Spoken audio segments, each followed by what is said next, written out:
Hello, good morning and welcome back to Sweden here at the Northborough Cricket Ground in Stockholm, the capital city of Sweden. We've had 2 days of action already and it's all been about the bowling. The bowling has been strong, the bowlers have been taking the wickets, but today, the start of day 3, it's clear blue skies, the sun is shining, the temperatures are going up, up, up. It's going to be hot, hot, hot. And that tells me that it's time for the master blasters to go out there and blast the ball all over the place. I'm Rico Full. This is the European Cricket Network and you're watching the FanCode European Cricket Series where there's a frenzy of action about to start right here, right now.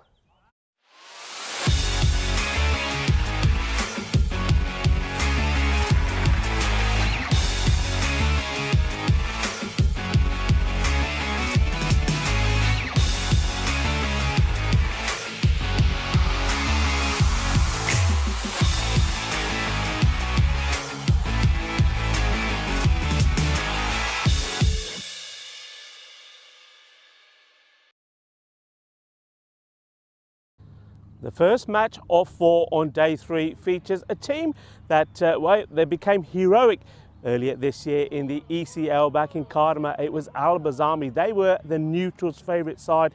They're also the reigning champions here in Sweden, in Stockholm, and they're looking to defend their crown. They've made a perfect start so far, winning 4 out of 4, and they're looking to make it a clean sweep here today with 2 wins over Indiska. Indiska, they're a team that we last saw in 2020. They didn't play here last year, and in 2020 they finished 5th out of 7th. Their return back to ECN hasn't been a good one. They lost both their opening matches against Linköping, and it's not going to get any easier for them against the informed team Al Bazami, the reigning champions. But they're looking to pick up those points, then they certainly do need them. Sanjay and Azam are with the tournament referee, and it's Stefan Gooch. Let's join them for the all-important coin toss. Al Bazami to call. Heads. Heads to call. It's heads. Leave it bed first. Okay. Good luck. Cheers. Good luck. Good luck, mate. Thank you. Okay, so Al Bazami won the toss and they're batting. Azam Khalil, the captain of Al Bazami, saying, we'll have a bat first, why not? It's going to be a lovely day, nice and sunny.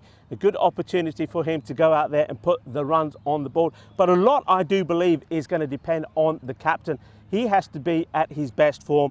His batting just didn't work for him yesterday, and it's not going to be helped today with Rahel Khan missing from the action.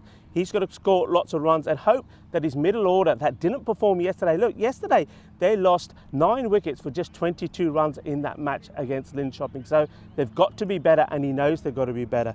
With the ball, well, the pick of the bowlers for me is going to be the pacer. I think Taz Qureshi has bowled really well on this surface, and he himself with his variations and his spin will be important. But look out for the youngster, Numan. He's coming in. He's making his debut not just for Al Bazami, but making his debut on the ECS scene as well. So good luck to the youngster Numan in this one. And also, well, one man that Azam will be happy to have back in the side is Fusi Chowdhury. Hopefully he can pick up some wickets for him. Indiska, well, what can you say about this team? Well, they're a team that, like you say, they're coming back into ECN and they didn't have the best of starts. I think that's mainly down to the batting. The batting hasn't clicked for them. So certainly when they go out there to bat without the classy Tobani in their side, I think a lot is going to depend on Vinod Kandavia. He's got to be key, and Govinder Singh has got to step up to the mark and try and get some runs on the board. With the ball, I think is very much the case of their bowlers just bowling good line and length, no real pace to it. They're relying on their accuracy and they're relying on mistakes from their opponents to get those wickets. But the bowlers do need their fielders to be sharp in the field and take the catches. That was an issue that they had in day 1. But the bowlers to watch out for me here is Sachin Sharma and also Gurvinder Singh. They could be key on this surface. Talking about this surface, one thing that we did see here, it's another artificial deck, but we saw plenty of carry through from the bowlers. Certainly the first 2 days has been all about the bowling. The likes of Tash Qureshi and also Cameron Rashid have really got the ball to bounce and talk. But as the weather's warming up, I think the batters will start to come into their own. We haven't seen a 50 scored here yet. Well, it's time to go from this pitch. It's not the blue colourful one as we saw in Landskrona in Sweden, but here in Stockholm, it's more the green colour. But if you want colour, let's go over to the commentary box with the man who's always got lots of colour about him, Vinny Sandhu, waits for the start of this match. Vinny, news from the Torn Cosses, Al Bazami are going to have a bat first. Thank you very much, Rico Full, and a very good morning to all of you, no matter where you're watching from around the world, whether you're watching on FanCode in the subcontinent or whether you're watching on our YouTube channel, ECN European Cricket Network. Spenny Sandu here, Mr. Maximo. Thanks very much to Rico Full for that insight into this first match of day 3. It is match 9, and it will be Albizami that will bat first after winning the toss. And slightly different look to them as well this morning. Taking this opportunity to just give a few more opportunities to some players. So congratulations to a few of them, and I'll tell you a bit more about that as the morning goes on. And you do see the two teams here. Now, interesting for me, they have listed Aman Zahid right up at the top of the order. I wonder that's because he's a bit of a specialist against spinners, and they had a bit of an inkling that perhaps Indiska would throw some spin at Albizami. But the other man I see out there is Ismail Zia. So although he's listed at the top of the order, don't see Aman out there.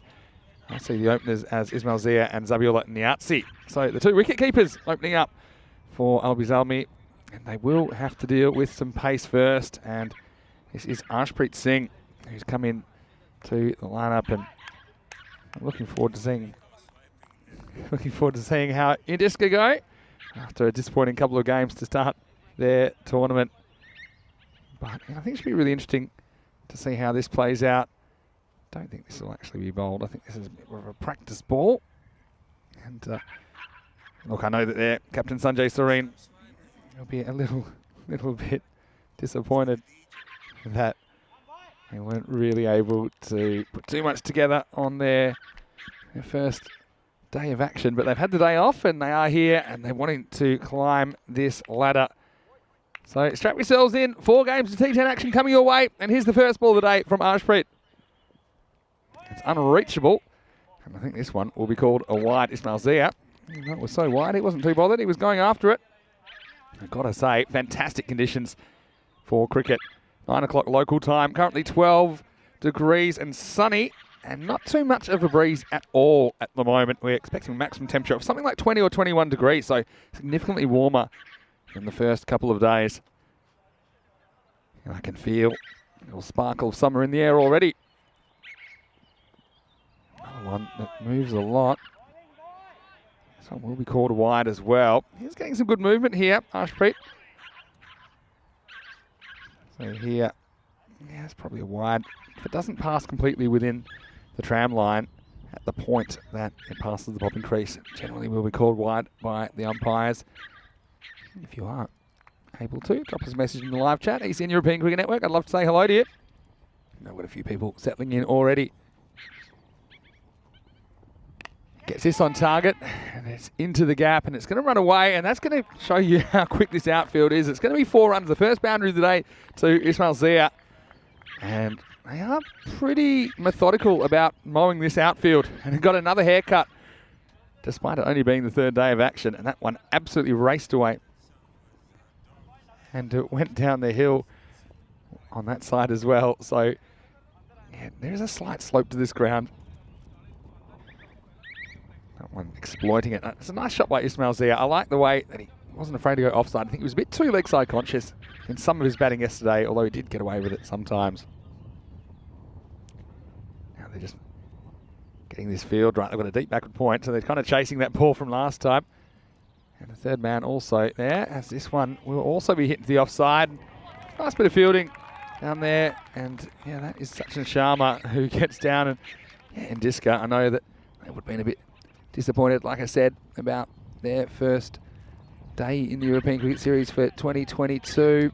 They lost to Linköping twice pretty comfortably, to be honest. They lost 105-71 and then 100-72. So pretty consistent performance, but not the kind of performance they want. This one is getting past the outside edge of Niazi, who gets his chance to face for the first time this morning. Zabiullah Niazi is a player we saw really hit his straps at times in the European Cricket League. And of course it was Albizami, the Swedish champions of 2021, which were represented in Championship Week because of their performance in the Group Week. And if you hear a little dog yapping in the background, that will be the Indiska mascot. I can't remember his name, but it's a fairly small dog, quite close to the microphone. Pretty good shot. This one is blasted off the back foot. And a bit of class there from Niasi. I like the way these two have started. They're not afraid to, play the ball on the offside. And that one absolutely bashed through the extra cover region into the gap. And the second boundary of the over.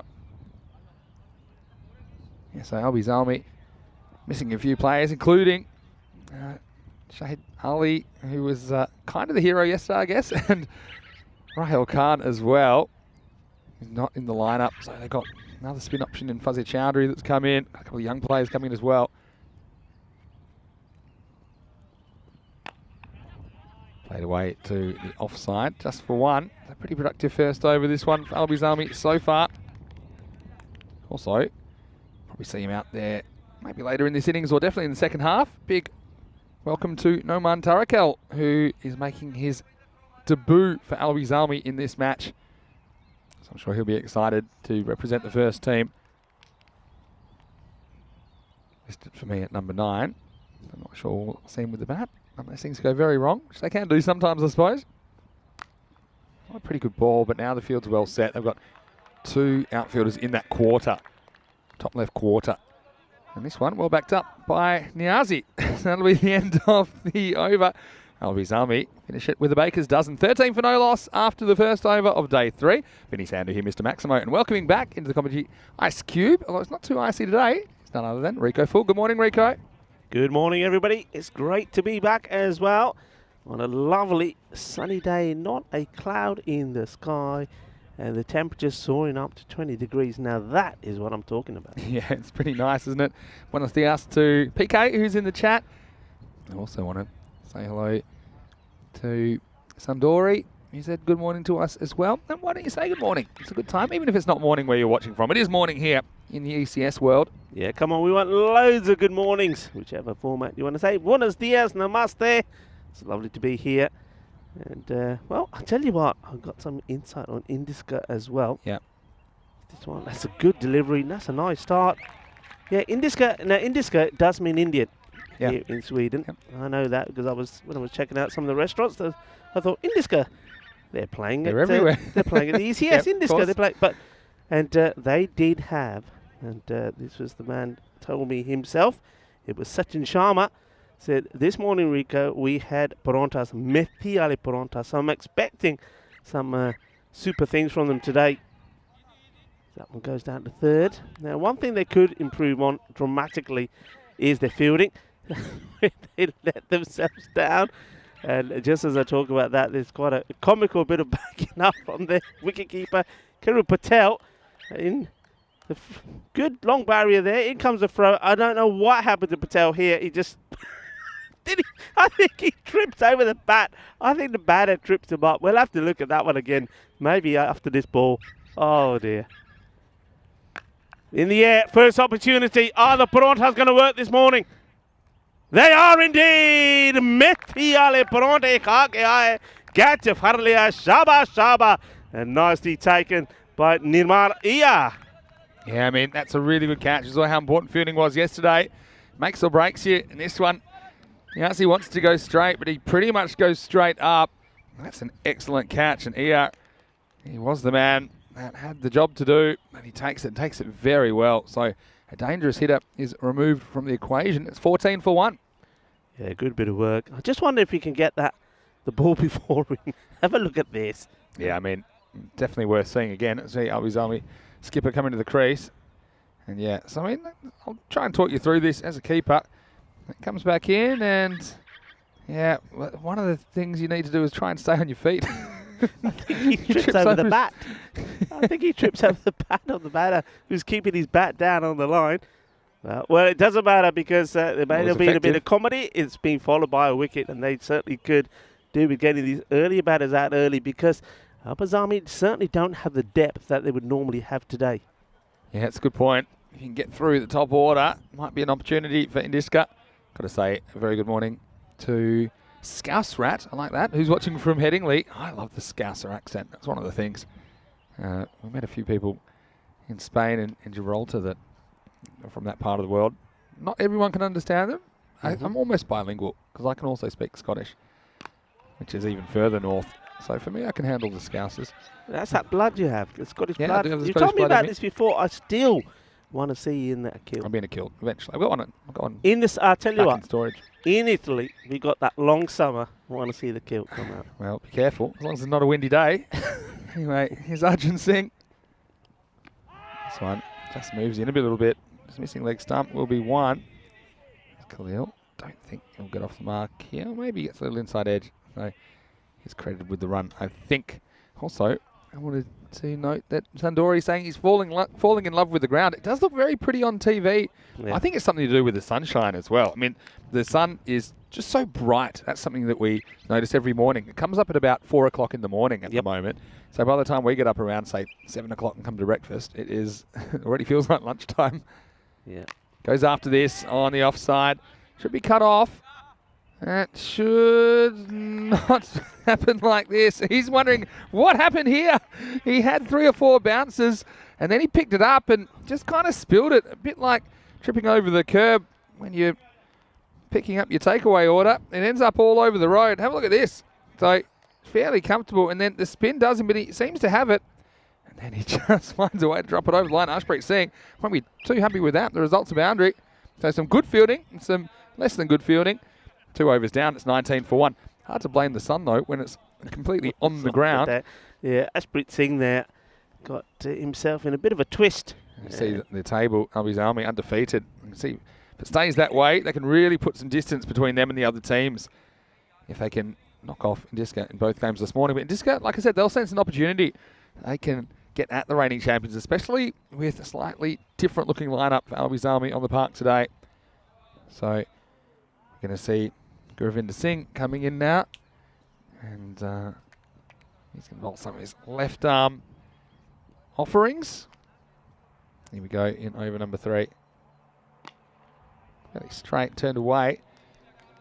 So Ismail Zia and Azam Khalil. There's always some interesting byplay between them. They seem to have all these moments in the field sometimes when they're staring at each other, but most of the time it's pretty positive. Let's see if they can be positive in this partnership. Albi's Army, we predict to give them a 78% chance. Very interesting field. Have you seen this field? Yeah, it's a 7-2. Yeah.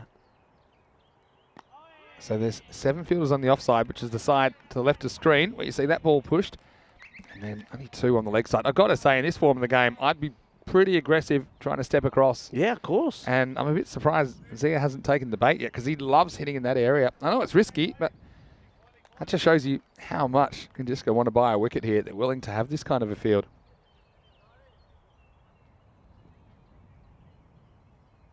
Azam goes for it, and you see that's exactly what they're trying to get him to do.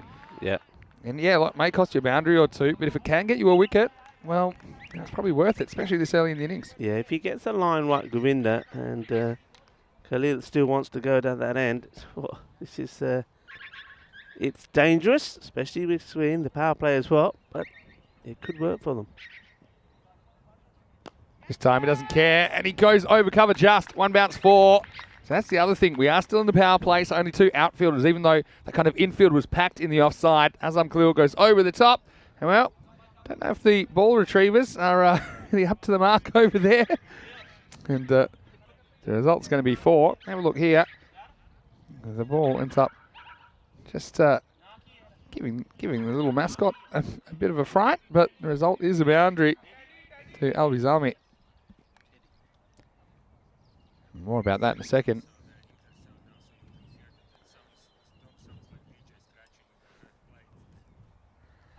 This time it does sweep and doesn't get a lot of it, but does get into a gap. In fact, this will run all the way. Well, this shows you how fast this outfield is, because there wasn't a lot of pace on that ball from Gurinder Singh.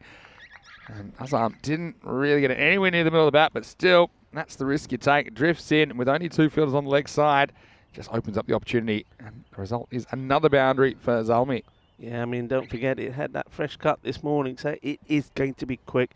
And I am expecting to see the run rate of this series really go up today. Extra to cover goes back to the boundary now. They've got both their outfitters side by side. It's not a DJ in the background. I'll tell you who that is in a second. As Khalil happy to go back and dab this for 1. It'll be the end of the over. So it goes for 11 in the end from Gurvinder Singh. It's 30 for 1 after the power play. And yeah, well, in Disco, they do have a lot of support, I know, on the ECN channel, but they've got a particularly interesting supporter here at the ground, don't they, Rico? Certainly do. It's their mascot. It's Teddy. Hello, Teddy. And Teddy's probably thinking, why have you all left me alone? Teddy wants to play. Teddy wants to field.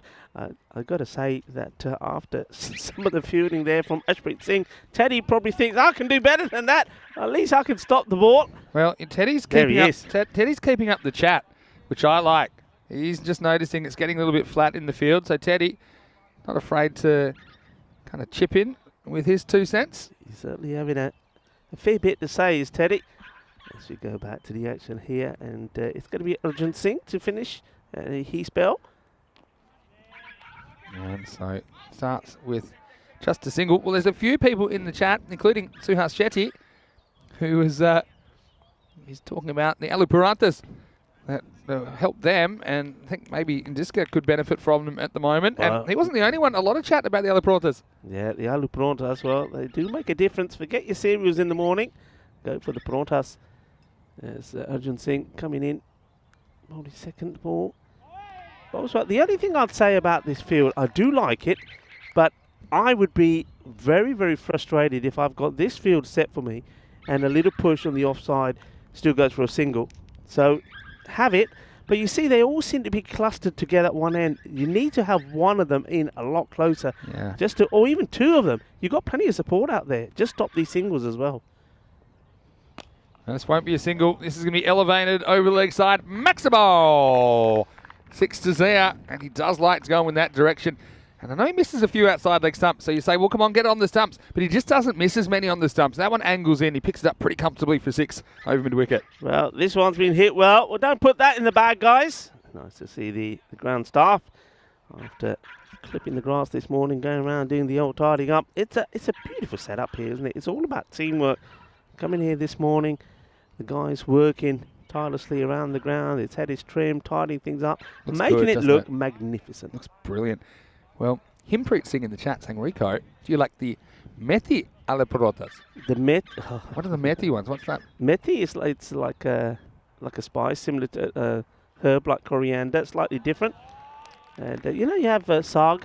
You know, you have spinach. You can have spinach methi as well. And methi is lovely. It just gives it a bit more flavour, a bit more savoury.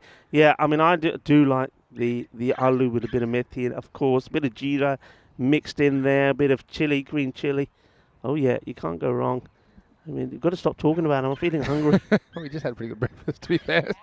That's why we don't normally talk about food so early. This is a wide, so it'll be rebowled. And you know, I want to say hello to Maya as well, who's watching from Germany, who is trying to pick her favourite team. She has mixed feelings about Albi's Army because, of course, she was going for MSC Frankfurt, supporting in Khartoum, and it was Albi's Army that knocked them out in dramatic circumstances. Yeah, she was a little annoyed with me that day, and because we'll go back to it after this ball from Arjun. Firmly struck. Oh, well fielded. Yeah, clean pickup. The bowler has to chase after it, but no damage done. Yeah, I mean, look, Maya, we know she's a solid supporter. She makes a lot of noise, and she was making a lot of noise for Frankfurt. And she was trying to get me involved with it, and I was trying to say neutral. Then she said, "You supported Albi." I said, "No, I didn't. I was just being neutral." So sorry, she was Maya, saying very clearly that you were standing on the wrong side. That's what she's saying. Well, there you go, Rico. There's the scandal. Maya, next time I see you, I'll give you a big hug. This has gone up a long way. Where's this going to be landing?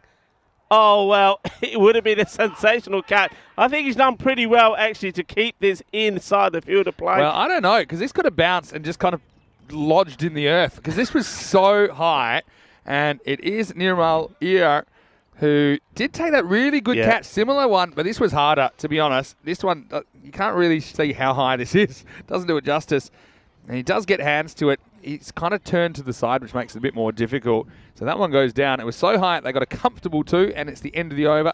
The score now is 43 for 1. Vinny Sander here, Mr. Maximo, alongside me is Rico Full. Well, I'm just rocking it a bit more casual today because I didn't want to wear out all my good shoes straight away. But the sun is beautiful, so I don't even think that my fantastic European Cricket Network hoodie will be will be on for too long. You did not wear those shoes because the poll we had yesterday, everybody went, I think it was 75% in favour of me of stepping on your new shoes. Oh, but hold on. You've done away with so. them. We'll get you. We will get you. Anyway, good morning to everybody, Morning. wherever you're tuning in from. Namaste. Salam alaikum. Sasri akal. Aibowan to everybody watching via FanCode in the sub-Indian continent. Lovely to have you here with us on a lovely sunny day in Stockholm. Yeah, so Sanjay Kumar Serene, the captain, will be the new bowler. And Ismail Zia gets him away for one. Yeah, I think the go-to here for Albi Zalmi will be to just keep going at 10 as a minimum and over. That way they'll put 100 on the board plus. And then, yeah, they back themselves to defend it. Well, this one would have been out if he hit, but it was a tough throw. Couldn't quite nail the length. It flies over the stumps. And so Khalil has a brush with danger, but he survives it and gets one. Well, have another go. The fielder. It's going to drop this over, I think, for 6 runs. And it's an opportunity. This is where things can get away from you now here. Of course, they've been pretty good up until now. And now that's 2 chances that have gone down. This one was an easier one. Zia goes up, goes high. And the fielder, he gets his positioning pretty well, but not able to hold on to it. And it goes for 6 as well. This time it just clipped away to square. It comes a very good, feisty throw. And Ismail Zia not running very quickly. But, the throw certainly made him hurry. These 2 batters will do this. I sort of think they encourage the fielders to throw it. Oh, how has this missed? Yeah, Has this gone through the stumps? It looks like it did. He's missed by about a stump. I was just going to say, yeah, that drop catch, it's so costly. And Hassan Khalil had a couple of moments that have been pretty close. A bit close for comfort. Back to live action now as he's down the pitch and he just mistimed this drive slightly.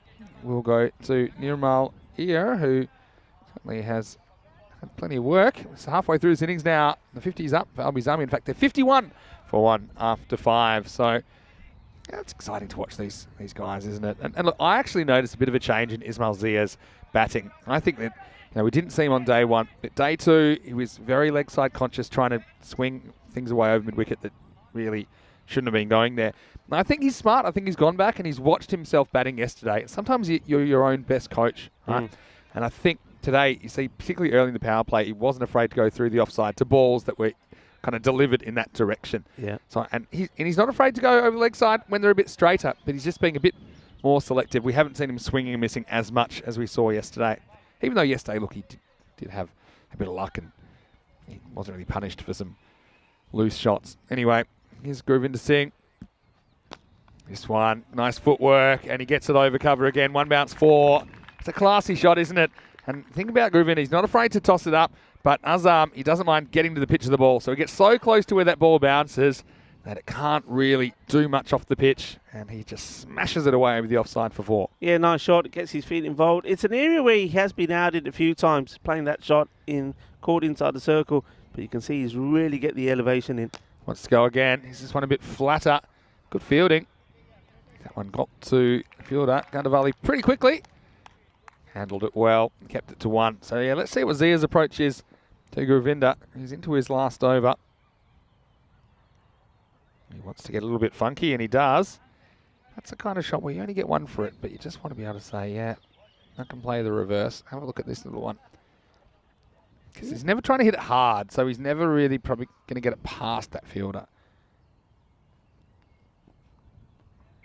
Azam, this time he doesn't quite get it. It's a tough chance, and, well, I'm not sure Amandeep Singh gets a lot of it. He was running back with the flight. Once again, it's Albi Zalmi living dangerously, and they get another couple of runs. Yeah, this is the way that they play, isn't it? We saw yesterday, it was the way they batted when they lost those wickets, as I referred to it in the intro. 9 wickets for 22 runs, but they just play the shots. Sometimes they get lucky, sometimes they don't. This one is a long way down, so I don't think this will be LBW. And Azam has another close call. Well, this might have been close, you know.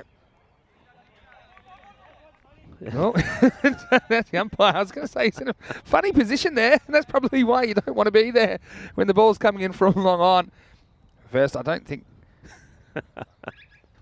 Back to the action. It wasn't LBW, but maybe we catch up with that later. I mean, it wasn't a bad shout, but he's just so far down the wicket that it's got a lot to do.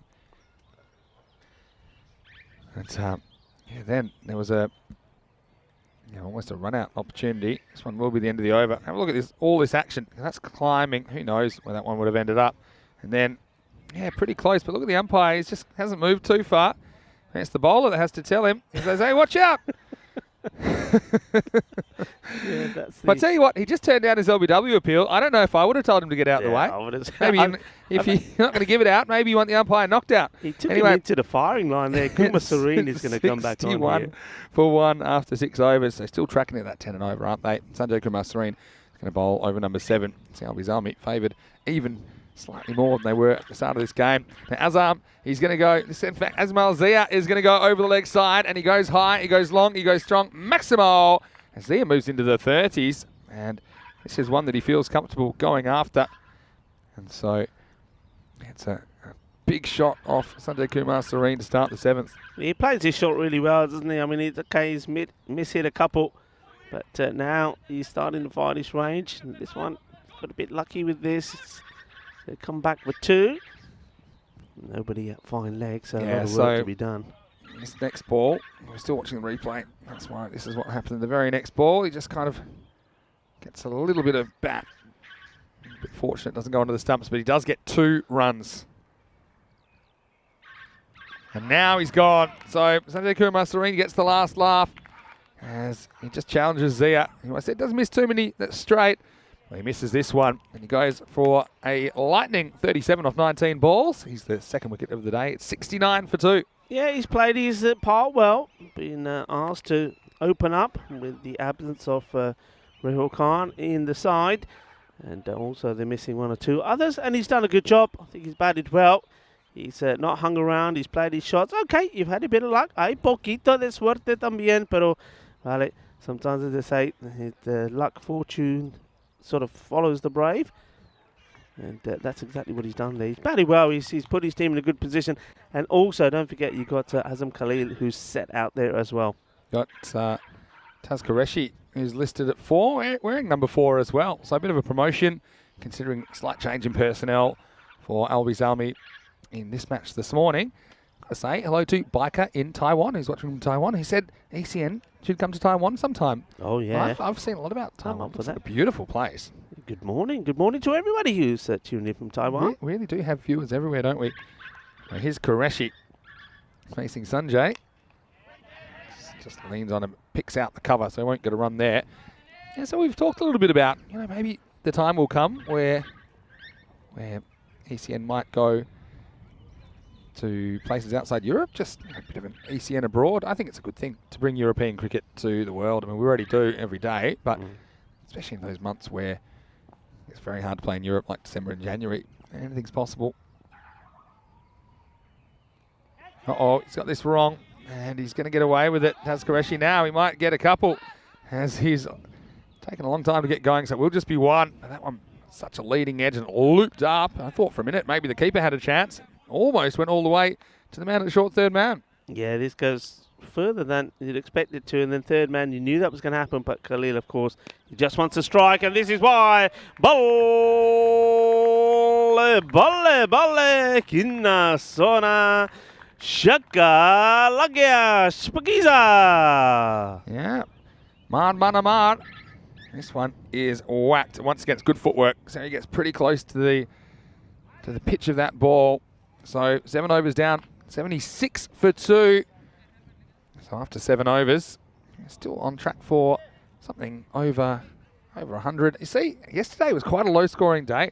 It was only 7.3. Yeah. So 73 average score for the 10 overs. Remember that last game, 71-70. It was pretty much right on that. But having a look at this ground, back in 2020, it was kind of 88 average. 2021, it was 9.1. But there's been a lot of low scores, and it seems to be dropping, which is funny because the boundaries have never been shorter, and I don't think the field's ever been quicker. I just got a feeling that that's going to climb. I just cannot see this being such a low-scoring series. I think it's going to get above 9. I think probably will end up maybe in the high 9s or low 10s. Yeah, yesterday, overall on this ground, yesterday 89. was really strange, really. I mean, but Shirk in that first match put 107 on the board. Then after that, we never saw 80 by any other team in the whole day. Yeah, exactly right. Here's Vinod Kandavali. He starts the 8th over. And so he's certainly not afraid to mix up the bowling, which you kind of have to do in this format, I suppose. Goes leg side, and there's no fielder back here. And even if there was, I don't know how much what he would have done about it, but it will be 4. And that's smart batting from Khalil. I think he knows there's nobody back at deep square leg, so he's looking for anything on the stumps, not to hit it too straight, but actually to turn on it. That's exactly what he does, and he gets 4 cadenas. Yeah, nice shot, safe option, no fielder there. And if there's no change, wouldn't surprise me to see that again. He's certainly looking to go big here. And, batting really well so far. Takes himself to 32 of 18 deliveries. That's not a good ball. It's a Gundy ball. And just a question of how far it's gone off the bat of Azam Khalil. I think it's 4. We'll see if we can see where this one bounces. It's just below the waist. I think that's 4. Yeah, we'll have a look at it one more time, but yeah. Umpires have signalled 4 now, but yeah, it was a Gundy ball, wasn't it? That's the sort of ball that you've eaten the aloo paranthas, and I say aloo parantha raj ke khaya karo. Muli wale hove, aloo wale, methi wale. पर याद रख लो बात है ना अपने हाथ भी साफ कर ले करो जो घी लगा हुंदा ना बटर लगा हुंदा बोल नहीं फर्क हुंदी. Yeah. Eat the paranthas, but clean your hands afterwards. Buttery fingers just won't do it. That's true. I want to say hello to Amar Ami in the chat, as well as everyone else who is chipping in with all kinds of comments. Let's just keep it clean in there. I know people get a bit passionate about things.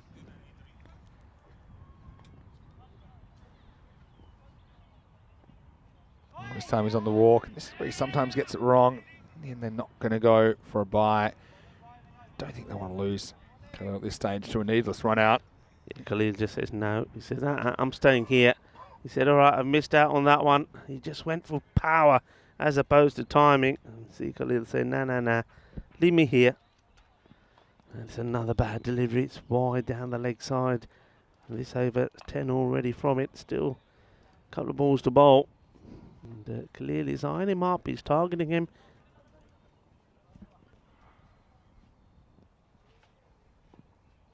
Oh, wild swipe as well by Khalil. He stays at home this time. He's getting a bit carried away with his own hype at the moment, Azam. This is the kind of ball that earlier in the innings, he's not afraid to hit over cover and do it pretty effectively. It's a safer shot. I think he's just changed into top gear now, where he's just thinking anything must go. And maybe it's just affecting his shot selection. This time, wow, moves away a long way and pretty unlucky not to get an edge on that. So good comeback from Kandavali, who only concedes 10 off the over in the end. 8 overs down. The score is 86 for 2. And just 2 overs to go in this one. Just have a look at the bowling figures there on the screen. And nobody's really been hammered, if you like. Kumar Saran, he went for 25 but did pick up a key wicket. Arjun Singh bowled really well, 1 for 16.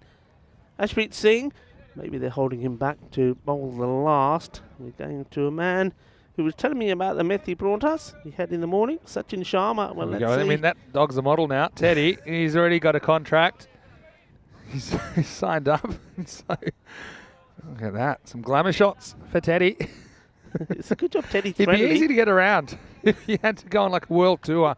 You're not going to pay for too much excess baggage. Anyway, it's going to be Sachin Sharma to bowl over number 9. All happens in the 9th. Well, this, if it's straight, it could be out. That will be out. Yeah, well, they get the run out. This is splendid work from Kayur Patel.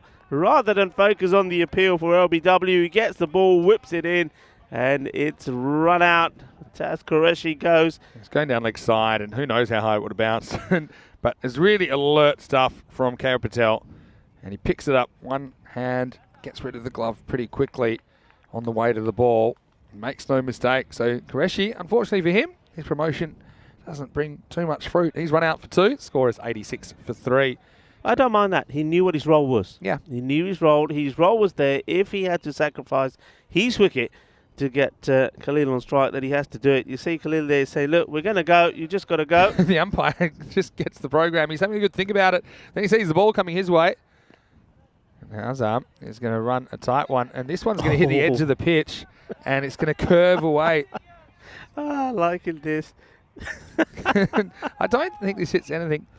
Sharma, he's saying, Maggie, get up.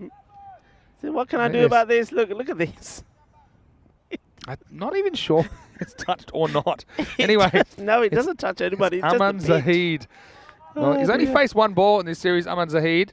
And the stumps remember it because they were destroyed. Anyway, this time it's a bit better. And he's considered a bit of a specialist against spin, Aman. That's what we hear. That's what we've been hearing. He hits the spinners big. Well, he's blocked the first. Hits this pretty well. And it will be fielded excellently. Bit of one-hand, one-bounce action. And that is Arshpreet Singh down there. He had a few problems with the bouncing ball earlier, but this time, no problem at all. So here, this will be interesting again. Can Khalil get hold of Sachin Sharma? Yeah, it's the quicker one, though. And it's a bit of foot fielding. That's one way to do it. And can't say that's what I would advise. See this ball advancing. I think it's already below the waist. I don't think there's any issues with height there. Last ball of the over. He wants to switch, and he does. And, well, he gets a fair piece of it. I think this is going to run away. It will not quite make it. And so they will come back for two. Well, he switches to a ball that would have been a filthy wide down the leg side. Watch where this one goes. Look, he's made up his mind by now, so I'm going to go with it. Imagine if he hits that to a fielder. He switches the hands and everything. It's a full switch. And I think he had time to switch back. That's exactly the point. How did that over only go for 5 runs? I don't know. Oh, wow. Is that all it went for? It went for 5. 5. 91 for 3 off 9. You got to say, it's a good over from Sachin Sharma. It's a very good over, yeah. I mean, look, can they now finish well? If they can keep this to round about, say, 102, 105, I think India's they'll be pretty pleased with the way it's killed the up. worm. Unfortunately, the worm's dead. So the worm can't handle that kind of pace. Oh, well, he's waited a long time to give this. This is a tight call for me. I'd like to see this again. Yeah, we'll have a look at it. I'm going to say the Myers have chipped in with a couple of comments as well.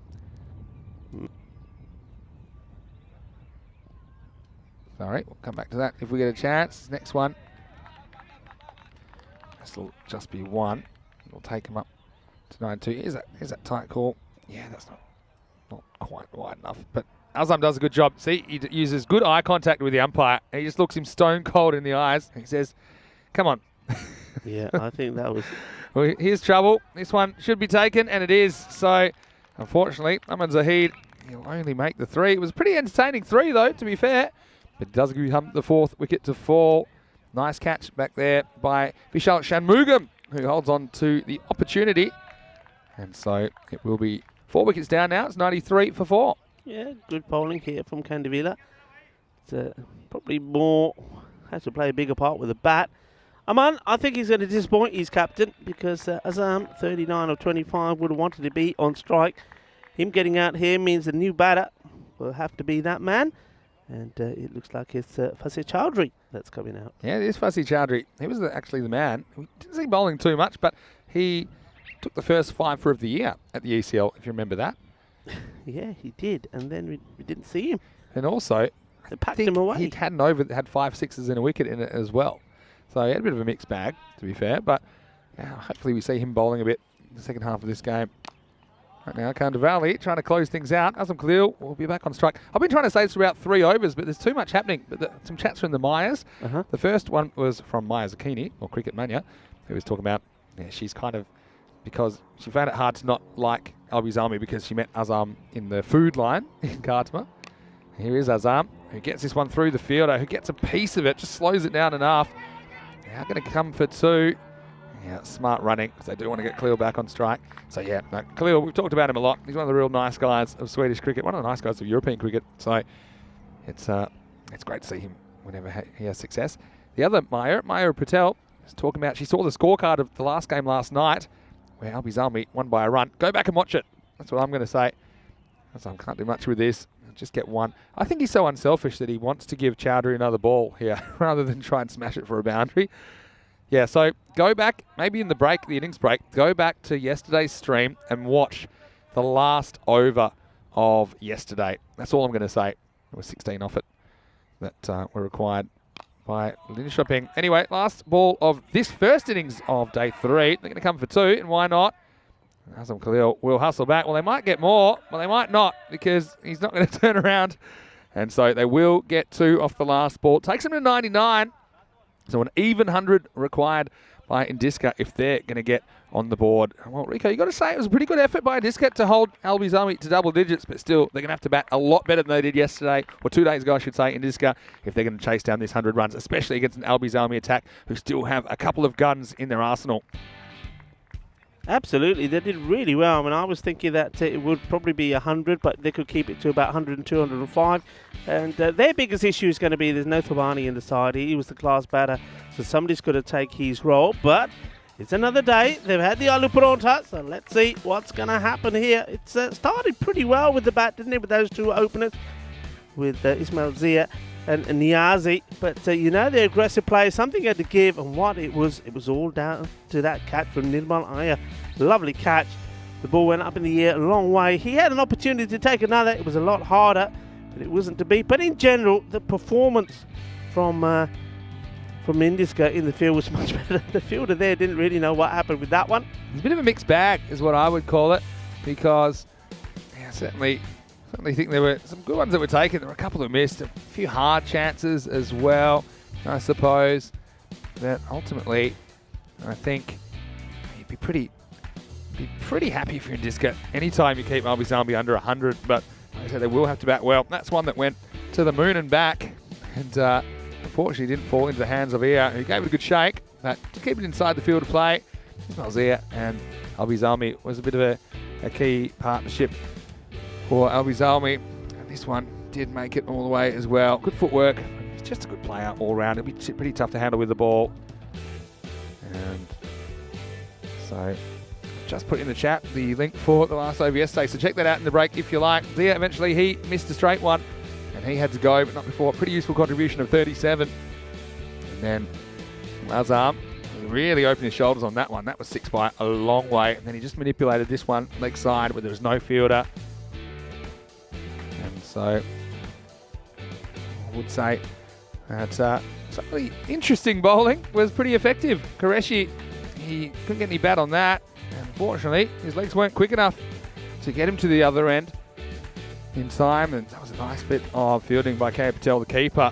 This one could have gone absolutely anywhere. It fell into the hands of Shanmugam. It's ultimately Chowdhury would help out Khalil, get them to 99. So an even 100 required by the Indiska team. If we look at the scorecard, Khalil, he top scores once again. He's had such a good series so far with the bat and the ball, and in the field, everything he touches seems to turn to gold. 42 of 27 for him as he engineered this total of 99, as he also was able to strike 5 boundaries and a 6 in there. Zia, the other principal contributor, 37 off 19 with 3 maximos and 2 fours. As far as the bowling went, well, the wickets were split between Arjun Singh as well as Sanjay Kumar Sareen, the captain, and Vinod Kandavali, who bowled a pretty good couple of overs towards the end of the innings. I would say that Arjun Singh bowled pretty well early to only concede 8 and over in his spell. And Sachin Sharma bowled the night, so he wasn't going to bowl again, but he's one of the more effective bowlers, even with his kind of moon ball variations. He only went for 5. He kind of created a run out as well. Well, 99 on the board, but obviously our win probability supercomputers, which is several computers tied together, they don't think Indiska have too much of a shot. They're only giving him a 17% chance, but Albizami, we know they're missing a couple of players. We're going to take a quick break. We will be back in around about 10 minutes to take you into the second innings of the day, and we'll be Indiska chasing an even ton if they're going to bring up their first points of ECS 22 here in Stockholm. It's Vinny Sandu here, Mr. Maximo, alongside Rico Full. Hope that you're enjoying your day. Plenty of sunshine here, and the action will continue just around the corner. You're watching the FanCode European Cricket Series.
Hello and welcome back to the Northsport Cricket Ground here in Stockholm, Sweden.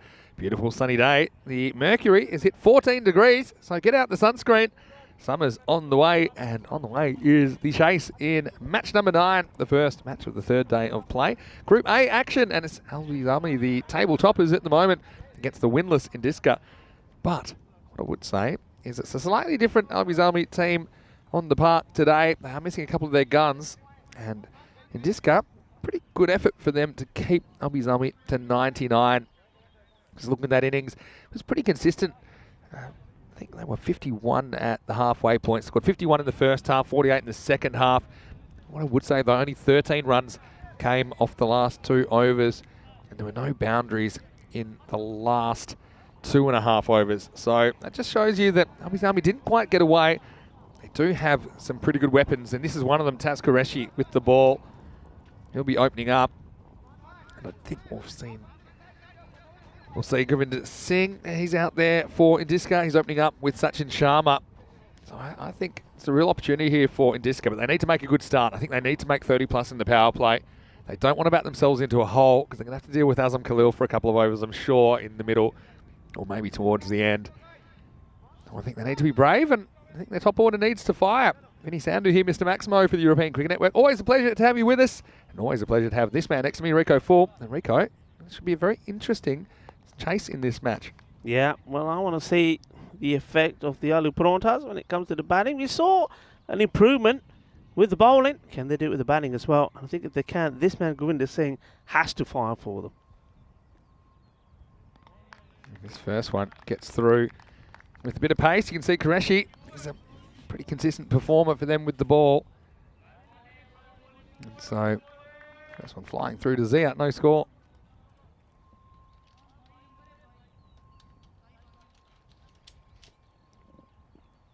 Let's see what Govinder's approach is in the power play. I think he won't be afraid to open his shoulders. Like this. Oh, mix up, yeah. And he gets lucky. No communication.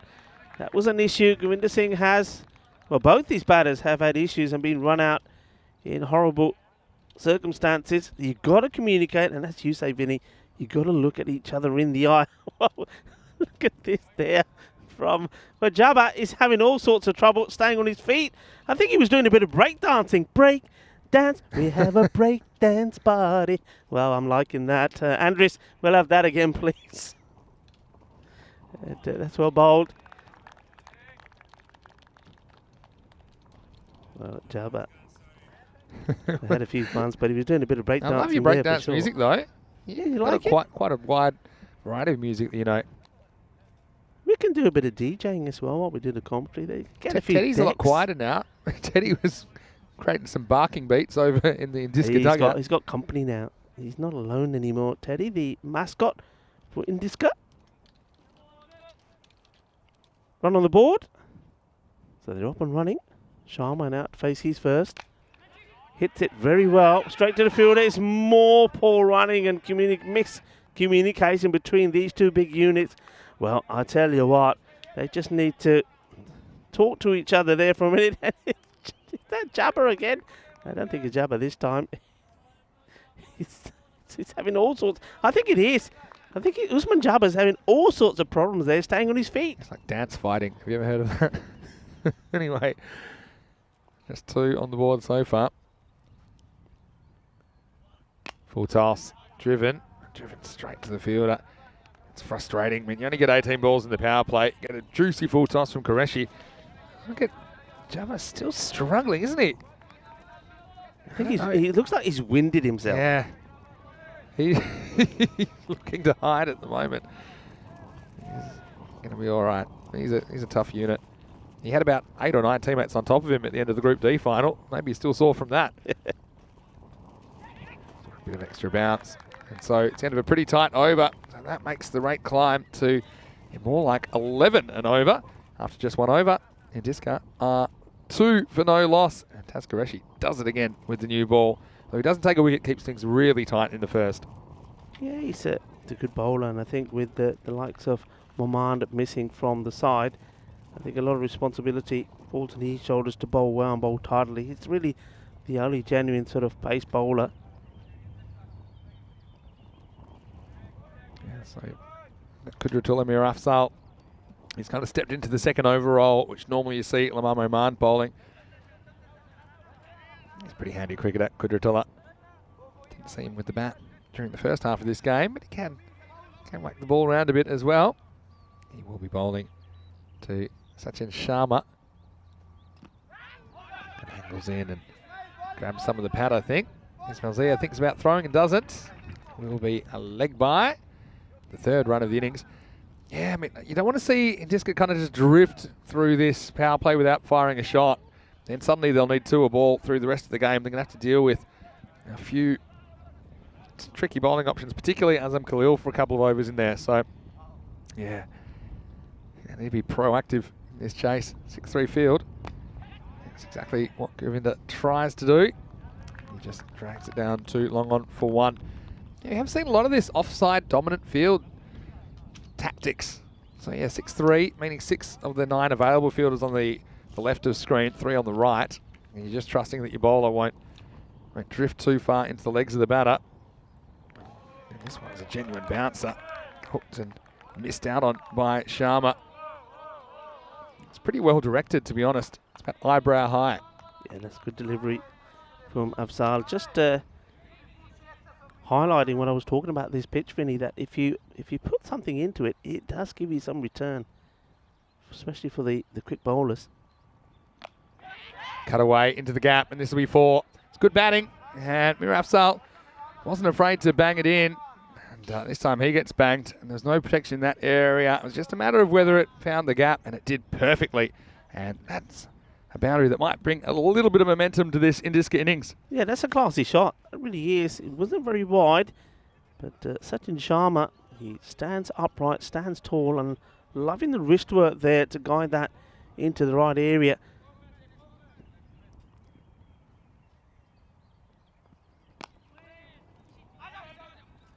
Aja. He'll take the single, and an acrobatic lunge from the fielder, Zabihullah Niazi. Well backed up.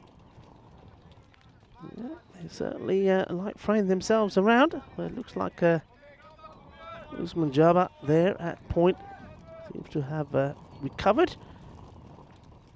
Seems to be up and lively again.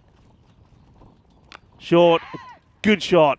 Nice shot to play in the power play. He knows that the fielders are inside the circle and he needs to get enough on this. Govinda Singh, nice little shot. Both batters up and running.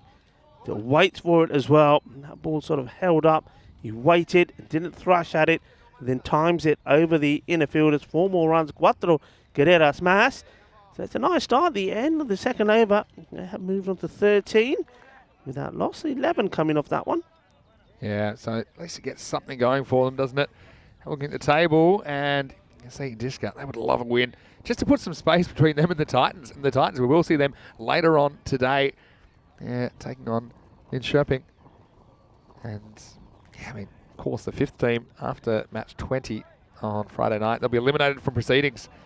This is a nice moment because the 16-year-old Noman Tarakel is going to bowl for the first time, playing the first team for Albies Army, and he's bowling over number 3. Pretty good start as well, as he gets cut away, but just be one. Yeah, no one on debut. And what's one thing to play your first game in the top team, it's another one to do it on worldwide television. There's nothing to do it as a teenager, so certainly wishing him all the best. Yeah, good luck to Noman Tarakel, and he's making his debut in all forms of cricket for Albies Army, and Azam Khalil spoke very highly of this seamer. Didn't look too nervous at all. He's got a bit of pace about him. This one grabs a leg, and, well, then Ismail Zia loses his legs. And, maybe a run. But, yeah, he slides onto the bat pretty quick, doesn't he? Yeah, I think he's got a... Look, it'll take him a couple of deliveries to really get into his rhythm, but I'm liking his action. And it's time it's the wicketkeeper Ismail Zia's turn to lose his footing. This one's probably a little bit too high. I think that one needs to be called for me, Vinny. Look, it was a slower ball, so it was coming down, but I'm not sure how quickly it was coming down. No, that's He's just trying everything. The 2 umpires are communicating with each other, but these have to be called. Yeah, remember, it's waist high or above. That one should be called, I think, because that is like right at the belt buckle. So yeah. I think the umpires are now, there you go, the communication come through. I like that. It's all about teamwork, and the umpires have to work together as well. And so the Riff and Mohamed Bilal communicating with Stefan Gooch. Waist high or above is what the playing edition is now in ECS cricket, and that was waist high for sure. And now you can run. Won't be hard. Well, he's celebrating. Get 2 the runs poor here, I reckon. young man. Got to run hard. Oh, Norman Tarakhel. I feel for him. I want to go and give him a hug. He's done so well. He's knocked him over, chucked their foot this style. He screams with delight as any young man would, because this is a beauty. Knocks him over. Look at him. He's absolutely loving it. But it's a no-ball free hit, and their batters are alert and take the single. It's the correct call. It'll be a bye, because I don't think he gets any bat on it. That's harsh on Ismail Zia as well. The whole world is going. Well, I was going to say he knew it was a free hit moment when he bowled it, but obviously he didn't, because he was up and about.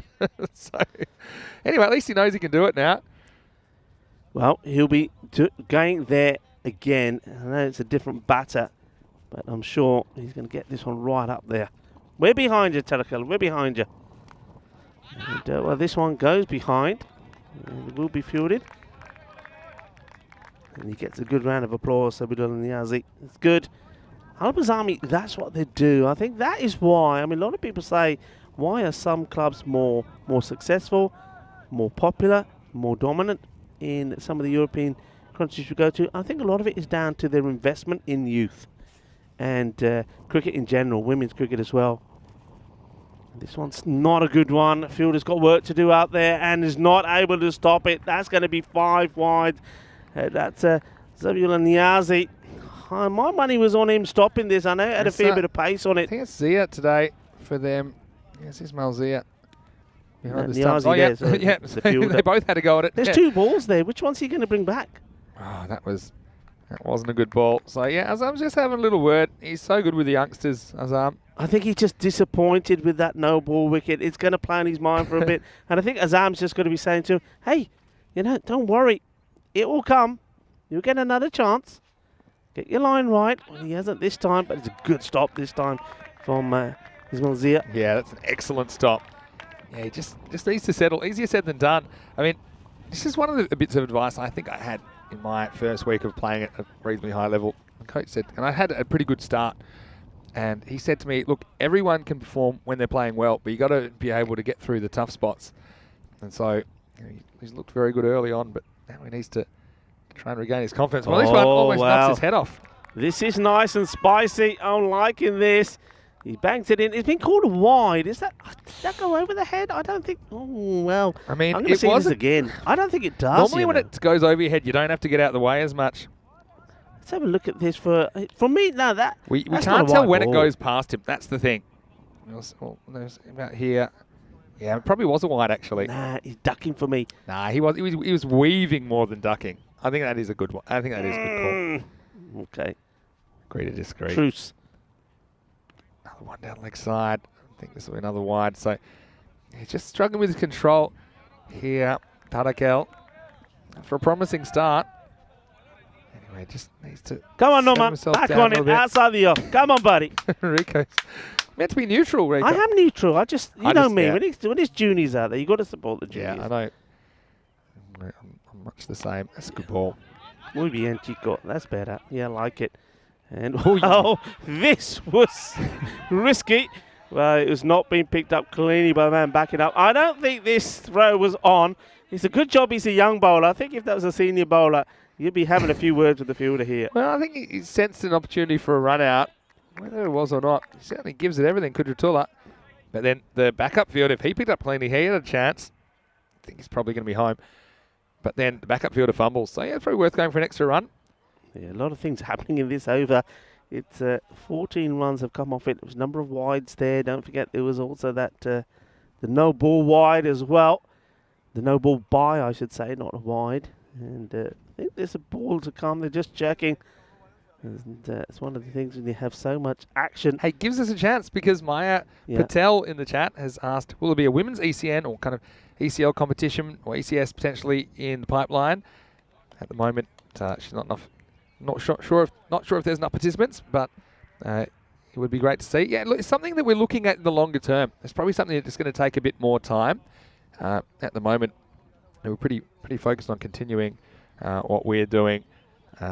you know, in the men's game, because principally that's where the numbers are at the moment. But we are hopeful that in the longer term, there are plans for a women's ECC in particular. I think that'd be a good one, using the national teams of a lot of nations. We have shown some T20 international women's cricket before, which is great when we get the opportunity to do that. So yeah, for sure. And look, you know, a lot of these clubs, they are focused on women's cricket as well, and juniors cricket as well. I know that you've been involved in that as well. Hugely. And I know that I was talking actually to Azam about the women's competition that was run in Khartoum, actually, the home of the European Cricket League and the European Cricket Championship. And a team went from here, Ariba Khan, that we know very well, took some players there, had a great time. I think it's growing all the time. And here at Al Bazami, they're putting a lot of focus on the women's cricket and the juniors. And we're seeing that wherever we go. We saw it in Bulgaria, we saw it in Romania, we're seeing it here. So, of course, that is going to start to happen. It's in the pipeline. And but we have seen, as you said, we've seen some T20I internationals that we've streamed live as well. So, yeah, I think more the merrier. I think the question is about going to be a problem getting it all in. Yeah, well, that's the thing. Already got 1,200 plus games last year. Here's the last ball of a pretty long over. No, it's not, because that's going to go down leg side. Look, a little tip here, if no one's watching this back, is if you find you're always pushing the ball down leg side, maybe start your run up a bit straighter. So a bit more behind the umpire, and that way your body will just not be kind of angled as far down the leg side. Nice little moment there for Kudratullah. That was a nice tip. Yeah. That's exactly what I was thinking. Kudratullah gone over to him and he's holding the ball and he's holding it across the seam and said, hold this one like this. Stop all the movement. Let's see if it works for him. Still leg stump-ish. We'll just get one here. So in the end, there's 16 off that over. And probably, I think there was a bye in there as well that bounced off the stumps. So probably 17 total. And after all of that, the power play is 30 for no loss. So pretty much on target. Although it was a kind of weird, inconsistent, sporadic power play. The third over going for a few. You can see the win probability now 60-40. That probably sounds a bit fair, but you can see that in Discup, because of that third over, significantly improving their chances according to the supercomputer. Yeah, so they're going for Usman Jabba to bowl this one. It's a tall man, isn't he? And he does get, I saw him bowl yesterday. I haven't seen him bowl that much, actually. But what I saw yesterday, I liked. He's got quite a good straight upright action. And he certainly, if he gets the ball on the seam, gets it to go through. I would be tempted to him, knowing the way that these batters would play. They both like to play shots outside the off. They like to cut. I would be tempted maybe to have backward point back on the line. And just to have a bit of protection for the uppercut type of shot, because he will get a bit of bounce. They're electing to keep most of the men on the leg side, so it's almost like they're inviting this type of shot, and that's beautifully played. That is quality. Top draw from Sharma. What a lovely shot, 4 runs. Yeah, I mean, it's not an easy shot to play, and what he does, he just kind of opens the face slightly, but it's all timing. Doesn't try and hit it too hard, and that's why you target areas of the field without outfielders, because you know you basically just need to get it over the 30-yard circle. If you do, you're going to get a boundary. You resist the urge to overhit the ball. That was a really nice shot. Probably shot of the day for me from Sharma.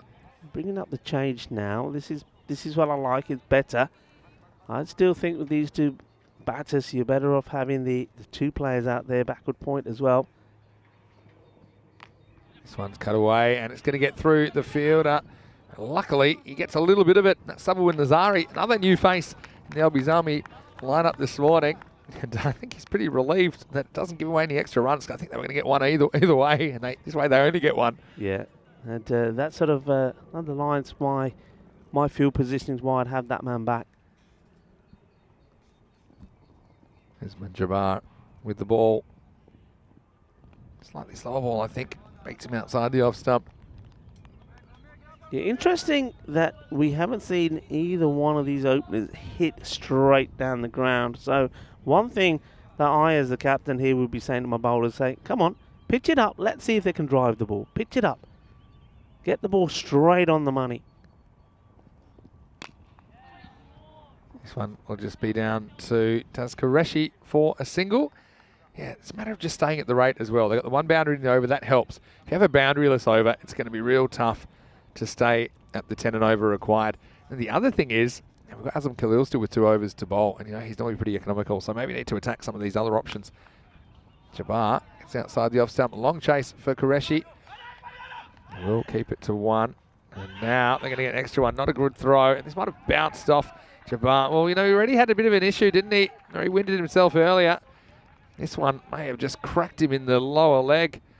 And it does give away another run. Yeah, Look at this. And it comes back in. Yeah, that's a shin boner. Yeah, I must admit, Vinny, I didn't. You probably don't catch that on the screen. I didn't like that from the batters. They're not actually running, but they're shouting "Aja, Aja, Aja, Aja," trying to create something from the fielder. It's not very sporting. What do you mean, putting him off? As we get to the end of the putting over. him off. 38 for no loss. It's a bit like a fielder shouting when the batters are running 1, shouting 2, 2, 2, just trying to get them to go for the 2 and get them to run out. I think that's all right. You think it's okay? I think that's all right. You should be concentrating on fielding the ball. Anyway, just a reminder that we're in Stockholm in Sweden and we're having a great time here. We're here for 2 weeks and this is day 3 of action. Then we'll be in Prague in the Czech Republic for our next tournament, and I'm looking forward to seeing some familiar faces there. We saw quite a few of them in the national team set up in the Valletta Cup. And then Hungary, who were also involved in the Valletta Cup, will be in Budapest from the 13th of June for a week in Vienna. And then, bring the sunscreen, Rico, because we've got the 5-week Italian summer, and that will ultimately determine who the ECL representative club will be from Italy. Anyway, here's Azam Khalil to steady the ship. This one drifts into the pad. No run. So, yeah, this is where you just love to burgle a boundary off each of Azam Khalil's overs. Because they had just drifted a little bit behind. Not by too much. See Azam. He's so accurate. And he does get the ball to break a bit right to left, which is pretty unusual for, I would call him an off spinner. But if anything, he gets a lot of balls to move away. That's the one right there. This is hit, and it's hit into the gap. But what a good piece of fielding that is from Taz Qureshi, who just closes the gap in lightning speed. Look at that. And handles it so cleanly, they can only get 1. Yeah, good work from Qureshi. Keeps it to 1. This is hit pretty hard, and Khalil almost gets fingers to it. Goes for a single. Jabbar does the fielding, but if this misses his hands and hits him in the hip, it's not going to be very good. This one kind of passed his arm before he could get the hand down. So it's a little bit short. It's flat batted. And more work for Qureshi. So just the single. Obviously, win predictor is still favouring Albizalmi in this. Basically, 75-25. Yeah, that's another one that kind of just... It's not wrist spin, like leg spin, but it's kind of flicked out of the fingers in a way that the ball rotates a bit right to left, I think, and that's why it breaks that way. It's into the over, and once again, Khalil keeping things very tight indeed, as you'd expect, but backed up by some good fielding there. Just 3 singles off the over, and after the 5 over mark, it's 41 for no loss. Yeah, I think that's what Azam Khalil will do, and I think the batters there, looking at the way that Govinda and Sachin batted, they probably acknowledge that Khalil is the one to be wary of. So they were respecting his bowling a little bit more. And they certainly will be eyeing up somebody else to go after. And we're going to see, it's going to be for C. Chowdhury to have his first bowl of the series. Yeah, well, he's an interesting bowler as well. He can be expensive, but he is a proven wicket taker. Starts with a full toss. And he's more of a genuine leg spinner. Like a front-on action leg spinner, which you don't see too many of, but he really does put some revolutions on the ball. I think this is the key over. This is the one they'll try and go after, I think. Yeah, it all depends if he bowls well or not, I suppose. They've been out there long enough, both these batters. They've shared the strike quite evenly. But now's the time to really get going. They played some nice shots, but they need to now go back-to-back boundaries. Carves this out on the offside. Take a single, not running the first one particularly hard. So fielding has been good from Albi, but they're not putting any pressure on them at the moment. Chowdhury's been good so far. Bit of a boundary drought at the moment.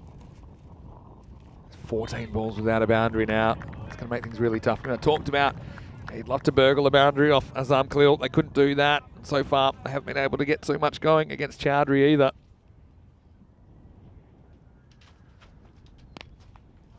This is hit pretty straight. Once again, Qureshi has been a bit of a wall down there, hasn't he? He's been superb. The field set has been brilliant. That's one thing that Azam Khalil gets spot on. Notice that in all of the matches. You have good batters out there, but they cannot pierce the field. The only way they can do it is to try to go over them. So you've got to go the eerie route. You know, you're talking about yelling to put off the fielder. The reason I think that's not that effective is because the field, when you're batting, you're always yelling stuff at each other anyway. So I don't think what you yell. If I was fielding on the boundary, probably wouldn't hear it. But I got in trouble sometimes for calling yes, yes, yes when I was keeping, but I meant throw me the ball, and the umpire warned me for pretending, like trying to disrupt the batter's calling. Well, that's a good ball by Chowdhury. He slides this through and he yorks himself. Well, I know Govinda was having his shoelaces tied. I don't know if Ismail Zia tied them together because his feet couldn't go anywhere there. And now he has to walk off. This one just slides on. You see there, crashing into the bottom of middle and off stumps. And so the first wicket falls as Indiska going to have to find somebody else to take them closer to the total. The score is 45 for 1. Govinda dismissed for 13. Good delivery. I think that one was a little bit quicker through the air as well. And he does what I was calling for. If I was the captain, to get it right up there, to get these two batters driving. If they're not able to drive, they'll play across the line and we'll get them that way. And he gets someone right on the money. And Govinda, that was giving his team a good start. Just not able to get the acceleration in. It's certainly a much better and more positive performance from Indiska. But the question is can they keep it going now? The new batter that comes in has got to literally start hitting from the word go. This is Davudzai, who's getting a bowl. I know that he's been around the traps for a bit, but he's making his first appearance this week. I mentioned slightly different looking Albizami lineup today. But he's another good young player. He's just recently turned 21. In fact, today is his birthday. So happy 21st birthday. Is it really? It is. He's got number 21 on his back. 21 on his back. He's got 21 on his back. So happy birthday to Davudzai. Well, hang on Kept a minute. that quiet, Hang on a minute. Azim, is it his birthday today? Azam doesn't even know. Yeah. You don't know. What sort of captain are you? Ask him. I think he turns 21 today, according to my figures. So happy birthday. I'm going to say happy birthday. Well, we're going to find out. Got a lot on his mind. Yeah, it's his birthday. There you go. Give us a wave then. Give us a wave. Give us a wave. Turn around. Happy birthday. Happy birthday. Happy birthday. 21. What a good birthday present. Feliz cumpleaños. Yeah, feliz cumpleaños. Listen, you reckon we've given good luck here? You reckon he's going to pick up a wicket? 21 años. 21, yeah.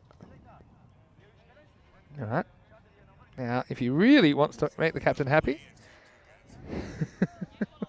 we had a bit of time to wish him happy birthday. You can see that he has the new batter. He's still setting up. Happy birthday to you. Coming all around the world, wherever you are. Coming. Happy birthday to you. Faster.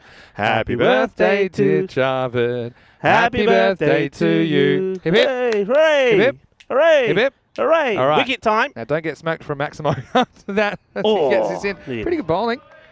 And there you go. I think that's the first time we've ever sung Happy Birthday on the air. You never sung me Happy Birthday. It was my birthday. Listen, I gave you a golden ball. Mind you, that wasn't this year. That was last year. So I did get a golden ball for my birthday. We almost had one yesterday, didn't we, in the Albizami versus an Inchipin game. Just worried about this pace of this innings. I know we had a couple of unavoidable delays, which will be added on to the total, but there have been a few extras earlier. Just seem to have drifted a bit at times. Plays down the wrong line here. So, birthday boy gets that one past the bat. I reckon that's a massive fine for the captain. If a captain doesn't know that it's one of his players' birthday, he's got to get fined. But sometimes people like to keep it quiet, you know. Azam's got a lot on his mind. So, well, that's good out the window now, isn't it? We wanted to keep it quiet. Yeah, that's true. Yeah, I was just checking his age on his profile, and then I saw his date of birth, and I'm like, hold on. That looks 18th of May. It looks a lot like today's date. It's always weird for me when I see people with date of births in the 2000s. Nirmalaya, the left-hander. First time we've seen him bat. He's struggling at the moment. And, well, that one he needed to get something on. He doesn't, so he's eating up these deliveries. So that's a very good over from the birthday boy. Just the one run from it. We're losing the patient, Rico. Yeah, because the last 3 overs have hurt them big time. 3, 4, and 1 off the last 3 overs. So I want to talk to you about the next match, which will be match 10. And it starts in around about 35 minutes from now, right here on the European Cricket Network. Indiska, they've won the toss and they're going to have a bat first, so they're going to set the pace. And you can see fairly similar looking lineups for these two teams, so make sure you join us. The second of 4 matches today. Looking forward to watching these two teams go at it again. And so Azam Khalil is going to come back and bowl his second over here in the 8th. Hope to ice the game for Albi Zalmi. It's in the air. Birthday boy's getting underneath it. Oh, yeah, that's what we're talking about. Well, happy birthday to Javed. And, well, Javed Dawoodzi, he takes the catch. Got a smile on his face, the birthday boy. And does really well. So he's gonna have a good day by the look of it at the moment. It bowled a very good over. Just 1 run from it. And then no mistakes with the catching here. I mean, got to say, you feel a little bit for Sachin Sharma. He's played so well. And then with the way those last 3 overs have gone, just 8 runs off them. He knew he had to go boom, boom straight away. And to try to do it against Azam Khalil was not going to happen. And it was a catch taken by Javed Dawoodzi, the birthday boy. Shaba. And, well, what a moment it is for him. Took it easily, didn't he? Took it easily. Showing how to do it. There you go. That's a nice little highlight. Didn't get a wicket, but still got a very good over, Dawoodzi. Only 1 single came off it. And now, that was a single moment he'll remember for a long time. Taking a catch on his birthday. Has to be why he's wearing the number 21 today. Azam Khalil gets in one to the new batter, Kandavali. And, you know, this is the thing. They hadn't lost a wicket in the first half of this chase, but they just weren't able to put enough scoreboard pressure on, could they? And ultimately, that's led to a couple of wickets. You've got new batters coming out now, and it's just a very, very steep mountain to climb. And you can't see them doing it. Look, despite this field being super quick and quite small compared to when we've been here before, it just continues to be a run of fairly low scores. Got my theories about that.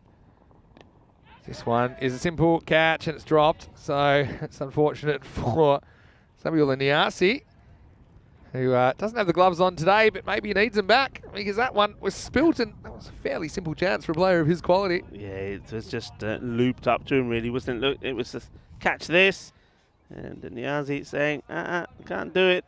Down it goes. So a life there for the left-hander, yeah, but it does mean that Kandavali now gets on the strike. All right, here we go. Zia tempted to throw and throws it right into the spine of Kandavali.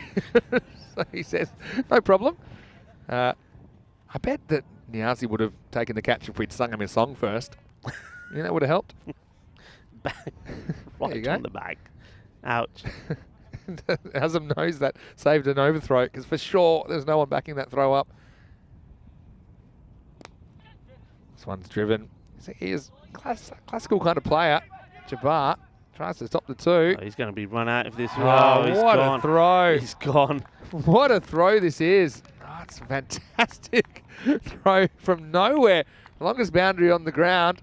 I don't think the batter can believe it. Just watch this on the replay. Well, Umar Jabbar has had his problems out in the field, but he says, I like this side better. Look at this. That's the way to do it. The slide, the pick up, the throw. That's straight out of the coaching manual. And I was going to say that he doesn't run very well. That's Numanaya. He runs slowly. It's been one of the issues of Indiska. They don't run well. They run too slow. And by the time he's realised he's in some trouble, no amount of acceleration is going to help him. Well, that's a big moment there for that man, Umar Jabbar. Well done. Yeah. It was an off-balance kind of throw as well, wasn't it? So made it all the more skillful from Usman Jabbar. And so I'm going to say hello to Oz Winter Swim in the chat. There's this one. It's on the pads. You know what? This. Ooh, I think it just pitches outside the line. You think so? Yeah. Oh, I mean, just outside. I want to say this from straight on because no one really was interested, but I thought it was pretty close. I might be going crazy. See, he's gone a long way outside. Well, hold on a second. Yeah, Okay, just good call, Rico. Still pretty close though. Worth a shout. So it's the end of the over. It's 50 for 3 after 8. Doesn't look like Albies Army will keep their undefeated streak alive. Yeah, Oz Winterswim said another bit of interactive commentary, and I wanted to talk to you about the one that I saw in Landskrona. I can't remember if I talked to you about this or not. When you guys basically caused a run out when they'd already run 4, and you kept yelling at them to run a 5th. As we see Woodsuck, the birthday boy coming back for his second over. Yeah, there was a bit one, of that. And you and Rhino, what were you doing? You were both yelling, and the poor batter heard you and started running. But if they went just as the ball, in our defence, if they went straight away, they would have got the ball. But they didn't go. Oh yeah, I know for sure. Straight away. Yeah, they went because you yelled at them. Rhino put his hand up on that one and said, "All right, I'll take the cop for it." So it was late in the innings, so it didn't affect too much. All right, Dawodzai gets this one up in the block hole. That was pretty funny. I have to give you that much.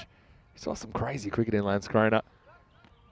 And right here, Indiska, just a little bit short of where they need to be. If you go back to yesterday and the scores that they put together, 2 days ago now, they were only able to score low 70s. I just think you're not going to win enough cricket games. I mean, we did see Albies Army defend 71 barely yesterday. But I just think that's where they need to find something. Look, maybe batting first will help them as well. They won't be encumbered by any particular total. They can hopefully just bat positively and maybe put some pressure on Albies Army, who we know can sometimes be a bit suspect to collapsing. This one's hit back pretty nicely. Says K. Patel is out there now. Thing is, though, I don't think you got to really pinpoint here is the fielding, because Azam Khalil, I mean, when you saw that opening partnership there between Govinda and Sachin, the field was set so well. Even though they were hitting the ball well, especially on the onside, it was always going to the fielder. How many times did the ball go to this man that's coming in to do the fielding now? And he did field brilliantly as well. He saved 10 runs, I think, Taz Qureshi in the field. So it's all about getting the field in the right place, getting your bowlers to bowl where you want them to bowl so you can set that field. And that's what Albies Army do really well. That is their strength. And, they play to that strength. Yeah, that's true. And not even Jabbar's run out off balance, direct hit from deep mid wicket was pretty impressive. Swing and a miss. Missed this one by a fair distance. So 9 overs down, 55 for 3. Dawodzai, pretty good performance from him because he only gets hit for singles and he only concedes 6 in his 2 overs. Now this will be interesting to see who bowls his 10th over because they're well ahead in the game. And I suppose this is kind of over you could give to anybody. And once again, I don't think the win predictor has been updated yet because they do need 45 off the last over, and I don't think there is a 7% chance. That's the case of the wheel is spinning, but nobody's home, isn't it? It's just buffering. Certainly. All right, so this is a nice moment because Sabuin Nazari is going to get an over here in the 10th. So let's see if he can grab an ECS wicket. Bowling to Kandavali. A pretty good start from him as well. Yeah. Just nipping back a little bit. Yeah, it's well bowled. One thing that I've really enjoyed about the way Albies Army have played this tournament is how they haven't been afraid to kind of share the duties, the batting and the bowling duties, but still they've just maintained their competitiveness. And the fact that they're undefeated, and they will be undefeated through 5 games, shows just that. Here's Nazari. A bit short this time, and he's going to pay the price. This one is going to fly into the sky, and that is a well-earned maximal for Indiska. It's been a long time coming.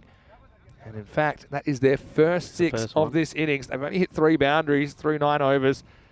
And yeah, that's a good lesson for the young man Nazari.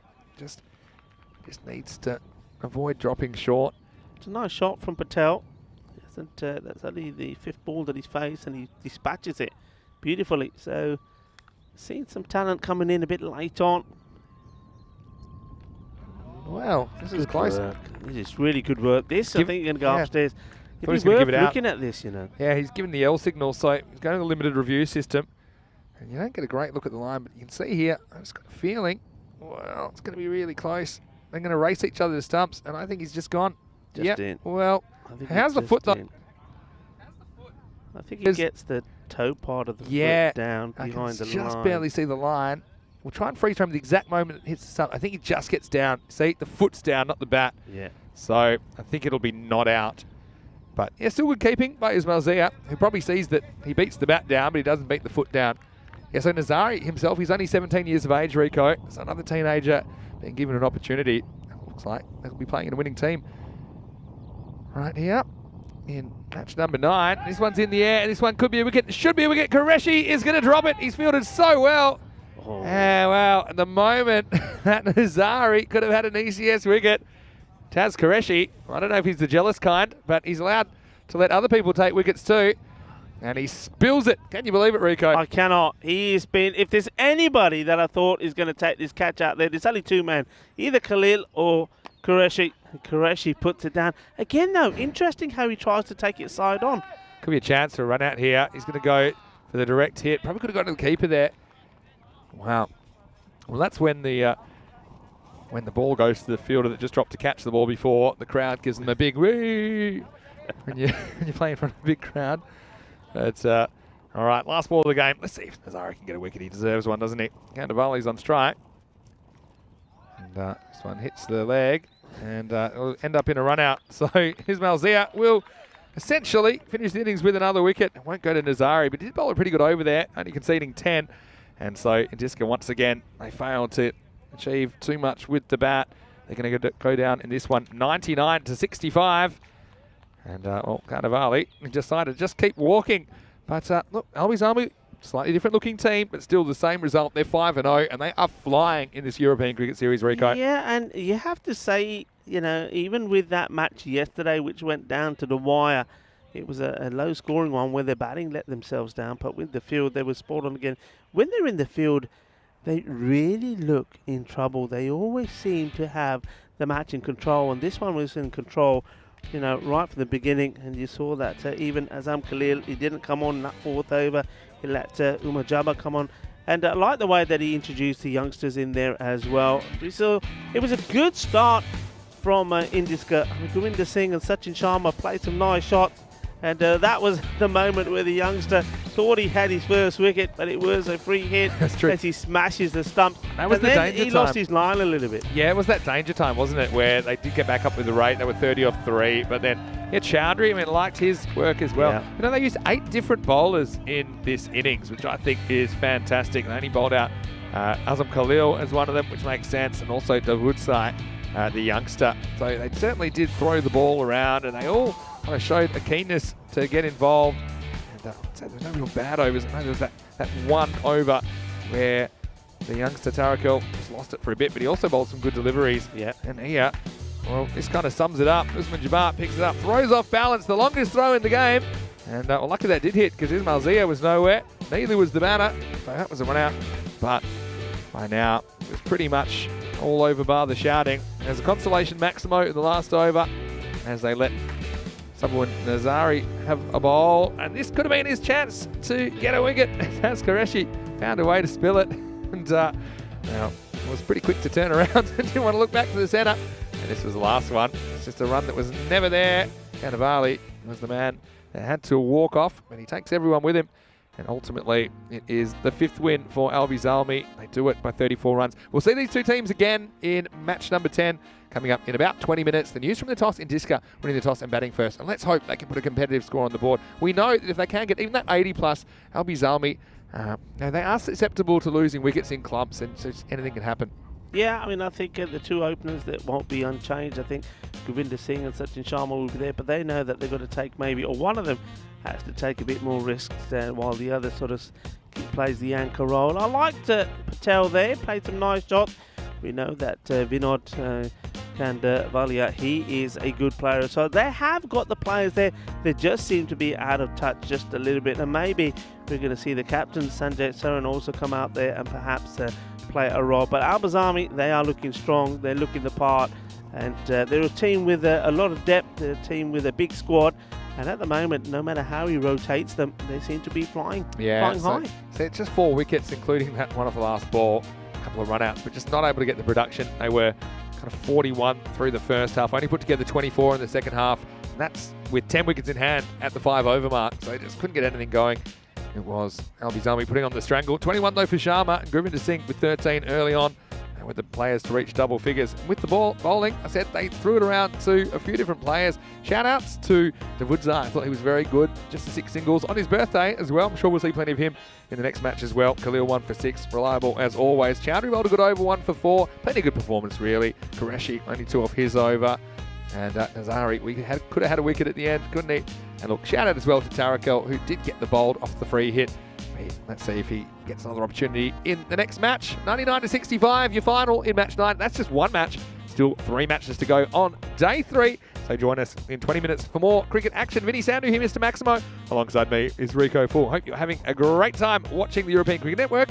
You're watching the FanCode European Cricket Series Sweden, Stockholm.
Well, these two teams provided us with a good start to the day in match 9. Match number 10 features the same two teams. Albizami are taking on Indiska. Let's join the two captains, Sanjay and Azam, for the all-important time course with the tournament referee, Stefan Gooch. Yeah, Indiska's gonna call. Heads. Heads the call. It's heads. Too bad. Okay. You got it. Good luck, guys. Cheers.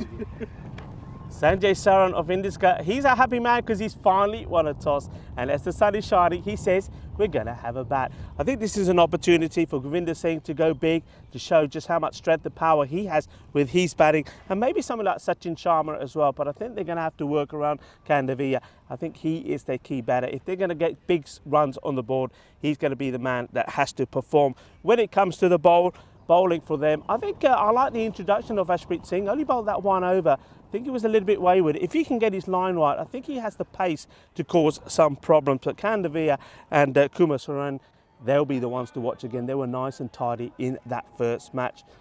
With the Albizami, the team, the reigning champions, Azam Khalil has to continue in the form that he's in. I like the batting there of Ismail Zia at the beginning. He played attacking shots. Also, I think Afzal can come good for them as well. And Niazi, well, he's due a few runs, and it could be the time to do it for them here. With the ball, Azam was very good, but I think the pick of my bowlers for this one for Albizami will be Usman Jabbar, and also look out for Fazim Chaudhry. Going to be an interesting one between these two. Let's go over to Vinny Sandhu in the commentary position for the start of this match number. Thank you very much, Rico Full, and one game in the book. Still 3 to go today, and the second leg of the doubleheader between Indiska and Albizami coming your way. And I know that Indiska, they'll be hoping for a reversal of fortunes. They did go down 99 to 65 in the first game of the morning, match 9. But the thing is, Indiska, this time they'll get the chance to bat first. So it will be very interesting to see how Indiska approaches. I think early, I think they'll be attacking. I think they're going to need to be.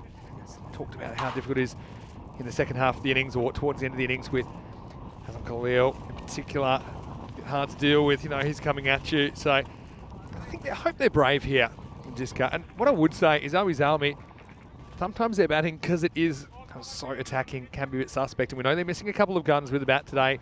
No Shahid Ali in the lineup, no Rahul Khan in the lineup, no Zia Alizai in the lineup. And so, they are a little bit kind of open for a collapse. So I'd say, 75 to 80 as the bare minimum for Indiska. Let's see if they can do it. We have Govinder Singh and Sachin Sharma out there at the top of the order. And it will be Niazi behind the stumps. Interesting slight change. They've decided to go for Kandavali at the top of the order instead of Sharma. So Govinder perhaps might see him in the number 3 position. Looks like Taz Qureshi is going to grab the ball. No surprises there. Yeah, I mean, speaking of people that are out, and Liam actually mentioned in the chat, Dipanjan Day, not available at the moment for Indiska. It's hurting them a little bit. And so, I mean, in the T10 format, anything is possible. And so, we're going to see the second match commencing very shortly. Azam Khalil is the captain of Albizami this year. In this format, at least, in the 10 over and 20 format. They're being led by Aman Zahid in the 40 over for Svenska. And almost ready for a start. 11 o'clock local time. Conditions pretty good for cricket. 17 degrees. It's the warmest it's been so far this week. Not too much in the way of a breeze. Maybe a slight little gentle breeze, which is just wafting across the ground. I'm really enjoying the conditions today. A holiday atmosphere. I know we are heading for summer. Already the days are pretty long. Something like 17 plus hours of sunlight a day in Stockholm. So let's get ready for match number 10. It's Taz Qureshi to open things up. Little Nick gets past the keeper, and it'll be perfectly placed to go to the boundary. So it's Kandavali that gets things moving. It was a little edge, but unfortunately for the batter, it goes down. And you say, Niazi wasn't in a great position to try and make a play on that ball. And it was Nazari that ends up having to fetch it from the fence.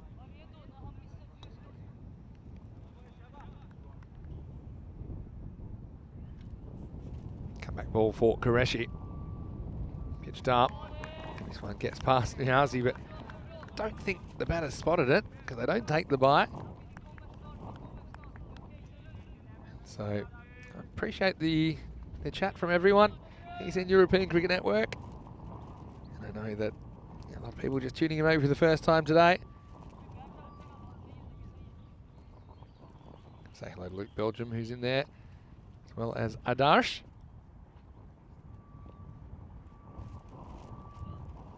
That's a good one. But for me, I think Niazi is just a little bit too far back. See, the ball seems to be dying on him all the time. I know Qureshi can get one to take off as well, but it's very tough trying to take the ball when it's bouncing a second time. A lot of wicket keeping is actually nothing to do with catching at all. A lot of it's positioning. A lot of it's footwork.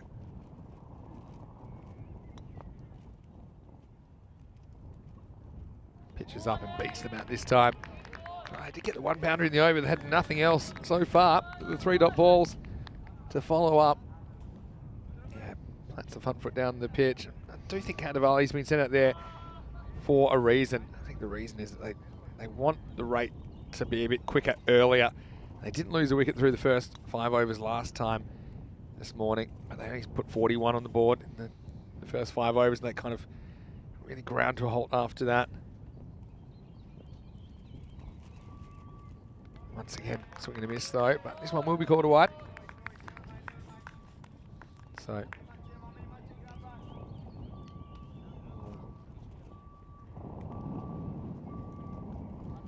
see that one re-bowled. That'll be 5 on the board. This is where you just love to grab another boundary and maybe turn this into a double-digit over. And a couple of balls to come.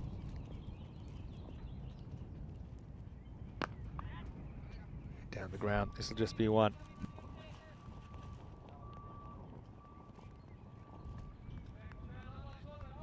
So we'll get our first look at Sharma. Sachin Sharma is such an interesting character. He can bowl some real moon ball leg spin. And it does it actually quite accurately. So let's get a quicker one as well. Right now we're seeing with the bat. We're hoping that he can get something going. And yeah, the thing is, last time, okay, they reached 41 at the halfway point without losing a wicket. But you'd hope from there you can accelerate with the same batters, but just didn't work out that way. Last ball, the first. Sharma pushes and runs. Good early call. And now they're thinking of a second. They're going to do it. They're going to take on Hassan Khalil, who has to throw the long way. They do get to Kandavali pushing Sharma, a bit like a personal trainer at a first meeting, but it will be the end of the first over, and Indiska are 8 for no loss. And we'll see probably Kudratullah bowling the second over, and while he's getting ready, this gives us a chance to welcome back into the commentary Ice Cube. Rico full. Rico, Indiska, well, slight change at the top of the order, and 8 off the first over. Not a bad result off Qureshi. No, I don't think it's a bad result at all. Welcome back, everybody. Great to be here on a nice sunny day here in Stockholm.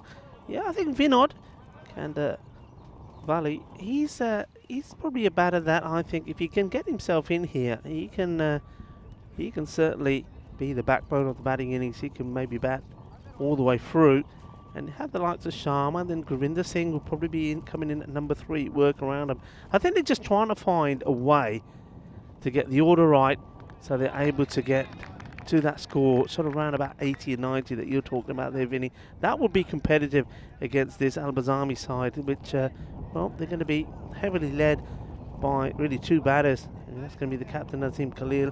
I think the man behind the stumps, Niazi, and also the Ismail Zia are going to be the key batters. So they know if they can get runs on the board and take those wickets early, they've got every chance to try and pick up their first victory.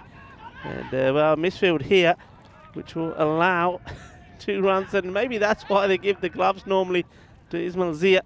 And sometimes he does let himself down in the field slightly. Actually, tongue-in-cheek to Niazi yesterday, I was saying, you know, normally keepers are picked because they're good catchers or good talkers. And I said, just watching you, I know keep over the first day, I can tell you must be a good talker. That was just a little cheeky jab, but this one is going to be caught. And how about that for a catch? And that's Tarakel, I think, that takes this. I mean, this is a really good catch. He's kind of horizontal with the ground, isn't he? But Kudratullah Afzal does take the wicket. It's a pretty well-pitched delivery. See, just off the outside half of the bat. He takes it and just drops and rolls with it. Acrobatic stuff and excellent fielding by Albizami. Good catch by the young man, Tarakel. 10 for 1 in Indiska. Loses their first. Yeah, good catch. And you can see what Cannavalo was trying to do here. He's trying to hit it over the inner ring. Doesn't get it quite out of the right area of the bat. He slices it up, but a very good catch taken by the young man. I'm liking that. Tarakel, I think he was walking in. He was observant. Throws himself at it. Takes a really nice catch. Vinod. And Lally has to go. He'd be disappointed. He had his opportunity to go up there and try to get them to a better start. Was not to be. And new batter now comes out. I'm liking this as well. I think this is Patel. I like some of the shots Patel played, especially anything on his legs. He was able to put it away pretty well. So they're just keeping Govinda back for a little bit later here at the moment. Kudratula. Next ball just played into the leg side. Number 3 out there now for Indiska. And they've gone for KO Patel, so still no Govinda. And KO looked like he was capable of playing a few expansive shots just halfway through this power play. I think Indiska, they can't spend too long getting going. They'd rather kind of go through more batters, but with a bit more intent. Yeah, for sure.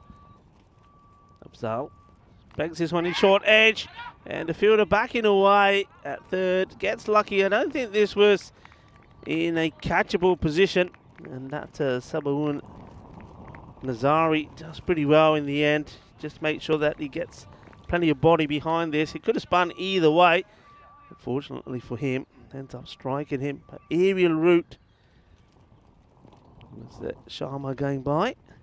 It gets Patel back on strike. Short, and he gets this high up on, I think he gets some glove on this, pretty sure. So just have a look, no signal from the umpire. Yeah, gets a good bit of carry through though, good bounce from Afzal. That will be the end of the second over. You see, it really climbs up, doesn't give Patel too much room. It was angled right at him. 12, 13 with that single taken, and 1 wicket down. How about Albizami though? Because if they can win this game as well, they are absolutely flying at the top of the table. You see that they'll be 8 points clear. Okay, sure they would have played 6 matches more than anyone else, but it does seem like a bit of a race for second place. They will still have some cricket to play against the Titans. Albizami, and that match will be on Friday morning because Albizami do have tomorrow off. But yeah, certainly they have been very, very impressive so far. And I think the amount of players they've used has had a lot to do with the fact that I think it's a really good achievement. Qureshi to continue. Goes for the Yorker first up, just over pitch, but once more not able to pierce the field. They will look for the second here, and they decide not to take on the fielder on the overthrows. That was been the story really of Indiska's batting, especially in that first match. They did play some nice shots, but they just weren't able to get it past the fielders. And one thing we do know with this outfield, you get it past the fielders, it's 4 runs. Yeah. There's boundaries there to be taken. Super fast outfield at the moment, isn't it? This one will speed away, and we're talking about the speed of the outfield. Well, there you go. If you need an example of it, it's a little bit wide, goes for short and wide. It's actually a very nice shot. It's something that Sharma plays well. He rocks back onto his back foot, and that's got to be his favourite shot. And that's an area of the ground that they will want to protect with Sachin Sharma. Yeah, exactly right. I just want to say a quick hello to Tamina Begum, who just finished a class and has joined us. So let us know where you're watching from, Tamina. I know that people are sometimes coming in and out. People got their lives. Some people are kind of watching maybe with the sound down, or maybe they're just listening and they're not watching the pictures, but a lot of people make the European Cricket Network part of their daily routine when they can.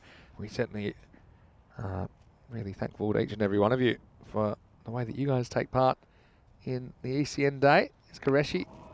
Good reply from Qureshi. Doesn't give any room here at all. Look, we can't do anything about the couple of the national days it is today. It's National Just Visit Your Relatives Day. Well, is it? That's out of the question. That's a long way for you to go, isn't it? It is a long way. Long way for you to go. No Dirty Dishes Day. So come on, everybody. Don't leave. Where are you Don't getting be these? tempted to leave you dirty dishes in the sink. Are you getting these? But I like this one. We can do plenty with this one. Let's see this one from Qureshi first. Holds it well and wants the cheeky single with the wicketkeeper a long way back. Zabiula Niazi, they take it. Yeah, look, we are in Sweden, and I know that Sweden is named for its cheese. So it's National Cheese Souffle Day. All right, I can get around that for sure. That'll do us, right? When you say national, do you mean just in Sweden? No. Oh, just national. International. International. Okay. International. All Everywhere. right. Because I thought this is a lot of days for one country. Because when you say national, they normally means one country. Yeah. Okay, gotcha. It's Qureshi. It's well played. And this is better understanding between Patel and Sharma. We certainly know that Sharma and Govinda, they certainly don't communicate too well when they're out there. But this is what you've got to do. Make sure you get no dots. Turn those into ones. And they've already turned some singles into twos. Positive in that way, but still they need to find the boundaries as well. Yeah, for sure. Last ball of the power play coming up. And beats him with a good one. So finishing with a dot, Taz Qureshi. Once again, he just has always been very economical for his team. Goes for 15 off his 2 overs. Yeah, so to move into the 4th over now. Of course, up to 5 outfielders can be used now. Just want to say a quick hello to Charlie Hunt, who's joined us in the chat. Yeah, Charlie. I'm sure he's resting his voice this week. He had a fair workload last week, didn't he? But yeah, Charlie, it's great to have you with us. And wishing you all the best. I know he's spent the summer in Spain, which is where he will play, I'm sure, a lot of his cricket for the La Manga Torrevieja Cricket Club over the Spanish summer season. Now, here's the birthday boy, Javed Davudsai. Not often you get to play 2 games on your birthday. That's what he gets to do today. He comes in for his first ball. It's been well met by Patel. Thumps it into the ground. Showing good technique, isn't he, Patel? Certainly looks like a player that plays the longer format of the game very well. They've had a couple of those kinds of players, haven't they? I think that even Nirmal Ear, I liked some of his shots. He came out number 3, but it's just finding that gear. And look, you don't necessarily have to hit everything in the air or much in the air to get value on this ground as well, because it is really fast. But now they do have the protection of 5 outfielders, so you do need to kind of be able to target certain areas. Nicely played this time by Sharma. Once more, you see it's they're good shots. They're running well, but they're not finding the gaps. It's tiki-taka. Tiki-taka is fine, but this is T10. We need a bit of boom here. And at the moment, they're going at sort of finishing around about 65 to 70. They need the acceleration. They need to try and get to around 80, 90 for me. It's well bowled. That's an absolute beauty. And well done to the birthday boy, Javed Davudsai. Gets this one right on the money. This is great bowling, clever, because just have a look at the batter there. He moves early. And what Javed does says is that, oh no you don't. And he gets it right up there and he's pumped. Have a look at his reaction here. What? Jaka there, what day? And oh yeah, he says. I love this. I mean, he is pumped, and he should have really, he's bowled well enough to take a wicket in the first game, but now, yeah, I thought he was going to pump the air. He just holds back a little. I think he knows he's not to be a naughty boy. And he wanted to pump the air, but I don't know if he just tripped over his own toes there, Davudsai, but still, it is the second wicket, 22 for 2, and 21 on his back, and 21 years today. Happy birthday, and what a birthday present that is. I don't know if the batter was intending to give it to him, Kev Patel, but he's got a walk for just 5. Halfway through this 4th over. Albizami, I think, in charge in this contest. They have been making the running all morning. New batter to the crease, Govinda Singh, so he's been dropped down from the opening position. Let's see if he can make some runs at number 4. Pretty good first up Yorker. Just dug out by Govinda. Did well to keep that one out, actually. Yeah, Govinda Singh. So these two opened up last time round. They didn't do too bad. They got a good partnership together around in the 40s. But again, it's the acceleration. That's what it's about.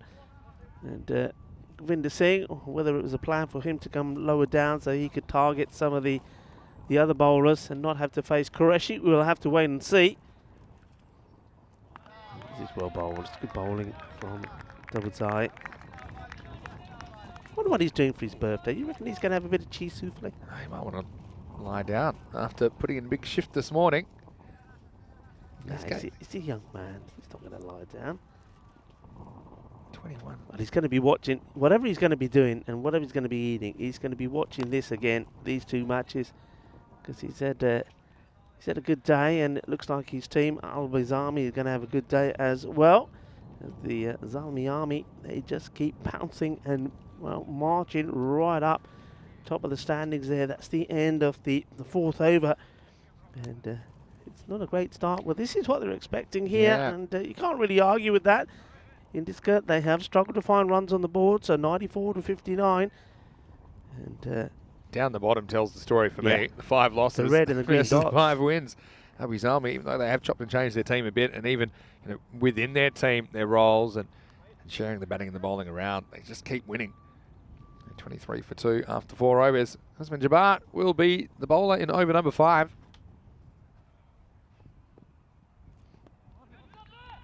Yazi able to block that. I was having a cheeky dig at him, but what I will say is he's a very talented cricketer. I like the way he plays the game. Yeah, Govinda is disappointed. I think he's indicating there to Sharma that the ball doesn't really come up, but he's looking for that shot all the time. I think we need to see him coming forward, attacking the ball, so taking a little charge, and just waits on this one and puts it out there on the offside. He's done this well, and he did it a lot in the first match, but the problem with it is it doesn't get him the boundaries that he needs. He needs to put more power into the shot, more aggression. I like to see him taking a couple of steps down the wicket and hitting straight. I think he's a powerful man. Let's see if he can get that power and clear these straight boundaries. Sharma goes up for the uppercut, and it's almost taken there, and it's Aman Zahid. That's a 3 out of 3 that he's put down. That was the hardest one of the lot. 2 were yesterday, I have to say, just to clarify things. The 2 yesterday were absolute sitters. This one wasn't. He had to turn around. He's going with the flight of the ball. And unfortunately, he needs his old headgear. That's what he's missing, I think. Yeah, I mean, I wasn't with him in the car yesterday. If I was, I would have said, well, this one is a slow ball. I think this will be a no ball. It's off the pitch. And it's called, I mean, where does it actually land? I mean, that's important as well. It's fine for height, but we'll have a look at where does it actually bounce. This will give us an idea. I think it's off the first cut. Yeah, well, is that past the line when it bounces? Past the line. So it probably should have been a wide. What was it called? No ball. Free hit. And this time it's a dot. Last time Indiska had a free hit. It was buys they took, but the ball had clattered into the stumps. The unlucky young man was the bowler. Yeah. Unlucky keeper. Unlucky keeper as well. Buys. Couldn't really done too much about that one.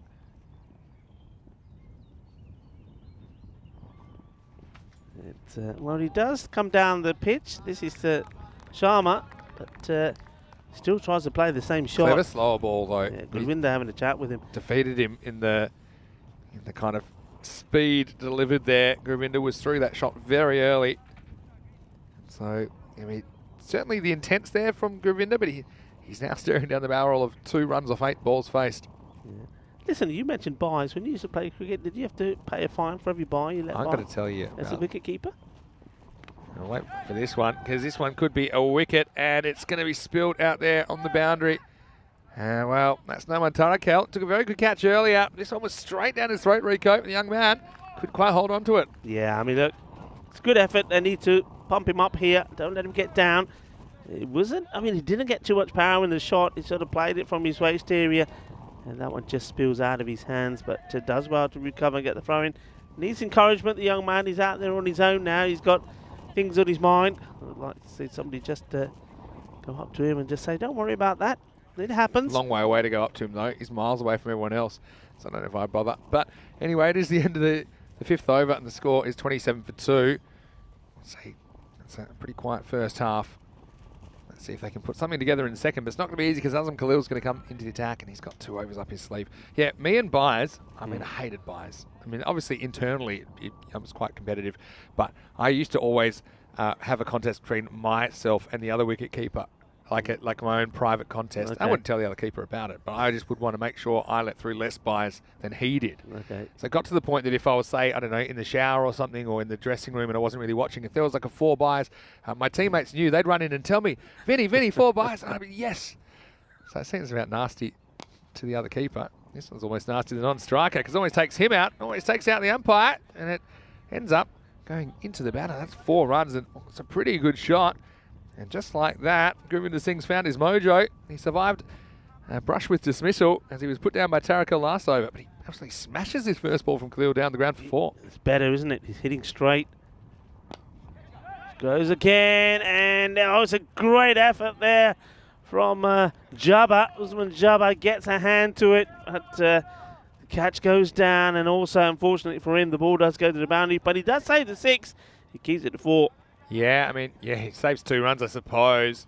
But he'll be hoping at a bare minimum to at least keep that ball in play. And then you probably only concede 1. But how's Govinda? I mean, he's kind of come back from the pearly gates. He's been sent back, and he's just gone whack, whack. Jabba Usman may have to come off here. And, he's looking at his hand. I'm just wondering if he split his webbing. Yeah, I think so. I mean, that can happen. That was really travelling. It was hit flat, was hit hard. But yeah, Ismail Zia is now going to field in that position. So he just might need a quick running repair, maybe on the webbing. Just, you know, if you get hit on one particular finger, it can snap your finger back, and the webbing between the fingers can become damaged. It's a pretty nasty one. Yeah, I mean, I think he probably will. Looks like he's having some repairs done. And, I'm sure we'll see him out there again shortly. Has bowled 1 over already, Usman Jabbar. But yeah, Govinda. I said he was 2 off 8. Well, now he's 11 off 11. He's facing up to Azam Khalil again. This time bangs it into the ground. Yeah, Govinda's got... he hasn't got a very big bat swing, has he? And he stops it mid-flow. He does not one of these batters that hits the ball and the bat comes all the way up and goes sort of behind the shoulder when he hits the ball. Just wondering if he was able to do that, he would hit the ball a lot further. It sort of stops his shot once the bat comes to sort of the midriff area. He needs to get that full swing in. It's played out onto the offside by Sharma. Sharma hasn't really got going at the moment. No, he hasn't. He's still there, though. Hasn't had a lot of the strike, to be fair, through the first half of this innings and a bit. Up in the air, but he gets it through the gap, and the chase on for the fielder, and he's not going to get there. Both Jason Gitti Chaudhary ne, but Lagya Choka, nice shot, gives himself the room, finds the gap. It is uppish, but it's all about the placement. 4 runs. Yeah, Govinda's played really well, probably as good as anyone in that over. 14 come off it in the end, 41 for 2 after 6 overs. Yeah, fantastic batting from Govinda. Usman Jabbar, well, he's out there again now. That's good to see. But yeah, he seemed to be able to hit him down the ground pretty hard. He seemed to be comfortable enough to go back and punch that one through point. So and this one kind of flatlining as far as the win probability. But I mean, Diska, they'll be hoping they can maybe... Look, what I would normally say here is you get to a ball from here, then you can get 99. There's Usman. Just mentioned he's back on the field. Yeah, he's back, but he does have an injury because that's why he's been moved to the 3rd man area. Yeah, definitely got a finger injury. Here's Fuzzy Chowdhury. Hit down the ground. Long off will do the fielding where Tash Qureshi is. Going to say, though, yeah, this is where I normally go. Okay, to a ball from here, you get 99 from the 6 over mark, but it just doesn't seem that achievable. And not only 2 wickets down, but it seems to be a low-scoring tournament. What I was going to say before, Rico, was that I think it's to do with the fact that I just think sometimes you have bowling-heavy nations and batting-heavy nations. Romania is one where I think the batting is kind of outdoes their bowling a bit. And in Sweden, I think the bowlers seem to have the batsman's measure for the most part. They've been hard to get away. Here's Chowdhury, good leg spinner. Good running, and one straight away. Here comes the throw. Aman does well there. Yeah, now this is the battle I'm interested to see because this is the man that got Govinda with a beauty in the first match. And he's got him in the second as well. It wasn't the best of deliveries. Wasn't as good as the one before. But he just entices him to come out, Govinda Singh. And Singh wants to take the charge, and he loses this in the flight. That's a clever bit of bowling. Well, he was keen for revenge, wasn't he, Govinda Singh? And he tried to disrupt the length of Fuzzy Chowdhury by getting down the pitch. But this one just slides in, maybe the top spinner from Chowdhury. But Govinda, after getting the better of Khalil, he couldn't deal with Fuzzy Chowdhury. And so he becomes the third wicket to fall. It's 44 for 3. Good bowling by the spinner, got to say. Good bowling. Just slid on, didn't really turn right to left. Just crashed into the stumps, and that's the end of Govinda after a bit of a cameo. Yeah, so Govinda departs. He comes out and he does what he needs to do. I think he's come lower down the order. The plan was, okay, you go in lower, but when you get in there, you attack, you go after the bowlers. He certainly did, but they need to carry that on here. Look, I'd much rather them lose 9 wickets here and end up with whatever than end up with 60 or 75 down. They've really got to throw the bat at everything. Yeah, they do. What's their best case scenario from here? I mean, 10-10-10 maybe gets you mid to high 70s. I mean, that could be defendable. We know that Al-Bizami missing a few of their key batters. No Shahid Ali, no Rahul Khan, no Zia Alizite, for example. Oh, half-hearted appeal here. Thanks more for this dumping. Watch out. Yeah, see that, actually.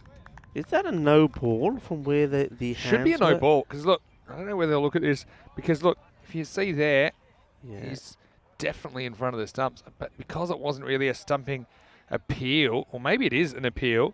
It was an appeal, yeah, definitely appeal. So the umpire is saying no to the stumping, but keep an eye on the gloves here off the keeper.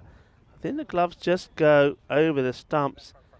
Have a look. Yeah, that for me, that left hand goes past. So be interesting to see what communicated one, here. Because if that was, say, a court appeal, you'd have to decide if he was in front before the ball passes the bat. Anyway, it'll be 7 overs down. The result's not out. Well, the umpires are still talking here. I think it's going to be called a no ball, and he's going to have to bowl that one ball again. I think so. Well, I'm going to have a quick moment to talk about the European Cricket Championship, and it will be beginning 12th of September.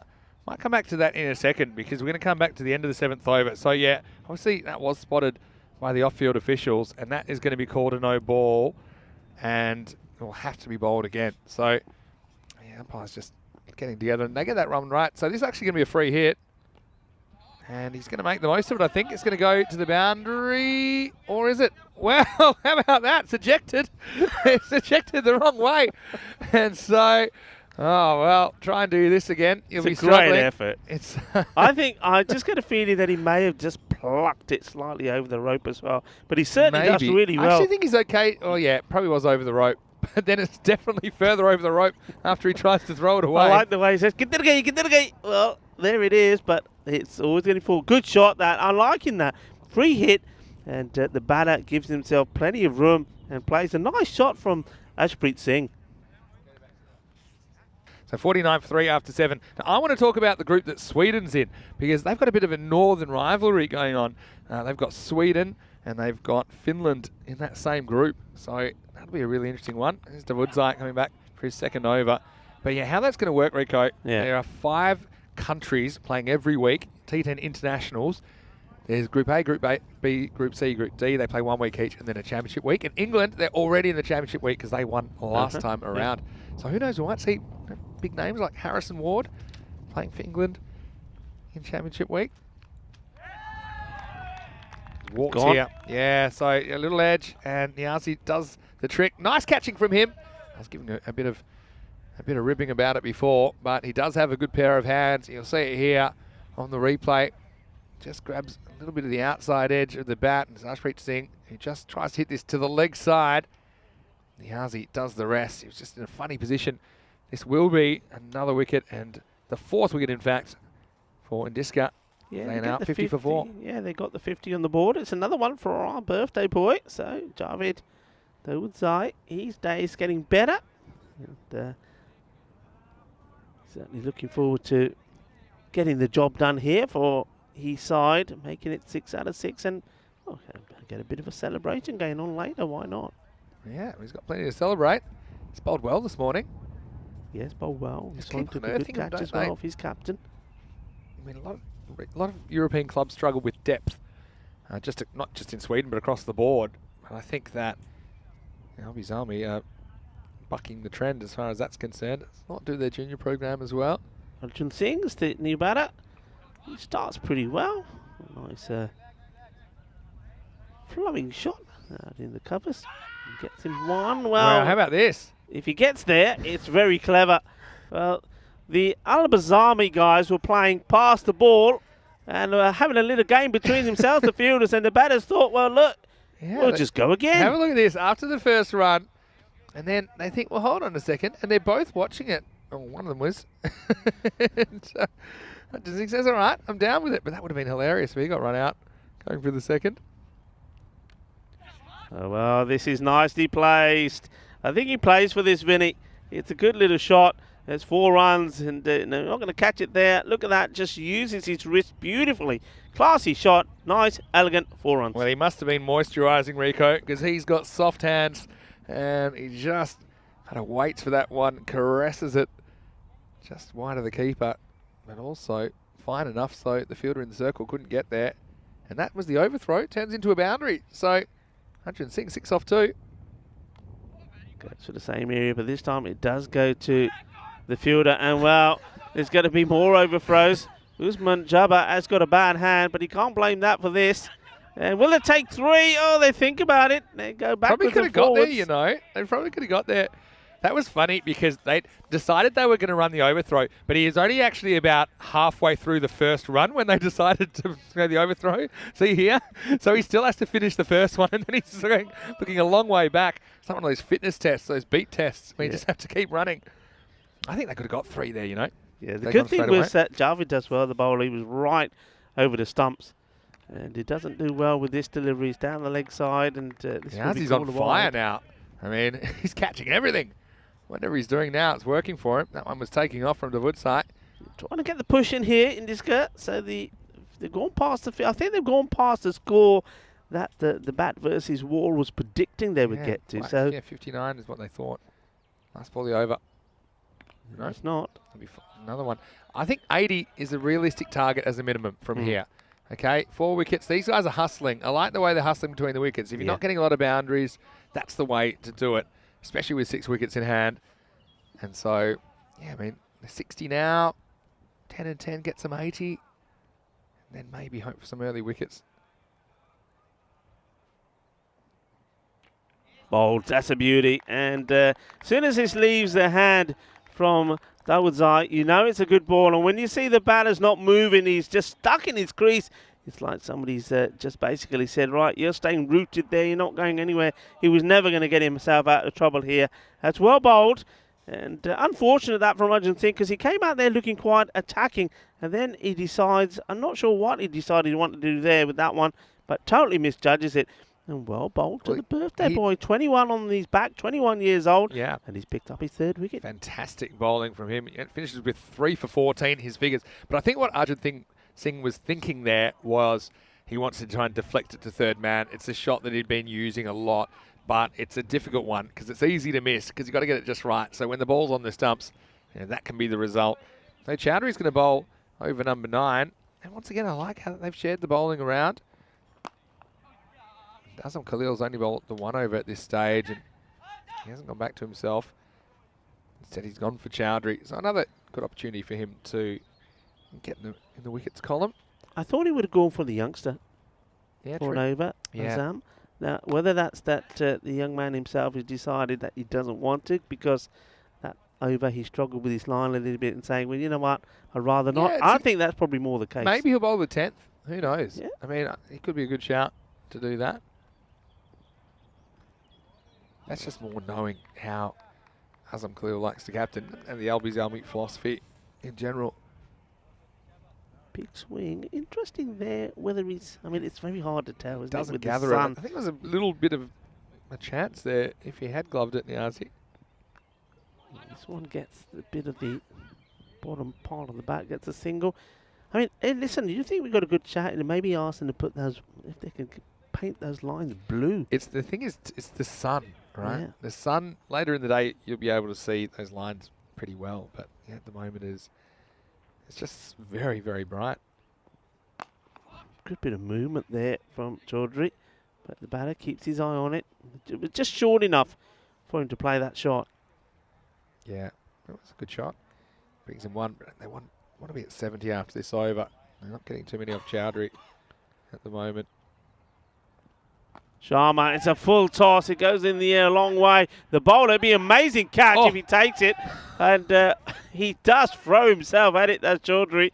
But the batters, they take two. It would have been an amazing catch, Chaudhry. To be honest, no one else was going to get there. And this one's got him on the end of the fingers. And he's also probably pretty puffed out. I mean, he has run a good 30 metres to get there from here. It really should have gone for a Maximo. Instead, it went pretty much high in the sky, and look, bang.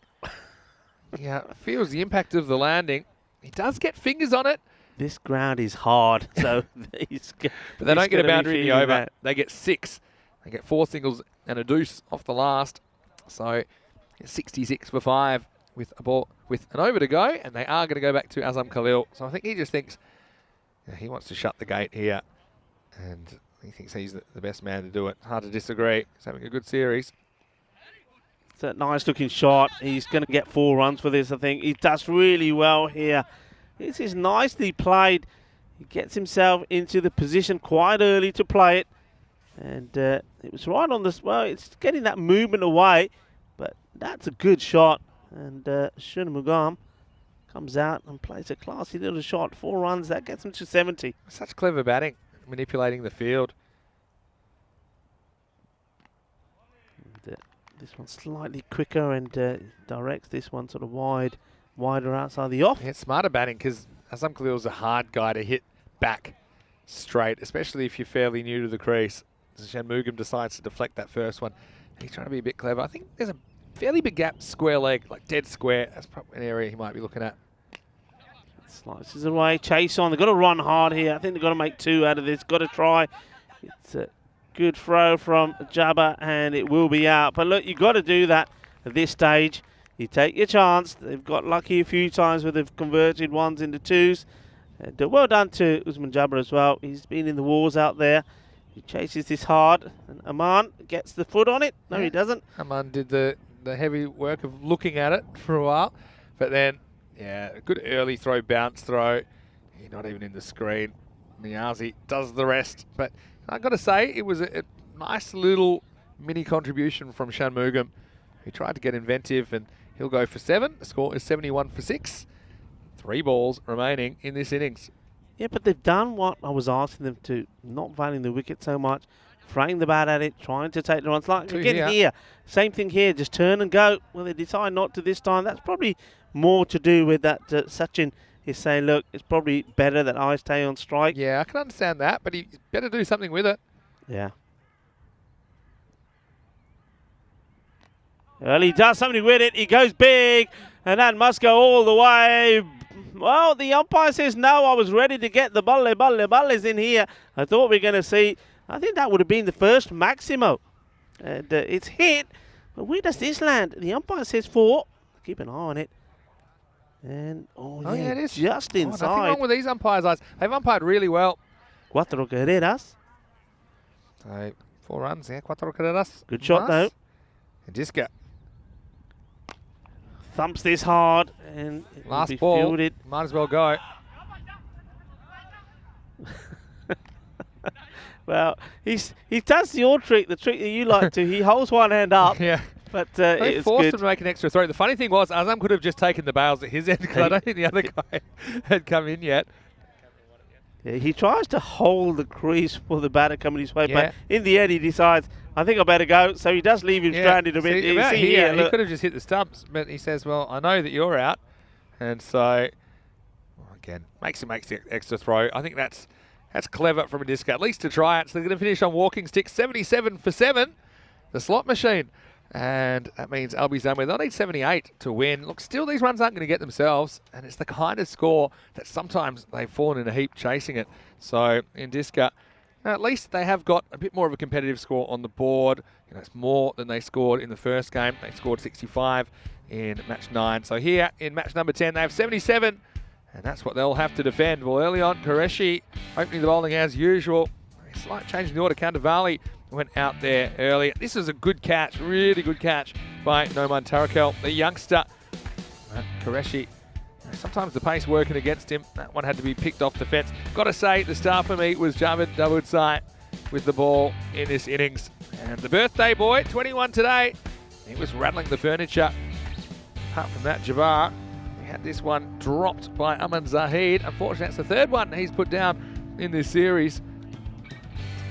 This one was also put down. That was Aman Tarakel.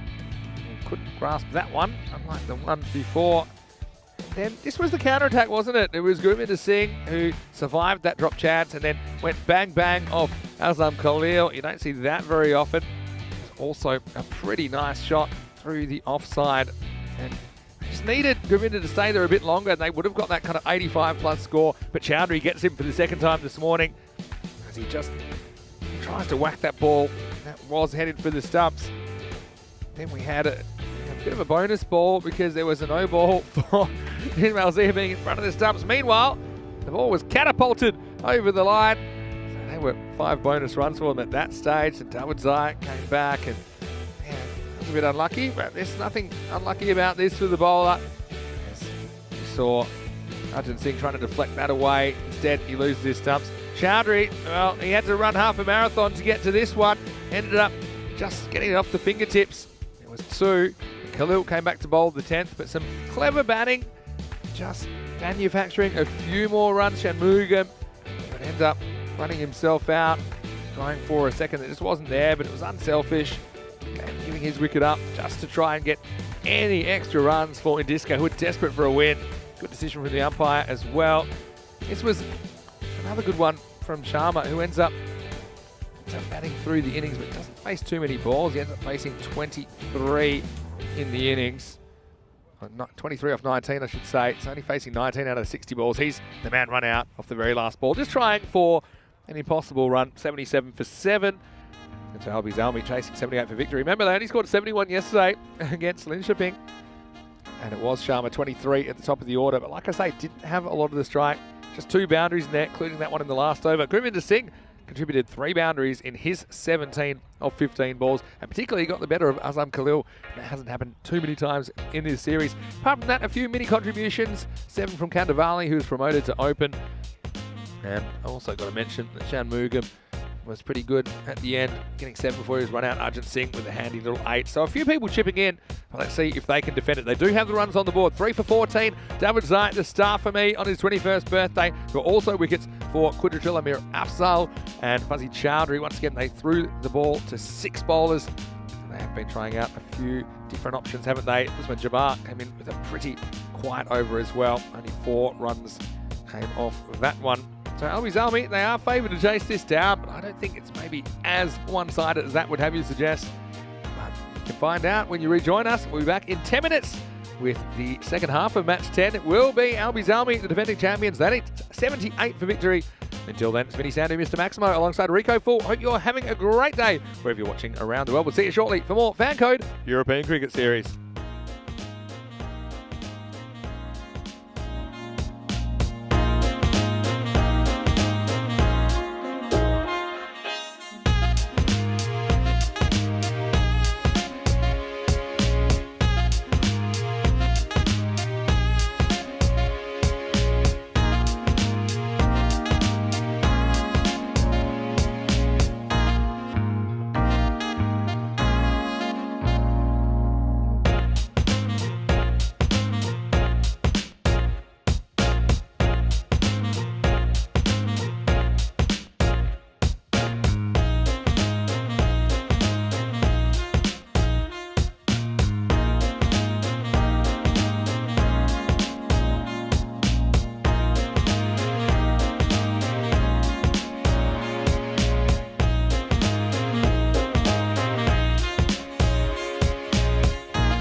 Hola, muy buenas, mi cricket familia. ¿Qué tal todos? ¿Está bien?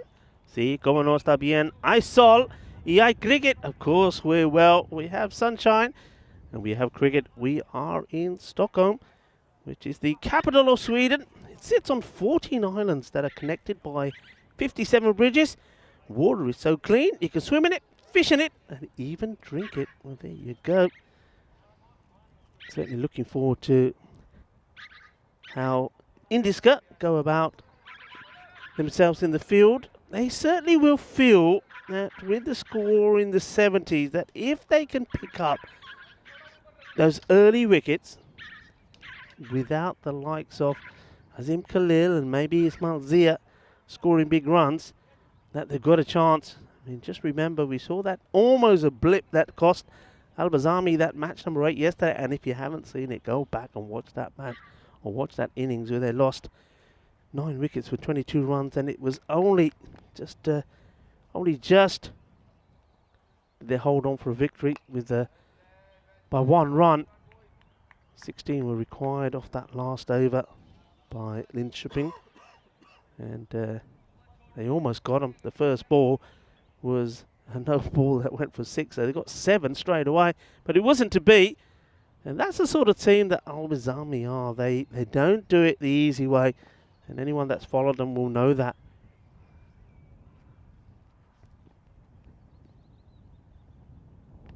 And this is nicely played away. There's nobody down there at all, and it's going to be 4 runs. So Taz Qureshi just helps this on its way. Well, we know him for his opening the bowling, and now he's out there opening the batting as well with Niazi.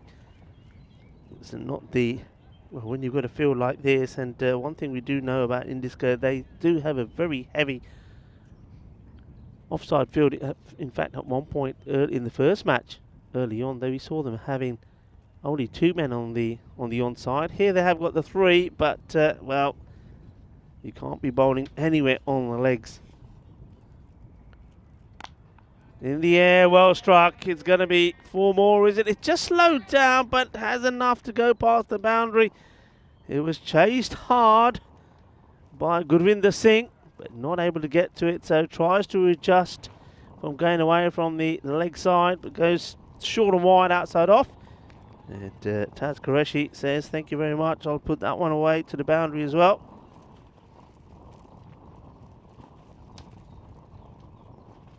Arjun Singh, well, he holds on to this one. He says that this doesn't feel right, and he says he doesn't deliver it. Well, look at this. That's got to be the most dynamic pull away that I've seen. It just didn't feel right, Arjun. And says, not yet. I'm going to go back. Very good afternoon to everybody that's tuned in. Once again, clipped off his pads. Wicketkeeper and fielder from the deep meet together around about the 30-yard circle, but only a single has been taken. If you're the captain here and you're especially looking at the way the batters are playing at the moment, looking to work the ball on the onside, especially Qureshi, I think you've got to make a change to that field pretty quickly. In the air and gets enough of this. This will go all the way. Balle. Manos arriba, arbitro, porque eso es 6 carreras. Good hit. Niazi, if it's there, he's going to play his shot. He's not going to hold back. It's been a blistering start with the ball to go. 16 already on the board. And just had to wait for the fielder to come back into play. Arjun Singh wants to get it over with quickly. I can understand why.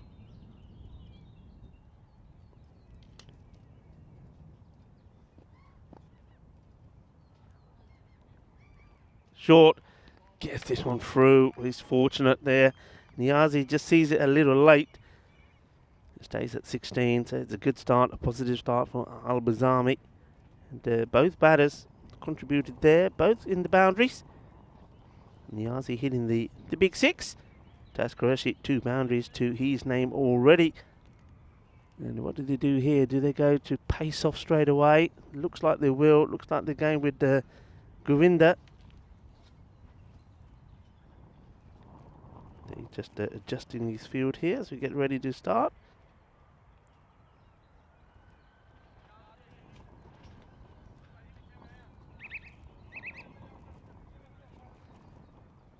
We get all sorts of wildlife here, and look, the one particular one that I really like is one that I always give a shout out to my daughter on. There you go, the doodlebug.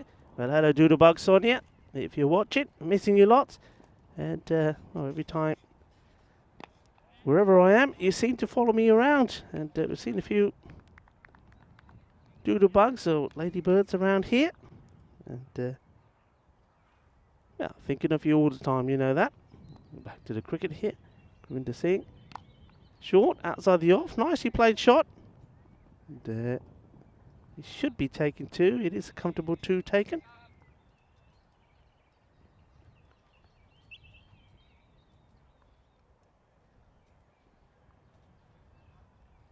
Yeah, very warm welcome to everyone, wherever you're watching from around the world. Let us know where you're watching from. It's always nice to learn and hear from where you're enjoying the cricket. Govinda Singh there, as this is played out. Nice song. He's sort of going up to the umpire. It's like he's shaping up to the umpire before he bowls. He's saying to the umpire, look, you're going to have to move slightly, because otherwise I'm going to be barging you out the way. And to give the umpires a shout out as well. Done an excellent job. That's side a riff there. And Mohammed Bilal is the man at square.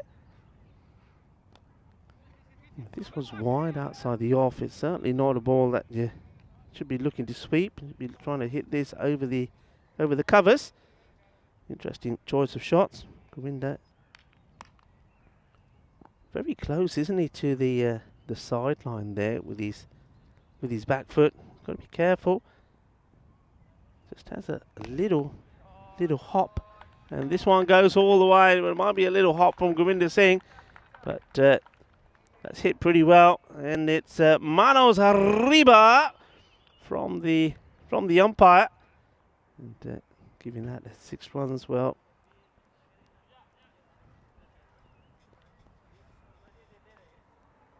Govinda is under attack. Ball to go.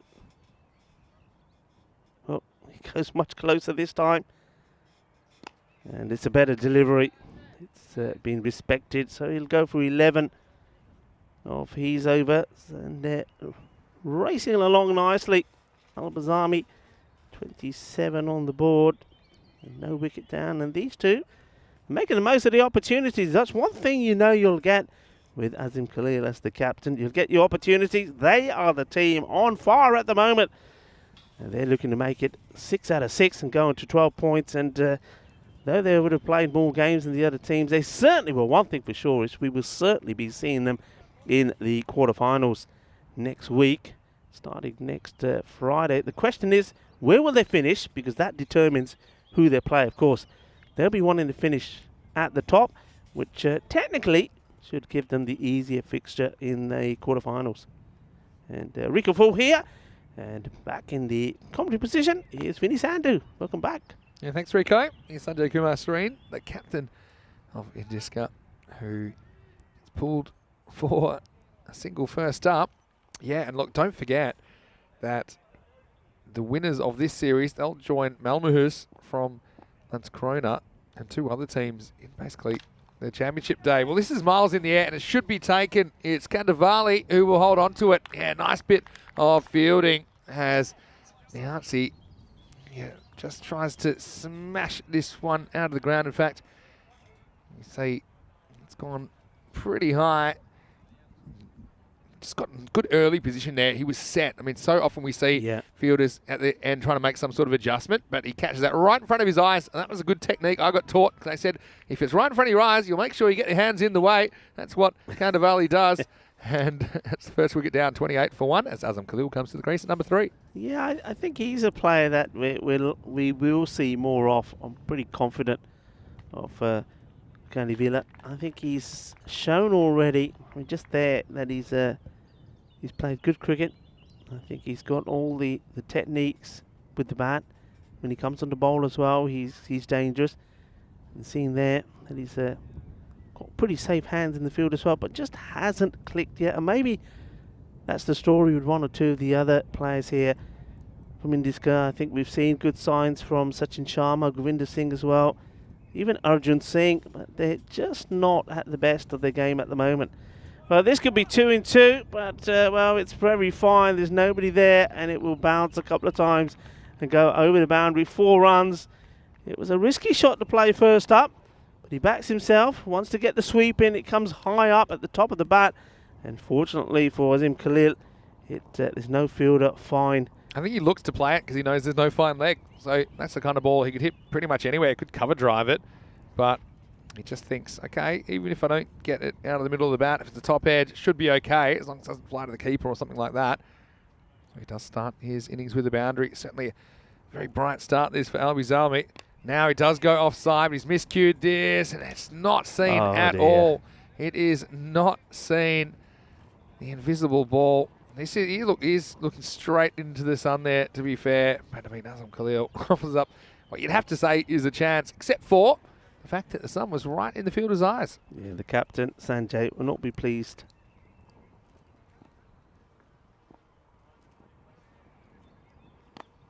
It's well bowled, but he's not in a real hurry to try and stop it from going past him. They'll take another easy single. There needs something to happen soon. I mean, this. Have a look at that rate already. It's at about run a ball. Need wickets.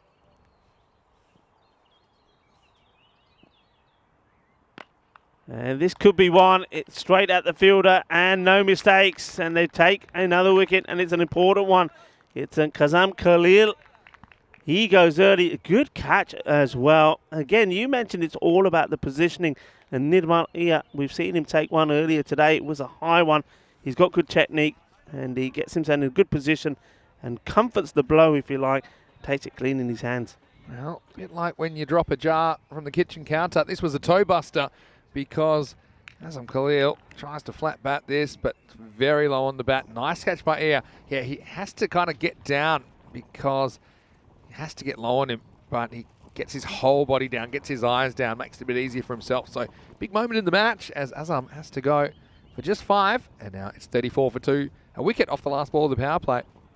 Yeah, and I said they needed wickets, they need him quick, but that's helped. Two wickets in that one over from the captain.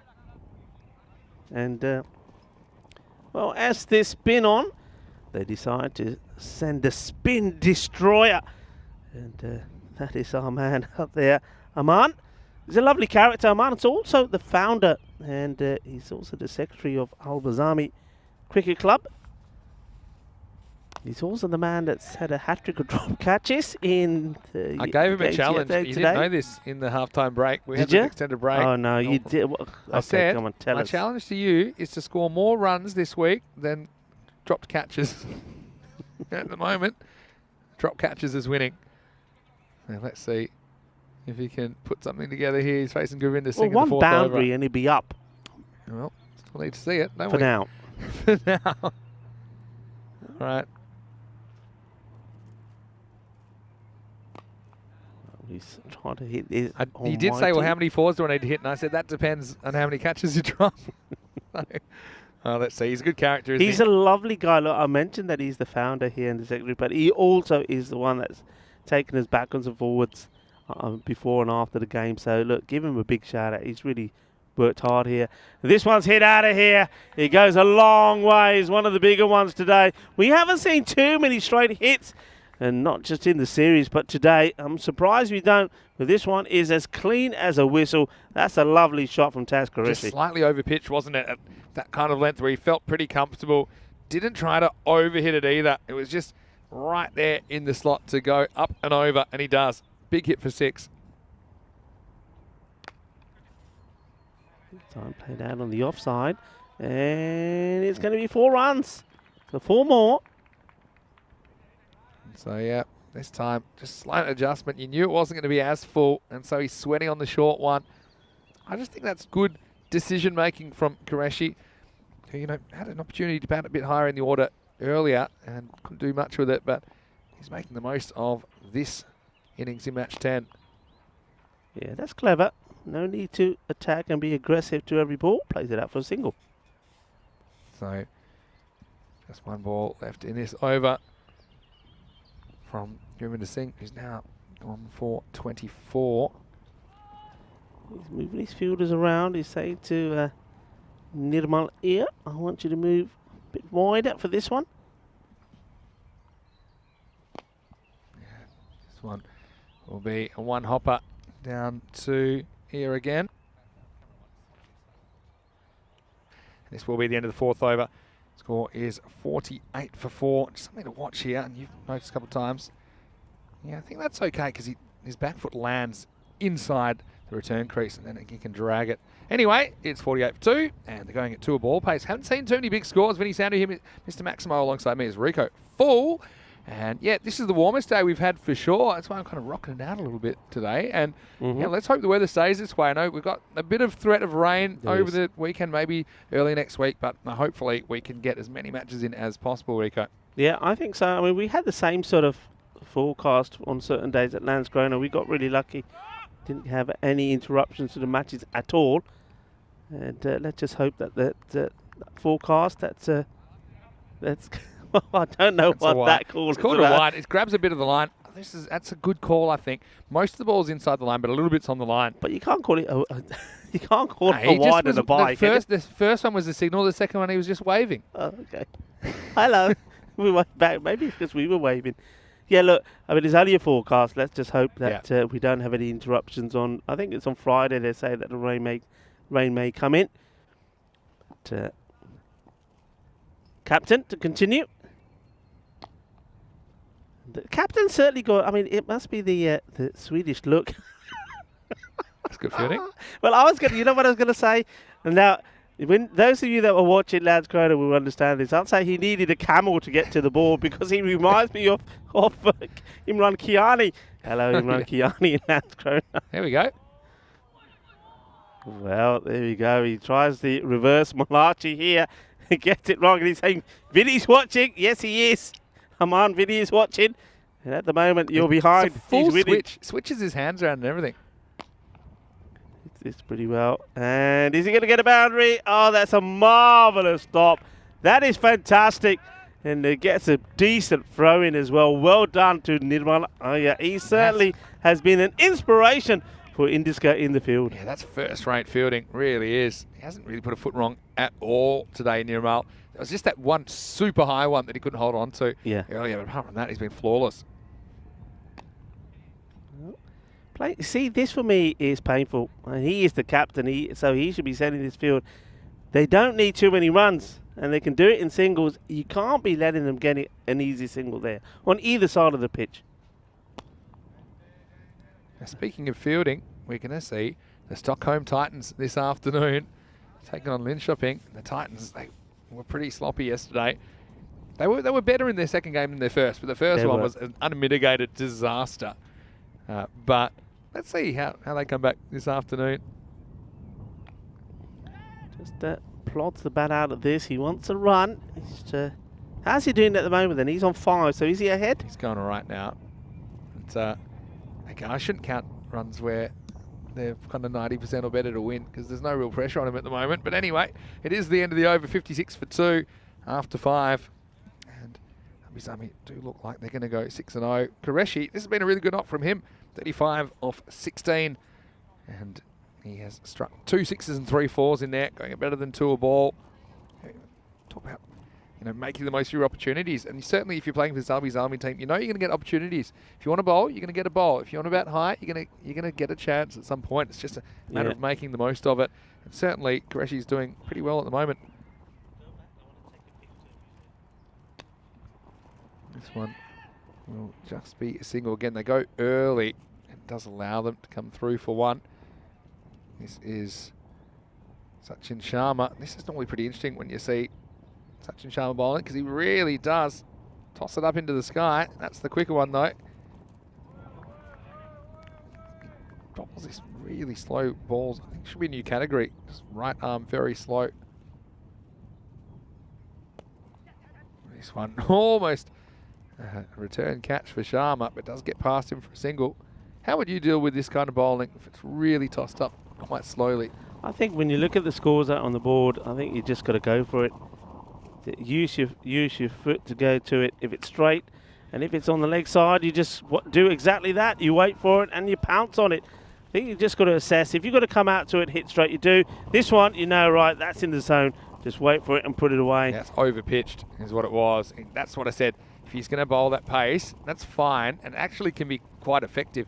But you've got pretty much a zero margin for error with length. Because the line doesn't matter so much anymore because the batter has so much time to move around. Yeah. If they want to hit the ball leg side, they can take 7 steps while the ball's in the air and run around the ball. So it's all about length. And that time he overcooks it. The ball gets blasted to the leg side boundary. Zahid, he's making a fool of me out there now. He's on 7. Oh, well, how about this one? This will probably be called a wide. And we're going to show a replay, but the replay might take so long, the next ball might get bowled because, in fact, I think it will be because the ball's so slow. Here we go. So that's a good length. You know what I mean? That is a good length if you're going to bowl it. I mean, yeah, it is, but it goes back to what you told me. How do you play it? I mean, it's in the air so long, you take 1 to 2 steps. Look, if you get 7 in the right position, you've got so much time to do it. Well, here we go. He wants a reverse, and he's gone. Jugger the hot test star. Well, he shows his hand so early, doesn't he, Ahmed Zahid? And you know he likes to play this shot because in the match before, he got a full toss that was way down the leg side, and he decided to do the reverse. Tries it again here, tries to get funky, and he wants a bit of showtime. And this one, it goes through his legs and onto the stumps. Yeah, I think because he shows it so early, Sharma has the chance to go, well, guess what? I'm not going to throw your moon ball. I'm going to go flatter and straighter. And he does go nutmegging Ahmed Zahid. And 63 for 3 now. Yeah, it wasn't a good look for Ahmed Zahid. That's certainly one that we need to talk about later. Yeah, 63 for 3. So what do they need? 15 off the last 4. This is Kudratullah Mira Afzal that's come out there into the middle. And he is batting number 5. Nice to see him getting a bat. Unless I'm mistaken, I don't think he featured in the innings earlier today for Albi. And so yeah, he gets a chance to potentially see them home. As we're going to see Ashpreet Singh bowling his second over. He's been a decent performer. In fact, this is his first. His first. Over. I was going to say, Ashpreet Singh opened in the first match. Yeah.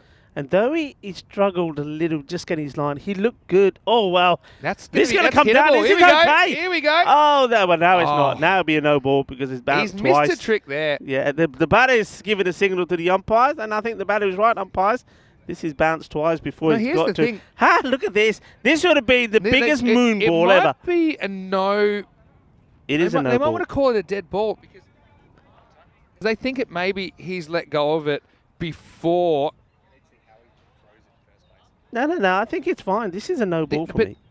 What are you seeing? That's what I thought originally, but look how early it comes out. It comes out before the arm actually. If it goes forward. Yeah, true. They have called a no ball. That was the biggest moon ball ever. Why is he not hitting that? I don't know. He's crazy. Oh. Well, you can just do this. Yeah, and there's nobody out there, which is a surprise. Nobody in the mid-wicket area. So the free hit gets put away. I think that's for the umpires. He was smart to let it bounce twice because then it is no ball. Otherwise, he risks getting out to it. Yeah. But now, I mean, you could just do this. And I think this has gone all the way. And have this confirmed. I think that's a Maximo. I think that's 6. You think that's a Maximo? Yeah, given us 6. So what are we up to? We're up to 70. What a crazy kind of start for Ashpreet Singh.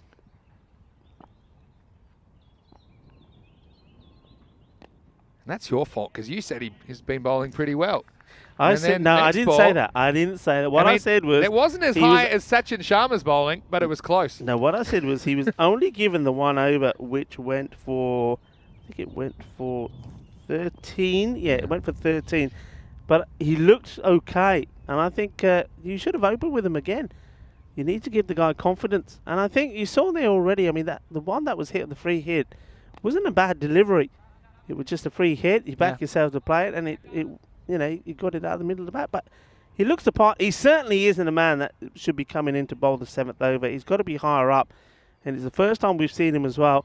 And I don't think the captain's done his confidence any good by holding him back until this point. Because when I said it's the second over, I just kind of assumed he'd bowled the first, but then when I looked back, of course, he didn't. They went for Arjun Singh first up, not Arshpreet Singh. Anyway, it's Kudratullah on strike.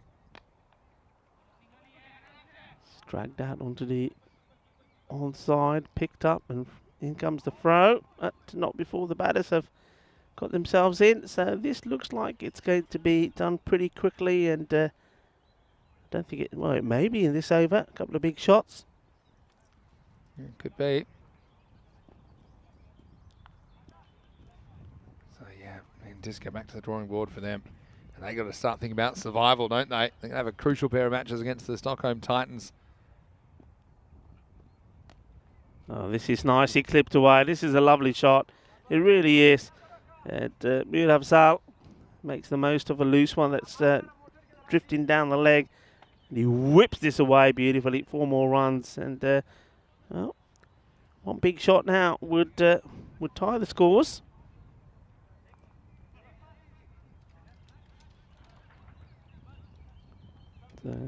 Been a hard day for Indies Girl once more. On the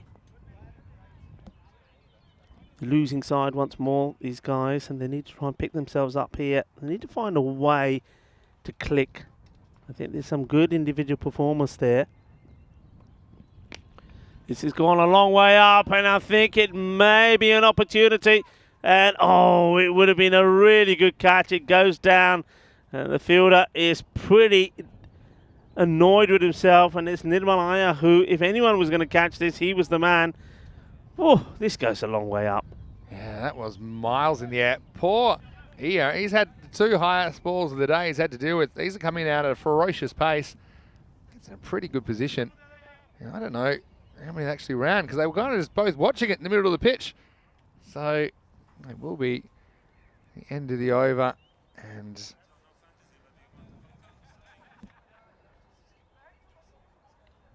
so where are we at now here then? Yeah, So that was 2, I think that was. So that takes it to 73. I don't know if it was You 2 don't think they or ran the 1, 2? because they were both just standing watching what happened. Yeah, it was just 1. So it will be Kudratullah that's going to face up in the 8th over. And the score is 76 for 3. So just 2 runs required now.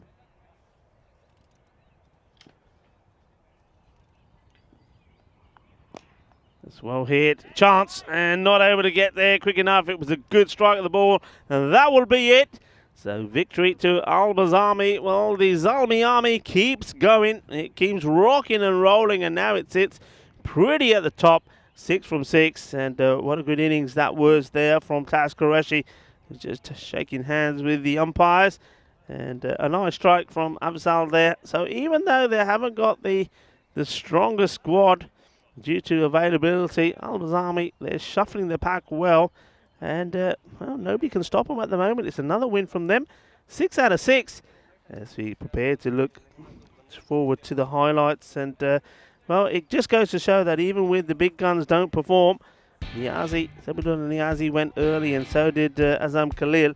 But Taz Qureshi, well, we know him for opening the bowling, but he looked pretty classy opening the batting. That was a lovely shot from him first up, and then follow that up by a big hit outside the offside, hitting it over the inner circle.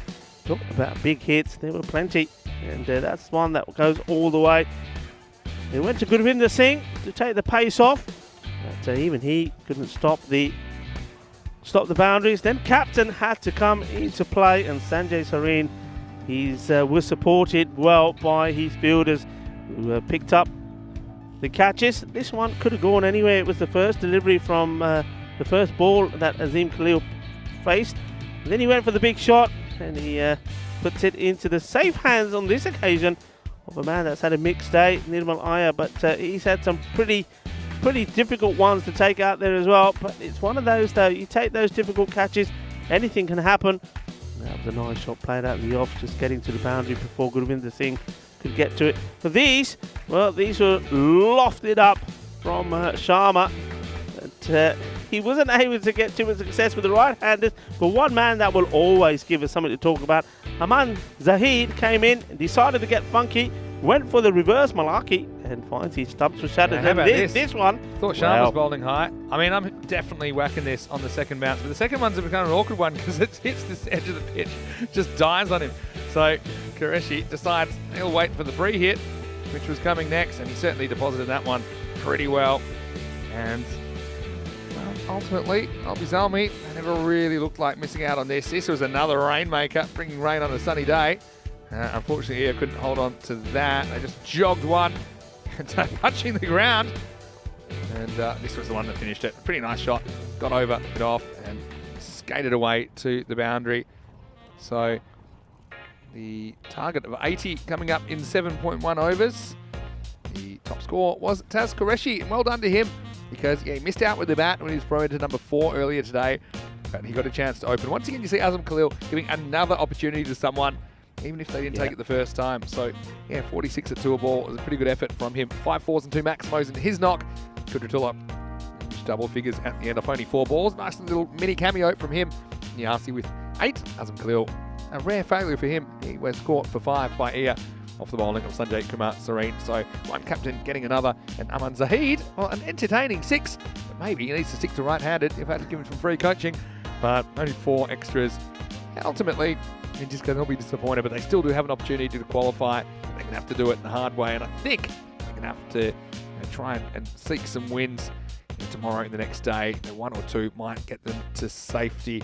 And I can tell you, the man of the match in this match was none other than Javed Davudzai for his 3 wickets. So that's really nice for him on his birthday to get the Player of the Match award. As far as the bowling is concerned, it was Sanjay Kumar Sareen who took 2 for 14. Bowled a pretty good couple of overs. Apart from that, Sachin Sharma, well, he had an interesting over, didn't he? He's certainly not afraid to toss it up into the sky. He took 1 for 8. But all the other bowlers getting a little bit of treatment. We're going to be back.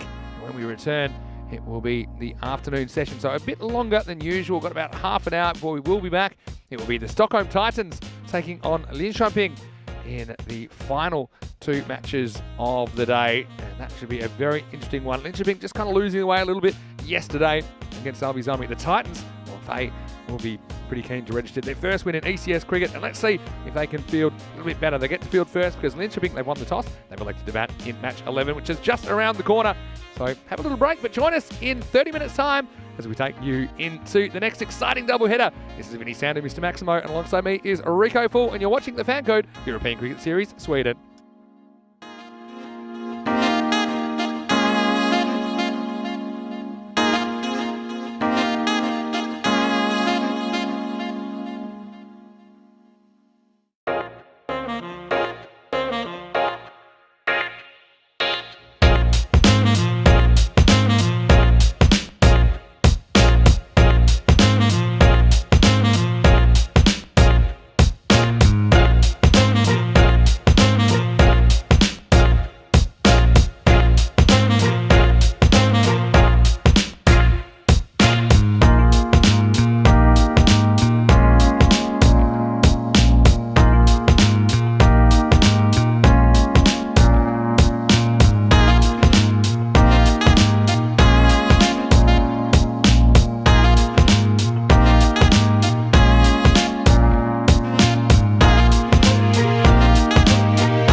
Match number 11 in day 3 is going to be an interesting one.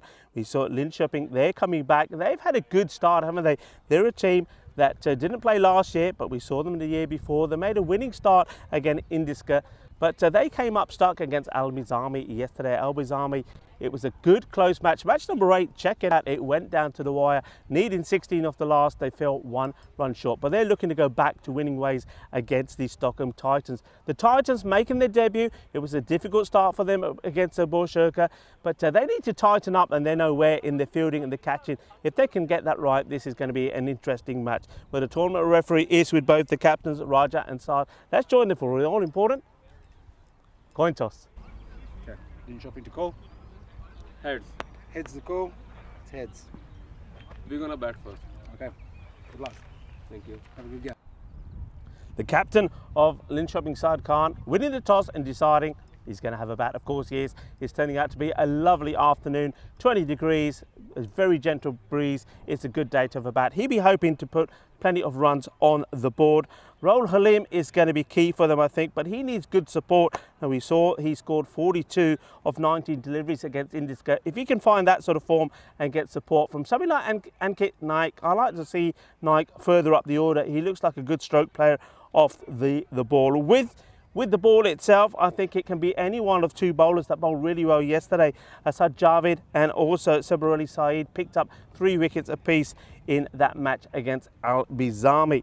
The Titans, well, we know the Titans have to get better in the field. If they can take their catches and try to restrain Linköping, I think they've got every chance of winning their first match in the European Cricket Series. Let's have a look at the key contributors with the bat. They'll be happy to have someone like Madhav back in their side. He will really be looking to contribute with the batting and getting runs on the board, but hoping for support from somebody like Gopal Pathasarathi, and also the captain himself, Raja, has to perform here with the bat. With the ball, I think, well, Ramraj Nadam, the very first ball he bowled, he took a wicket. He needs to be in fine form for the Titans. The captain himself has got to be key. And remember, if all else fails, they can always go to sushi as well. But one man who's looking forward to this one. It could be a classic encounter. It could be the perfect start for the Titans, looking to pick up their first points. Let's go over to Mr. Maximo Vinny Sandhu in the commentary position for the start of this match. Thank you very much, Rico. You are halfway through the day here in Stockholm, and we are really looking forward to this afternoon's action. And the Titans, they're chasing their first points in ECS cricket. And Linköping, well, they kind of fell off a cliff yesterday against Albizami. They're 2-2. And these 2 teams, they will be desperate to register some points. And the good news for you sushi fans out there is that Sushant Kadam is in the lineup. He's listed down there at number 10. We've probably seen him with the ball as well. Stockholm Titans, they're led by Raja Yanagula, who I think is a pretty important player for them. I'd like to see him batting a bit higher. He is listed in the number 3 position. And as for Linköping, well, they've got a few exciting players, including Ruhul Halim. I do like him. And Kamran Rashid, watch out for him with the ball. And so we see this is what the bat versus ball wall. This is what happens when you tie all of the supercomputers in Sweden together. They come up with this. Linköping 90 to Stockholm Titans 52. Well, that's a bit unlucky if you're a Titans fan. There's not much to go on. They've only played the 2 games. I think they want to get a few more than that. And actually, I think Linköping, they'll want a few more than 90 as well. Watch out as well for Gopalakrishnan Pathasarathi for Stockholm Titans. He's a pretty interesting player. Probably open the batting, bowl some spinners at some point. And here's a guy yesterday, Ramraj Nadar, that took a wicket with his very first ball in the European Cricket Series. First ball of the day, but then he offered a bit of everything apart from that.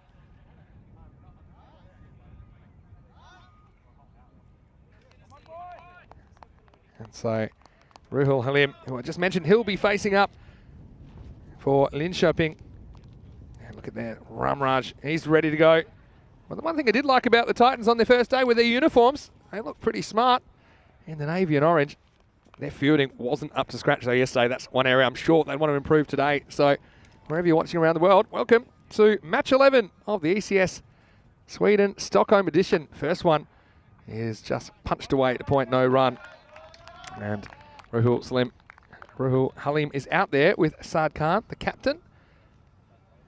And slight change with the gloves as well. Madhava Tigula has the wicket-keeping gloves for the Titans today.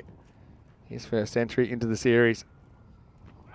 And Keeps a bit low. Hits him on the pad, but I think this one's going down the leg side. Another does his best work when he bowls on the stumps. This one wasn't far away, just nips back, and I think that one was missing.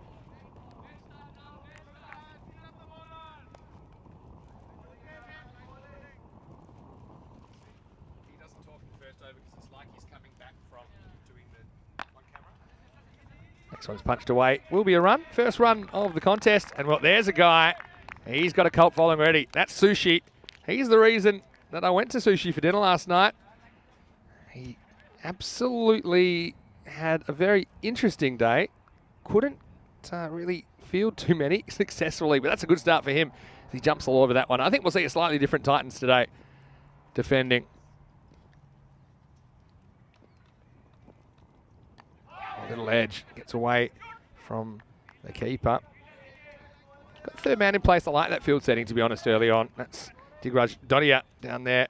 See this one. It's taking a little bit of a thick edge, I suppose. Just the single. Titans, if they can have a good start, that'll bring them a lot of confidence, I think.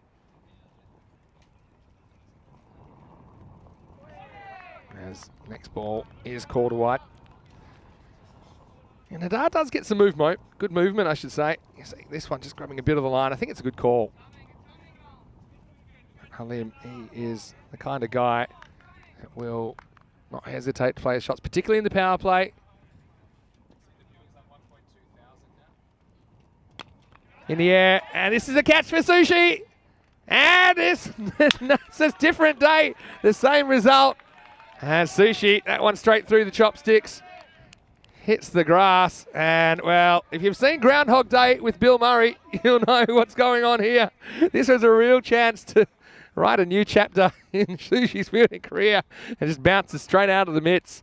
So chance goes down, and he knew. All eyes were on him then.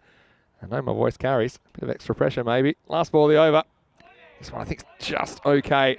And so it's the end of Nadar's over. And after one, Lynch being a 4 for no loss. Well, what do you think about that?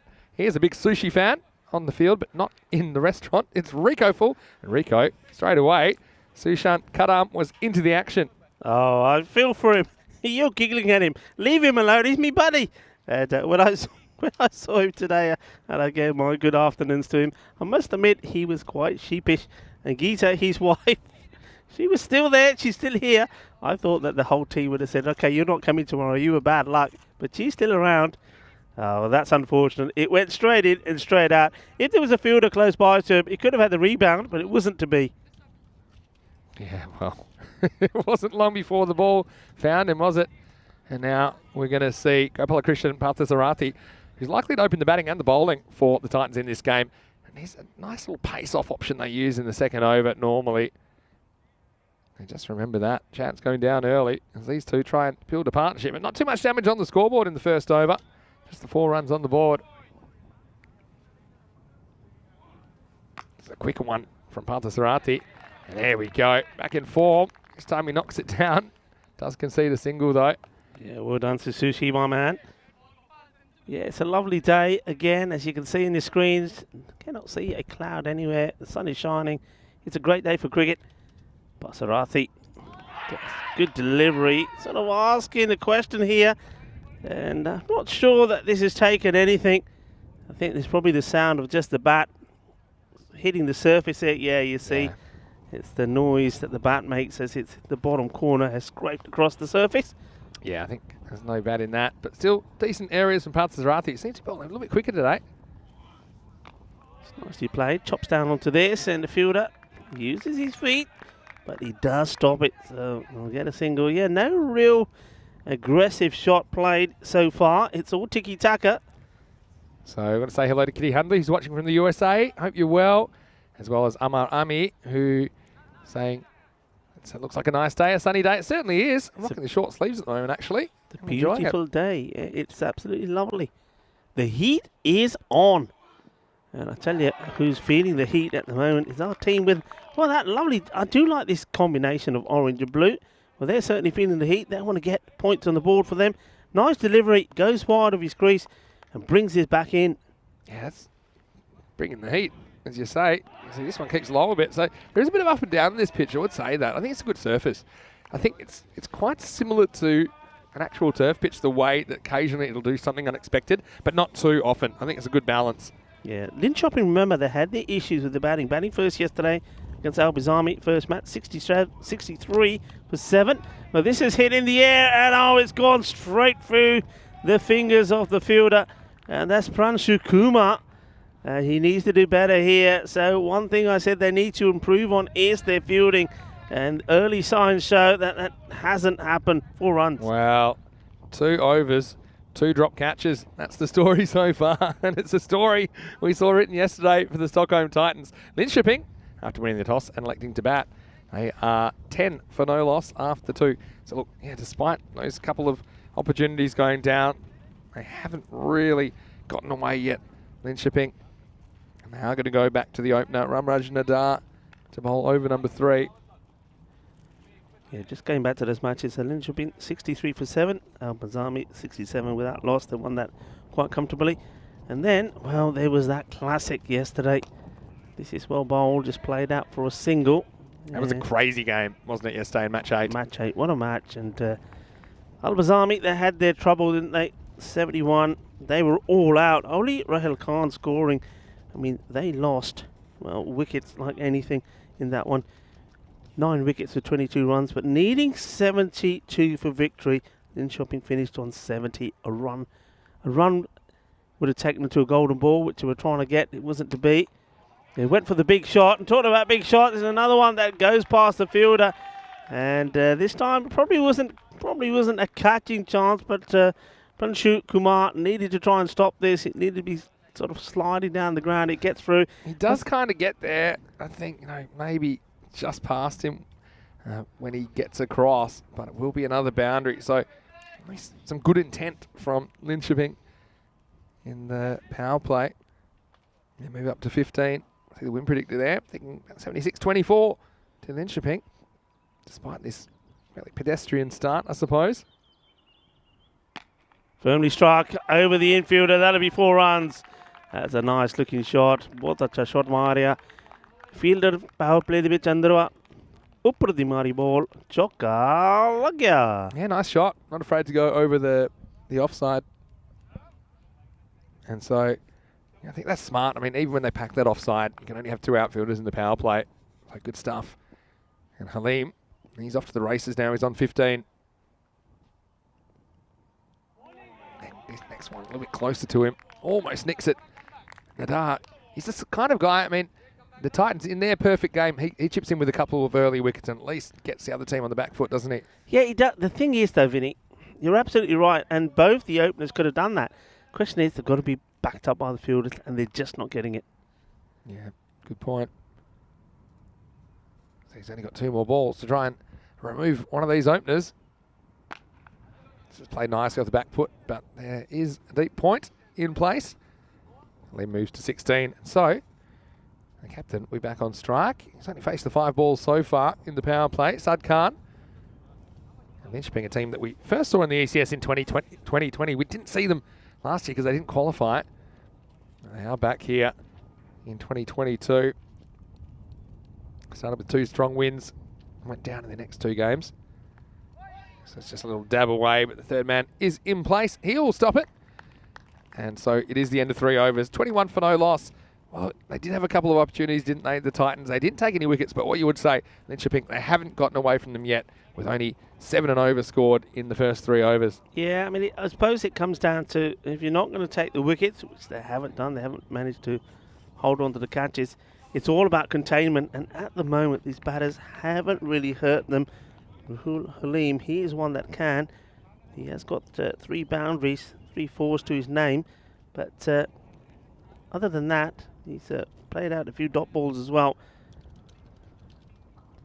So they are going to go back to Parthasarathi. It's interesting yesterday, he rolled his fingers on a lot more balls. Today he's got more kind of medium fast kind of pace, trying to swing the ball into the right-hander. Will be Sadkhan facing up at the start of the 4th. Edged, and it's a very fine one, but once again, that third man's been a pretty effective outfielder so far, and it'll only be a single. Yeah, they've got. Remember the other thing, Vinny, is they're missing Suresh from this team as well. Udugudaje, he's not playing today, and we know that he certainly was one of the better players yesterday with bat and with ball and in the field. So they've got to do it. If they're going to do it here, they're going to have to do it the hard way without some of the key players playing. Have to wait for one. Yeah, it's true. Give us your thoughts in the chat, ECN European Cricket Network. I said James Stewart's in there, and Kitty, I mentioned that. Helix, hello to you. And do appreciate that you are spending some of your day with us. This is better pitched by Partha Sarati. They have bowled some good deliveries. And I think I mentioned yesterday, Rico, that their bowling wasn't really the problem. I think they actually bowled pretty well. They just had 0 to negative support in the field. Yeah. That was a real issue. So if they can sort that out, I think they can be competitive. Yeah, absolutely. And wicketkeeper will have to chase after, but he's got a long way to go. And then the bowler says, "Don't worry, I've got it." Best direct hit ever.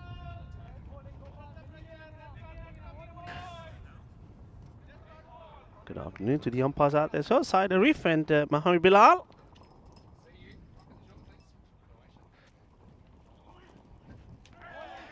So this one is called a wide.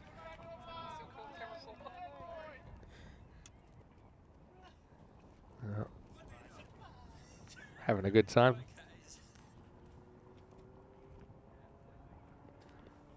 So Gopala Krishnan, Partha Sarati, with a couple of balls to go.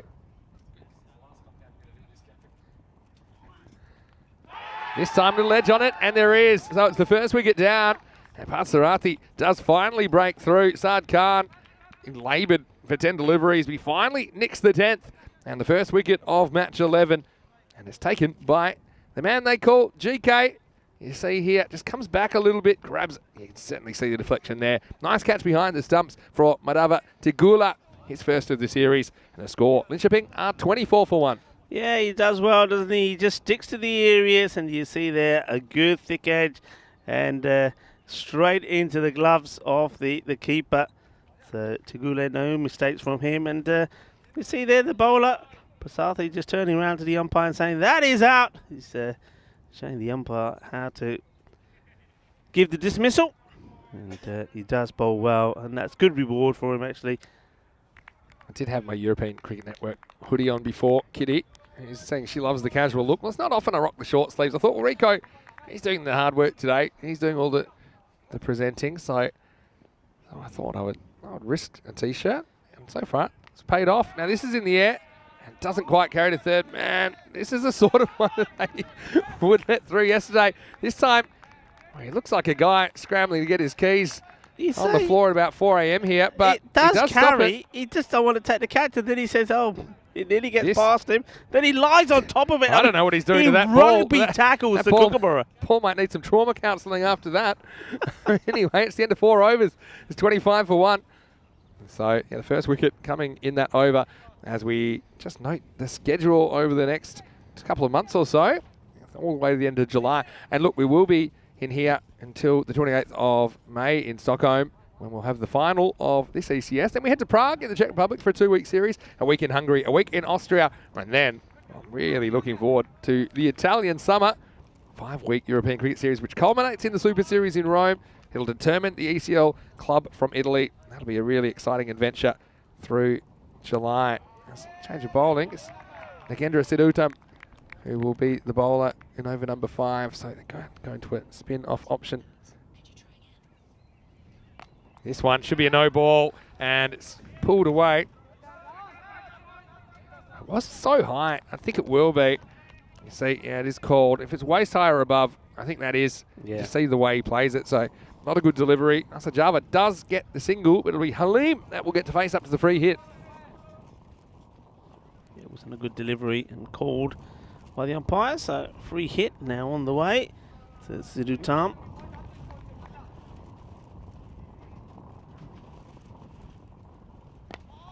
Time he drives it all the way to deep wide mid-wicket, and that is Ganesh Jasud. Played a few nice shots yesterday.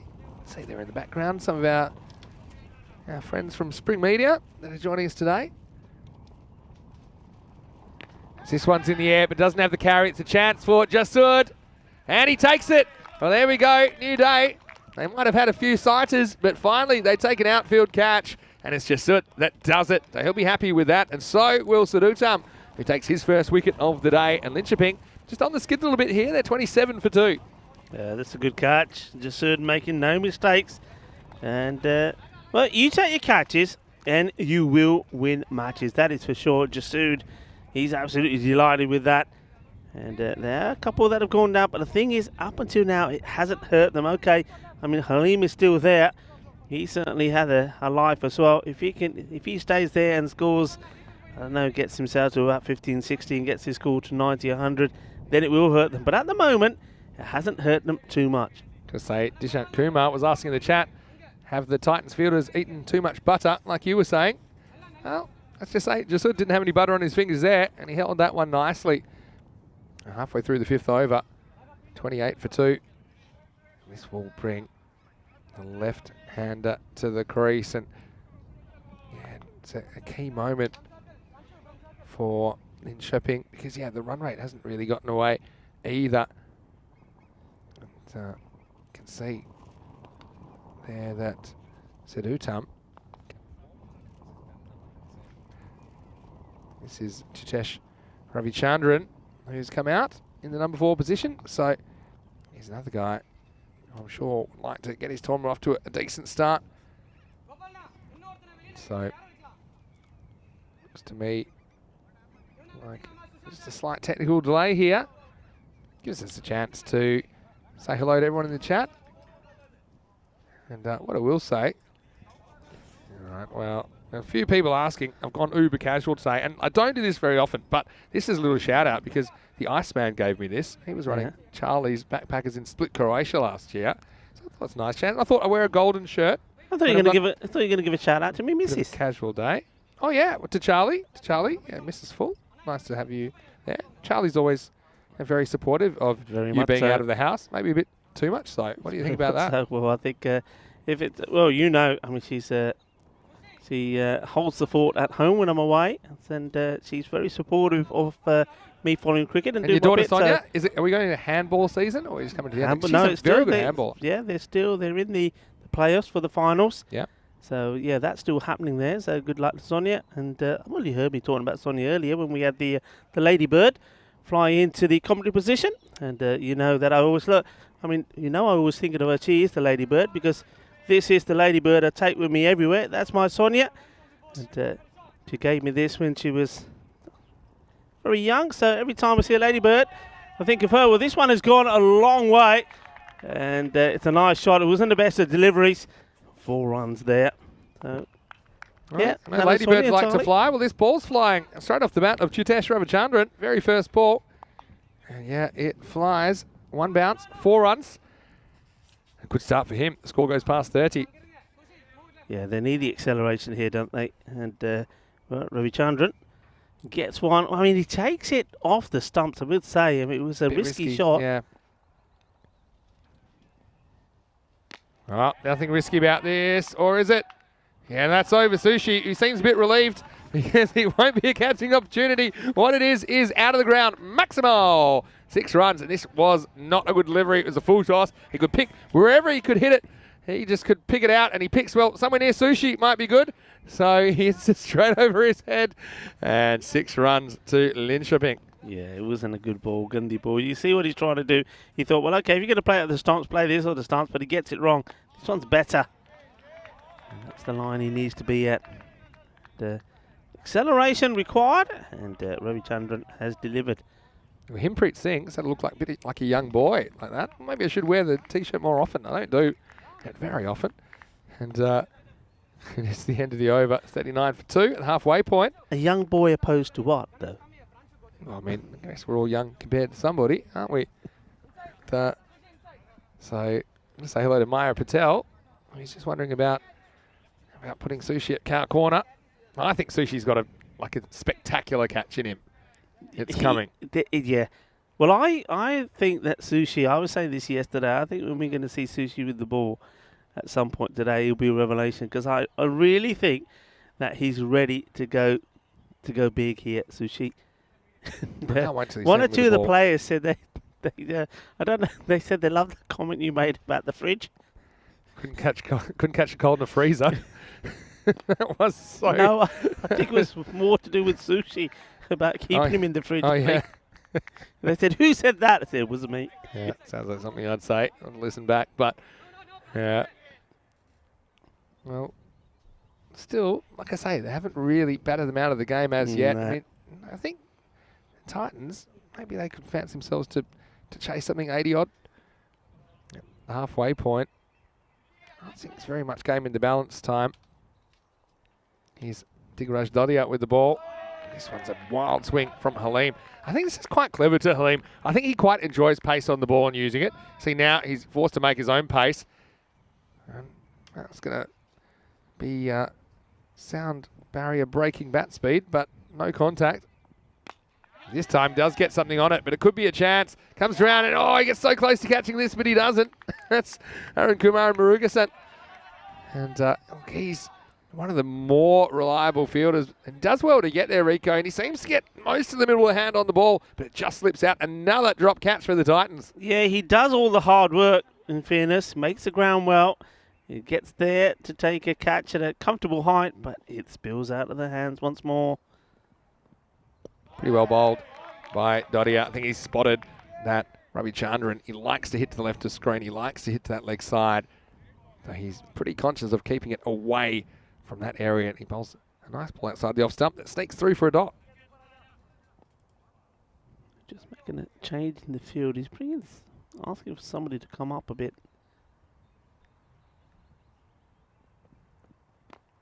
And next one. It's just dabbed into the offside. So yeah, interesting match so far, isn't it? Haven't been a bunch of boundaries so far. Just 4 fours and a 6 in this innings. We're pretty much getting to the end of the 6th over now. It's been a really good over by Dodia, only conceding 3. This one's in the air, and well, guess what? It's another chance. Murugasan's not going to drop this. And he says enough's enough. So, well, they're catching some, which is an improvement on yesterday. And Dodia, he is one guy that actually caught okay yesterday. He does chip in with a wicket here. His reward for a pretty tight over. Ruhul Halim ends up going for 19, and that's the end of the 6th over. It's 42 for 3. Yeah, Murugasan this time, no mistakes, takes the catch. And yeah, Dodia, I think he bowled really well. Clever bowling. He's assessed the situation. Knows what the batters are trying to do. And that's a good wicket to get. I'm going to say some funny comments in the chat. Sabir saying that we should allow a rule for the Titans to have glue on their hands. I don't know if that's going to get through. And imagine if they started high-fiving each other. The other thing is Zahid Riaz wants to say hello because he's watching from Rawalpindi in Pakistan. So hello to you. And yeah, hope you're going well. Zahid, always nice to see you in the chat. Dishant Kumar wants to know the record for the most missed catches in a match. I don't know, but I think it's above 10. Yeah, it is. I think, wasn't it in Barcelona? When, who was it? It was wasn't it Skyways that went through 2 matches and didn't take a wicket to get dropping the catches? Yeah, well, that's true. They let over 480 runs through before they took a wicket. As this one gets the left-hander jumping, Ravi Chandran, new bowler coming on. And yeah, he's a guy which I think has an important role to play for the Titans. The captain, Raji Anagula. Also, I think I'd like to see him batting that number 3 position. This one is taken from outside off. It's in Sushi zone, and he picks it up cleanly. And how about that? I mean, that doesn't get much better than that. Sushi is back in form.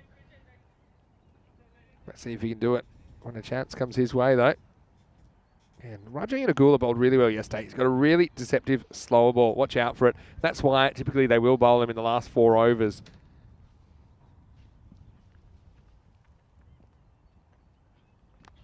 And there it is. So he thinks that might be pad first. I mean, there was a lot of bat in it. It's just a question, does it flick the pad on the way through? I don't think so at first look. No, I think that is all bat. The sound was the bat hitting the pad just before the ball impacted the bat. So good decision from the umpire.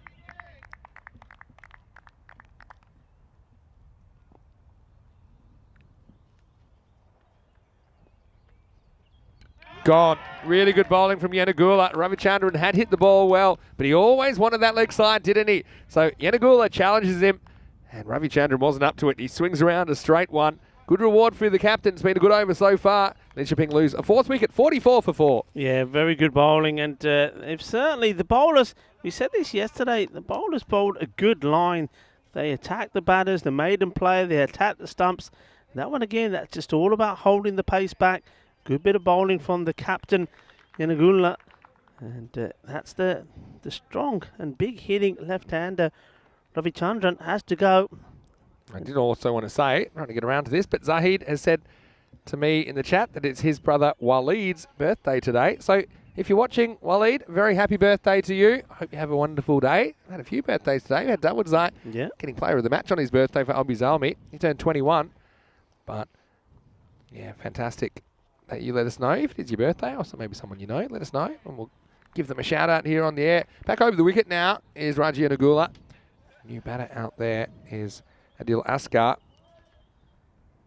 Plays around the first one. The other man out there, he hasn't had too much to do yet, is Ankit Naik. I know you're a big fan of him. Yeah. He's only faced the one ball. Coming in pretty low.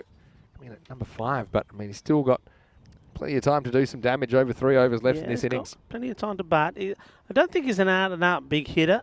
I think he's the sort of player that likes to strike the ball around at first before he gets going. It's when he goes for the big hits, actually, that he gets out. That's why I'd like to see him maybe higher up the order.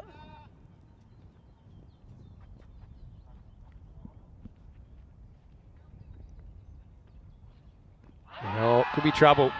Could be big trouble, and it is. It's another good slow ball. And it was just so full. It was this kind of leg-cutting slow ball, and it completely fools Askar, who's going to have to make his way to the lake because he's a duck. And you see here, it just rolls it out. It looked pretty good live. Yeah, Plum. I don't think that is missing anything, as it was going to crash into the stumps somewhere near the bottom, and the umpire, he gets this one right. So Titans doing the job at the moment. Look, they have held 3 catches in the innings. And now Yanagula chipping in with 2 wickets in the 7th. It's 44 for 5 after 7. And look, this is the thing. It's been a fairly low-scoring week so far, which surprises me. I thought something like 11 and over would be par because the boundaries have come in a bit. We were here last year at 9.1 was the average, but the boundaries were probably 5 metres longer. But funnily enough, the boundaries come in and the scoring's dropped. I think maybe it's to do with the fact that we're fairly early in the season. Maybe the batters are a bit rusty, but yeah, something like 80 is very defendable. Even 71 was defended by Albi Zalmi yesterday, Rico. I think the other thing that you'll find, and I'm saying this to Andrew, that when you travel around and you're seeing the same teams, the players know each other. So you're seeing that this tactics being deployed as well, which means that those players, that probably the first time you saw them, they open and play shots freely because teams didn't know them, didn't know the zones. So they're starting to learn. They know when and where to set a field to those players. Yeah, exactly right. You need to learn from previous performances, no doubt about that. You start building some plans. Ali Raza is out there now with Naik. Plays this one back. And we'll get a single here. See, I mean, yeah, the Titans, this would be a really good scalp for them. And remember, they have only played the 2 games so far, so they've got games in hand over some of the other teams. So if they can win here, and perhaps win both today, they're going to be pushing for top 2.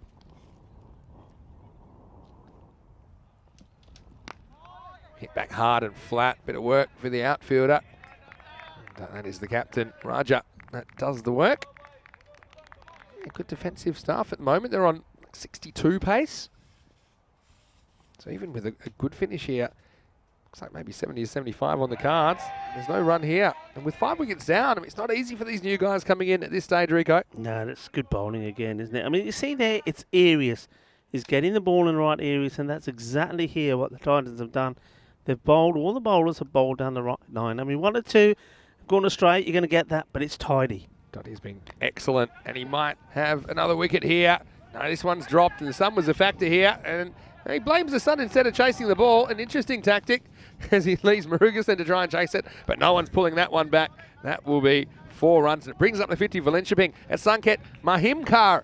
And that had some issues. He needed the sunglasses, didn't he? Because this one, you can see just the way he reacts. Yeah. He kind of knows roughly where it is, but can't really find it. Yeah, at the last minute, you see He has to withdraw his head out of the way. Well, this one is being hit out of the way. It's an easily played stroke because it was down the leg side. So that line I was talking about just straying a little bit, and Raza taking full opportunity, whipping this short ball away. Well, cricket's a funny game. Raza could have been out for 1, but now he's on 11. And that's how quickly it can change. Probably not even a minute had gone past where he moved from 1 to 11 and got dropped. It is the end of the over as well. The score is 57 for 5 after 8 overs. So yeah, I mean, 10 and 10 here gets you to 77. And yeah, you would think that Linköping, especially with some of their bowling, I think they were able to keep Albizami, for example, to a 71 yesterday. They got Cameron Rashid in there. He's a real kind of focus for them. Likely he'll bowl the first over, but even some other good bowlers to speak of. As we get Raja back. There's that slower ball, but he overcooks it a bit this time. And it will be 4. So that's the difference. This one is picked by the batter. And Naik, he knew exactly what to do with it. There was a deep mid-wicket there, but he just got it into the gap. He waited and waited and waited till it came. And then he sent it out of the ground. 4 runs. Yeah, that's the key there. He does wait. He doesn't rush it. He doesn't try and go across the line. Keeps his head pretty still as well. And dispatches it. Nice shot. Helix helpfully telling us in the chat that it's not his birthday. Thank you, Helix. Driven straight. There's some more work down there. That's Dodia. He's kind of earned his way to that key fielding position. He fielded at third man a lot yesterday, which is also an important one. But yeah, I think he's deputising for the captain while he's bowling. That is often where Raja Yanagula fields.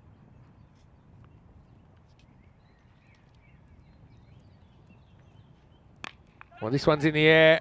Not sure if anyone's going to get there. Bermuda Triangle situation as 3 fielders converge. It will just be 1. So, yeah, I mean, no matter what happens from here, I think it's going to be a really interesting chase, isn't it? I mean, Linköping, they had a very strong start to the series on Monday. They lost both their games to Albizalmi yesterday, albeit one of them by only 1 run. But, I mean, it's kind of a danger game for them. And the Titans, they're showing up today.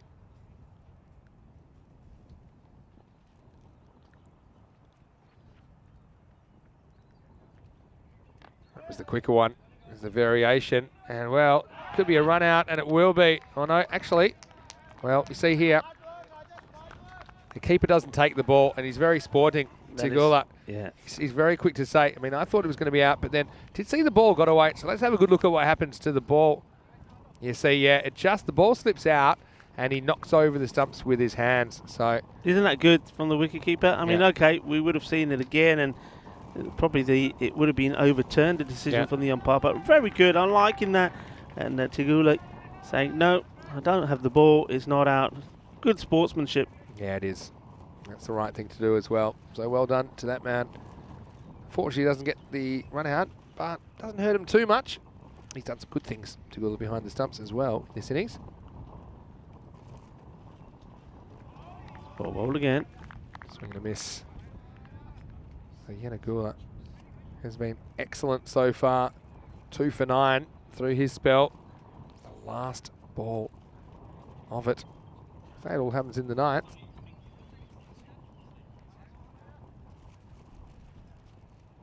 I think this will be the slower ball. It is. Turns around the corner. Long chase. The man at square leg. They should get a couple pretty comfortably. Ali Raza does get back for a couple, and he moves to 14. So here, just making sure he doesn't step on the rope. I think he's okay. Yeah, no problems there. So 9 overs down, 66 for 5. Yanagula, good spell from the captain. 2 for 11 is also fielded pretty well in this innings. So let's see who they go for in the last. Looks like it might be. Who are they going for here? I think it's Ganesh Jasud that's going to bowl. Just looking at some of their options they could go to here. So Utam is the only bowler used that's only bowled 1. So they could go to him. He's got 1 for 14 off his over, but they've decided no, we want to go for Ganesh Jasud. And yeah, 66. I mean, they're right in the game here, the Titans, aren't they, Rico? They're in the game big time. I mean, they've done all the, apart from the couple of catches gone down, they've done all the things right, the basics. 10th overtime. Strap yourselves in. First one's cut, and it's going to be cut for 4. Good batting. Really good batting. And so this is Ankit Naik. He does his best work at the end of the innings, it seems. It's just kind of length ball, a little bit short, you'd have to say, from Jasud first up. I think this is where you want to kind of get in the block hole.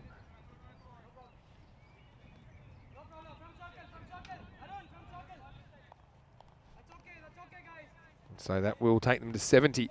Can they maybe get another boundary or two? They maybe get up to 80. That'll be a pretty decent score first up. Comeback ball from Jasud. And this time he goes high in the air. Well, this is going to be a real touch and go one. And Raja holds onto an excellent catch. He was leaning back. He's almost doing the limbo, but over the rope. And he holds on. A new day. And the Titans, their fortunes are changing. And it's the captain leading the way. It is a wicket for Jasud. End of a pretty good innings as well from Naik, who contributes 13. But he's the 6th wicket to fall. It's 70 for 6 with 4 balls remaining. Very good catch there from the captain. He certainly played a big part in the way his team had come back here.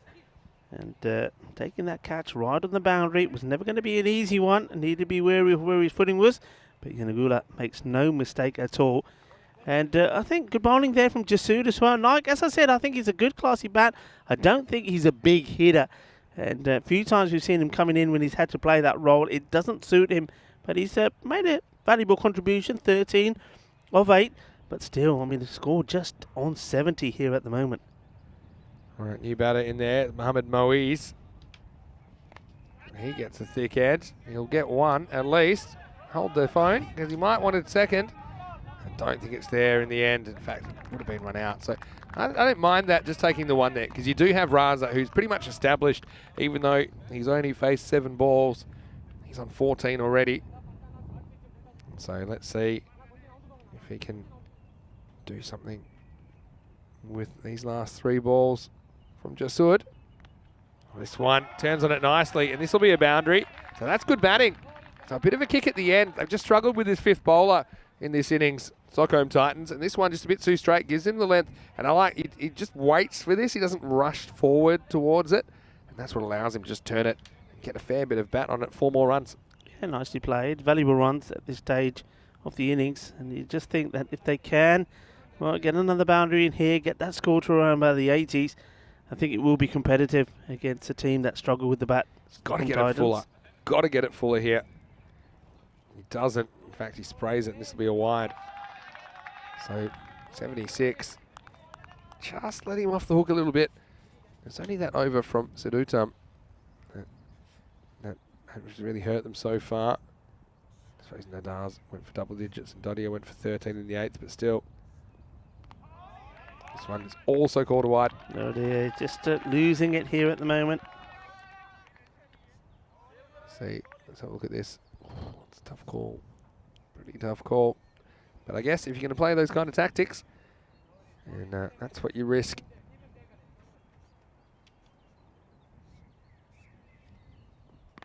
Now this one is miles in the air. Now who's going to get it? The bowler himself is going to go for it, and he takes the catch. Well, there you go. Jasud's able to catch. Yeah, I'll tell you what, it's contagious. And it's nice to see the team that dropped plenty yesterday taking a few today. In fact, that I think for me is the 5th one they've held in the innings. That's a good performance from the Titans. What it is essentially a ball that isn't scored off. In fact, it makes it 77 for 7 with 1 ball remaining. Yeah, doing that, like I said, doing the basics right. Bowling a good line. I mean, even when you have a look, the extras fitting it won't be that many.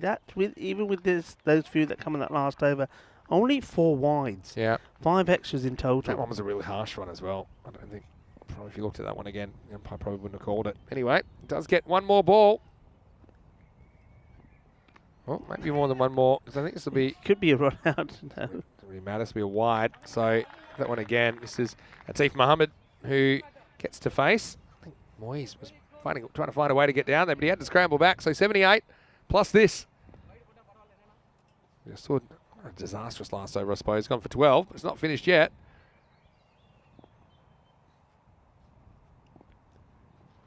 Swing and a miss. And in fact, they won't get the call this time. So it will be 78 final score. This one, yeah, for sure. That's well inside. So 78 for 7 will be the final score for Linköping. And that means that the Titans, they'll be chasing something in the swinging 70s. 79 will be their target if they're to register their first win in ECS cricket. And yeah, you got to say that, okay, no, they weren't perfect, the Titans in the field, but they were improved. And they did actually hold 5 catches. But again, it was their bowling and their fielding combined, I suppose, with some slightly substandard batting, probably say, from Linköping. That certainly has this game on a knife's edge at the halfway point. Yeah, certainly it does. I mean, they did a lot of the right things right. I mean, this one, unfortunately, Sushant there, Sushi just couldn't take that catch. He's just not having the rub of the green at the moment, is Sushi. And this was another one that went through. That was a difficult one, but it went through for Shukuma. But they did take some catches when it mattered. But one thing they did is they never let this the setting of this target get out of control. They always stayed in touch. They took wickets at the key time, and this was a good bit of bowling. And I think he's certainly a key player, isn't he? Patsasaria. He's got to play his part with the bat as well. Yeah, for sure, definitely. And yeah, early on it seemed like it to be just the same stuff, different day. But then he started holding their catches, and I think it's really good to see as they backed up their bowls a bit. I like the way Ravi Chandran approached his innings. He wasn't afraid to go after it from the get-go. He got a big Gundy full toss there, and he baseballed that one over the sushi bar. And then this one, unfortunately, did go down. That was Murugasen that couldn't hold on. He got all the hard work done. And Dodia, I think he was excellent with the ball. The more I see of him, the more I like him. And this one was caught, Murugasen, of a toning from his earlier mistake. Eventually, he saw Rajiana Gula come into the game, and he got a good ball through Ravi Chandran, who once again was trying to go mid-wicket, but he got fresh air as that one crashed into the stumps, and this one plumb LBW. Slow ball, so effective for Raja. Dodia, he certainly wasn't done either. Like that one, I guess you can blame the sun, but it did cost the Titans a boundary. And yeah, there was just this little kind of mini comeback, I suppose, as Dodia's second over was pretty expensive, and then Raja gets this one wrong. Didn't get too many wrong. This one should have been a run out. The keeper just fumbling the return. You see, knocks over the stumps with his gloves. That one was corrected on the advice of the keeper. He let the umpire know that he didn't have the ball. So that was good sportsmanship. Still some good shots played. Look, based on what we've seen this week, this is kind of like a par score. Based on what we've seen this week, I'm saying. But I will say that was an excellent catch by Rajiana Gula, who was bent backwards, matrix style, over the rope. And then, as things were coming to its conclusion, there was more craziness in the 10th over. And that was a nice bit of work by Dodia. As he got out the way, he let Jasud do the work. He takes the catch off his own bowling to finish this innings, and he's going to wide and not ball to finish. So 78 for 7, the final here in the first half of match 11. Nobody got out of the teens. It was Halim opening the batting with 19 off 17, the top scorer. 18 off 9, pretty important knock from Ali Raza. Remember, he was dropped on 1, but he made them pay with a few boundaries in there. 14 to Ravi Chandran. I like the left-hander and his approach to the game. And Ankit Naik, one of our favourites, he got 13, but he was out to Jasud. Raja Yanagula took a good catch on the boundary to remove him. Pretty disciplined stuff with the ball. Just 5 wides and no ball through the entire 10 overs for that final score of 78. I think this is anyone's game. Certainly one you don't want to miss. You want to have a look at the bowling figures. And they did use 6 different bowlers in the end. They decided not to go back to Sadutam for the last over. I would say that Parthas Rathi, for me, he was the best of the bowlers. 1 for 10 of his 2 overs. Sadutam took a wicket, but was a little bit expensive in his over. And Dodia, well, he continues to impress me. 1 for 16 of his 2. 2 wickets for Yanagula and 2 in the end for Jasud on the way to this score of 78. So we're going to take a quick break. We'll be back in about 8 minutes. And when we do, it will be the Titans chasing their first points ever in the European Cricket Series. They'll need 79 runs if they're going to do it. Join us then. Vinny Sounder here, Mr. Maximo, alongside Rico Full. Hope you're having a great day wherever you're watching around the world. See you shortly for more FanCode European Cricket Series.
Hello and welcome back, cricket lovers, to this lovely ground in Stockholm, Northborough Cricket Ground.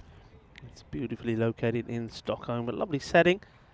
And see the forest there behind us and the green areas. Plenty of livestock in there. We've seen some hares. We know there's been some deers here in the ground early this morning. We learnt that there was a few foxes that came this way as well to see what goodies we left behind, and the old moose as well, which of course we know is the national animal of Sweden, the pride of Sweden, part of the reindeer family. It's also a national delicacy as well. This match number 11, is evenly poised. We've seen Linköping score 78. They were well contained by a very organised bowling attack from the Stockholm Titans, and the Titans, they helped their cause as well as they learnt the importance of holding their catches.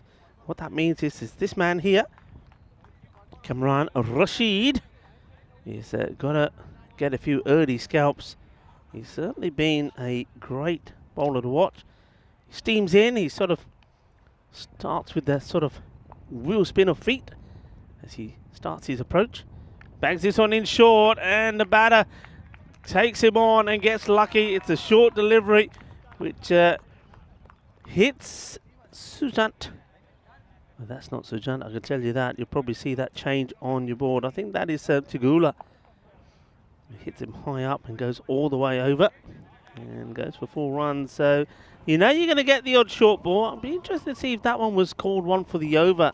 I didn't quite pick that, so I was too busy having a look at the run scored.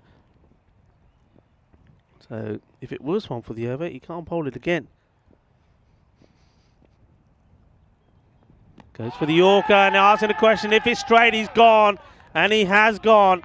And it's the old 1, 2, 3, if you like, the oldest trick in the book. Fires in the short ball to start off with and gets this one right up there. And well, I can tell you what, Madhav, his least favourite fruit is going to be plum, because that's what that was. It was an easy decision for the umpires. Give them a shout out as well. Umpires of this match, Saeed Arif and Mahmoud Bilal, and been beautifully led, of course, by the tournament referee as well. The man in black doing a brilliant job. That's probably, you see here, quite an easy decision to make. Foot just planted right up in front. So did get the boundary off his first ball. Did Tigula, but goes for his second. Rashid. You'd expect him to fired up for this one. He's probably a little disappointed that he didn't get a bat. I know that when I was speaking to him briefly the other day, he was telling me that he likes to be out there with the bat as well. He thinks he's a pretty decent batter.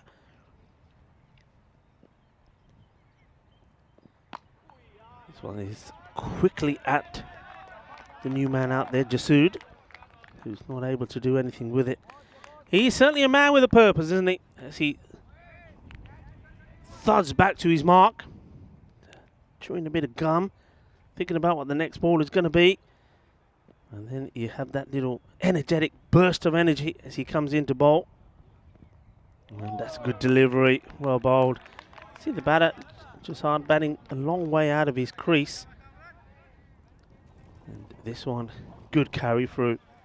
Another example of what I was saying about this pitch, that if bowlers are prepared to run in hard and hit the deck, they will get good response. Goes for the fuller one. Seems to be the pattern. Couple of shorter ones and then the full one. This one has gone through a couple. The batters still think about taking the overthrows. They don't. And it goes through the bowler and the fielder backing up, and almost goes through the secondary fielder backing it up.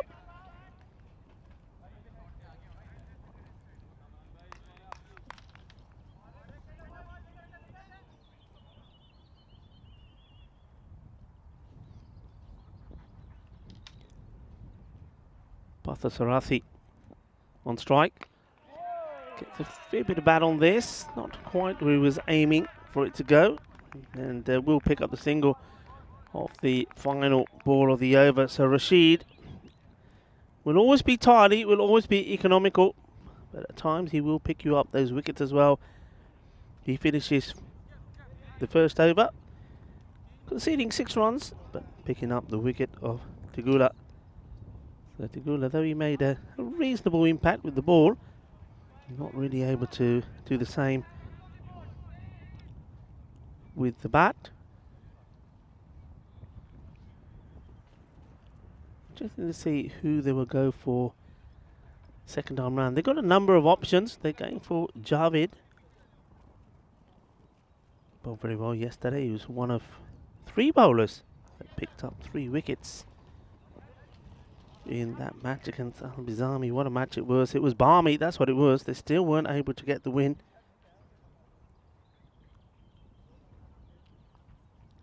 Picked up 3 for 11. Gets an edge. Oh, and well, you just feel that the keeper probably needed to get a dive in here. Did Adil Asghar. Just watch his movement. Yeah, he's tried to just stick the hand out, but I think if he gets the dive, he'll be cushioning the ball better. The chance. More swinging. This time Jasur. So Patras Hathi, he is the man that needs to bat and bat deep, bat long. He's given a chance already. Jasur here, really not getting his body in the right place. Once again, just swinging wild. Having a look at the umpire, but if you're taking yourself away from the ball, it may seem like it's wide to you, but you're going the wrong way. He's got to go to the ball here. Ganesh.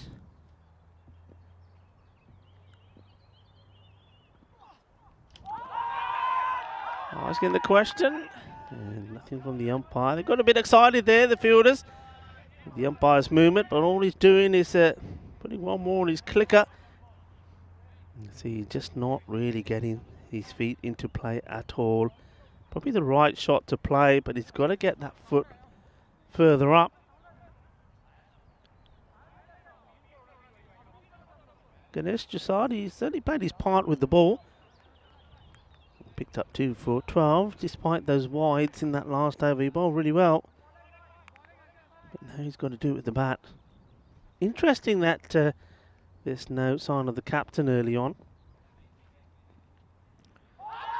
More of the same, and another big appeal. Once more, nothing. They certainly like getting the appeal in to the Titans. Let's have a look at this. It's a lot of movement, and nowhere near the bat, the ball. And finally, you see the non-striker Gopal go up to Ganesh and say, come on buddy, you're just swinging wild here, you're just eating up balls. Take a couple of steps, get back onto ball and take a single. Big gap out at point. Well, here goes the aerial route. It should be stopped, and it's been brilliantly stopped. Does really well.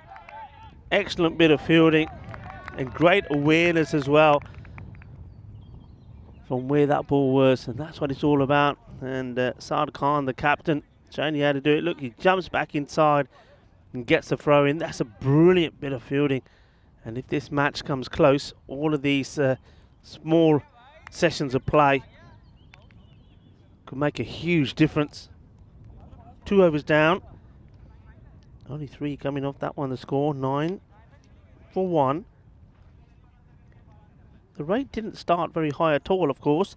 Just under, would have been just under 8 required. But pretty soon, you get a couple of overs like this, it will go up and go up quickly. Already, it's going just under 9 now. They're not doing themselves any favours by not getting a move on here. They're keeping back Rashid rather than bowl him out. And up in the air, the bowler goes flat on his back and takes a wicket line down, you could say. It was not a good shot from Jasur, but you know, I don't think that's a bad thing. I think Jasur was just eating up deliveries. He goes for 2 of 9. The wicketkeeper takes the catch with his shades on and says, that's why I'm wearing them. Adil Asghar Well, this is a crazy, crazy wicket. Just have a look at the replay here. The bowler bowls it and goes all over the place. He ends up on his back as the ball flies in the air. And he's hoping the wicketkeeper doesn't let him down. And there's no mistakes there from Adil Asghar. So they do change the bowling and didn't go with Rashid to bowl himself out. They went with Mohammad Muaz. And Muaz, he rewards his captain by getting a wicket. So the Titans, if they are going to do this, they're going to do it the hard way. But I would imagine now is the key part. I just get the feeling the way that Ganesh Jasud was throwing his bat around, that his role was just to try and get quick runs in the power play. He wasn't able to make any, well, hardly any contact with the ball. He went for 2 of 9 deliveries.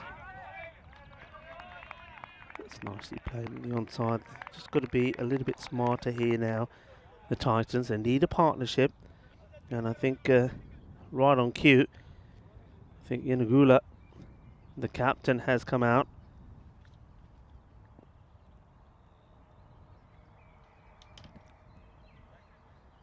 And I think there's just some movement behind the bowler's arm. We're ready now. Short delivery, bangs it in. That's clever, and this is what I was talking about. All that swinging and missing that we saw from Jasud. Should have just been concentrating, just dropping the bat into that area, take the single, unless it was right up in his slot.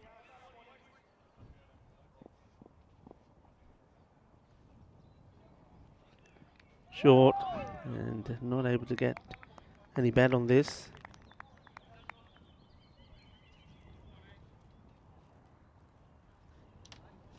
Captain Roger Yanagula had a good time in the field. Certainly bowled his team in a very good position. 2 for 11 he took. Let's see if he can get his team, the Titans,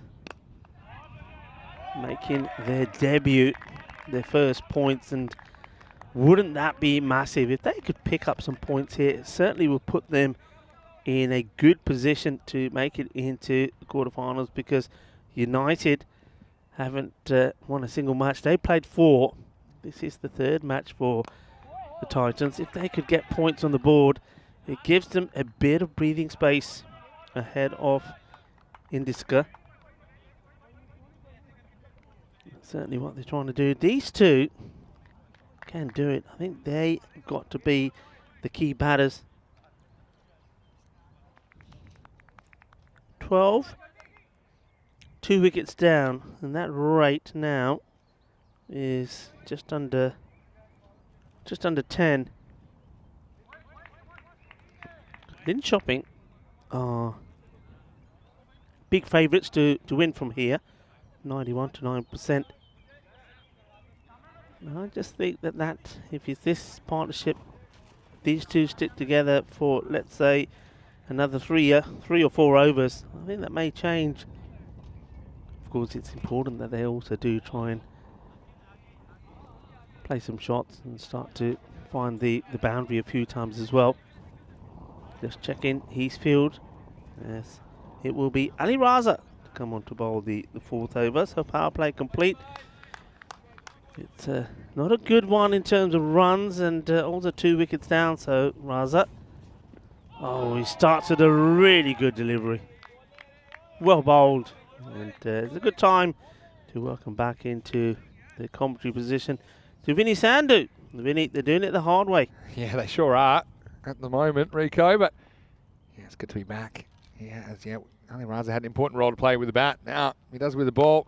Gets one full, and it's 2 full. This one's going to be dispatched. And, well, change of fortune for Partha Zarathi. Maximo, 6 taken over the leg side. This one, knee-high full toss. Yes, please, says GK. He sends it out of the ground. That's good batting. And they just need to get something going here, don't they? It was very, very slow start. That is the first maximum of the innings. Remember, there was a 4 off the very first ball. It was given runs. I thought it was off the forehead. Regardless, that's the first boundary since. Now he's on the move, and he'll get one here. So, I mean, that's just the sort of thing that might get Partha Zarathi going. I've got Yanagula with him. I like him in this position. I like him in the top order with plenty of time to play because I think he's the kind of guy that can kind of build an innings, so to speak.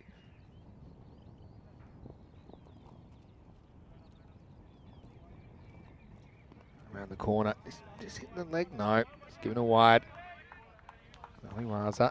He just needs to pitch up, but not too much. I mean, the first one was it too full? That was the issue.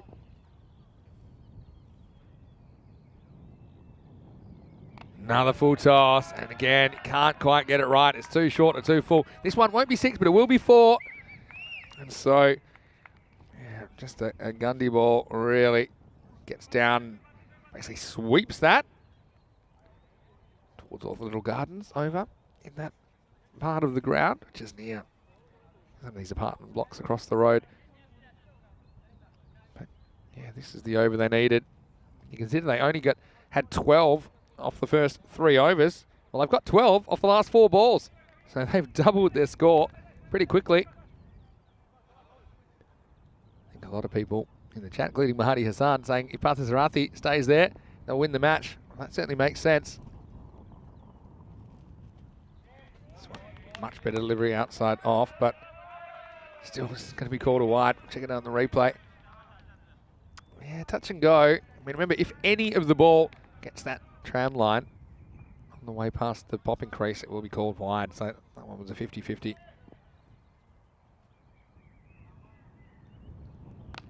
Another full toss, another boundary.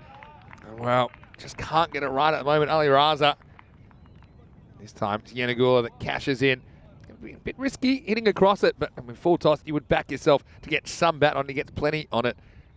29 for 2 with the ball to go in the 4th.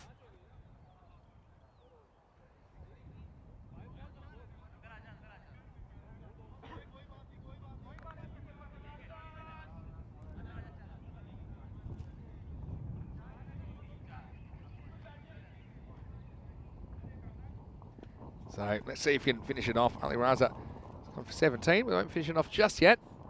He's in danger of magical over. And in low-scoring cricket matches, magical overs of 20 or more, they really do hurt you.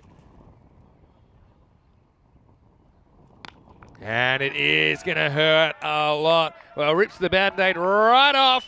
Maximo. Ali Raza goes for 23. And the Titans come alive. The bats are singing. And after the first 3 overs went for just 12 combined, the 4th goes for 23, and it's 35 for 2. And that over has catapulted the Stockholm Titans into a winning position. Just got to say, some good batting in there. Now look, if you want to see some good cricket, make sure you're tuning in September and October, because we have the 2nd ever European Cricket Championship. And you see that there are 4 group weeks. I want to focus a bit on Group C now. Scotland, it's their first time in the ECC. There's Belgium, who were runners-up last time. They were the real surprise packets of the tournament. They beat England at one stage. France making their debut. Malta also making their debut. And Luxembourg, well, they were winless last time in the ECC, but they'll be better for the experience. And of course, only one of those teams will make it through to the championship week, along with the winners from Groups A, B, and D. Sweden, you can see they're in Group B.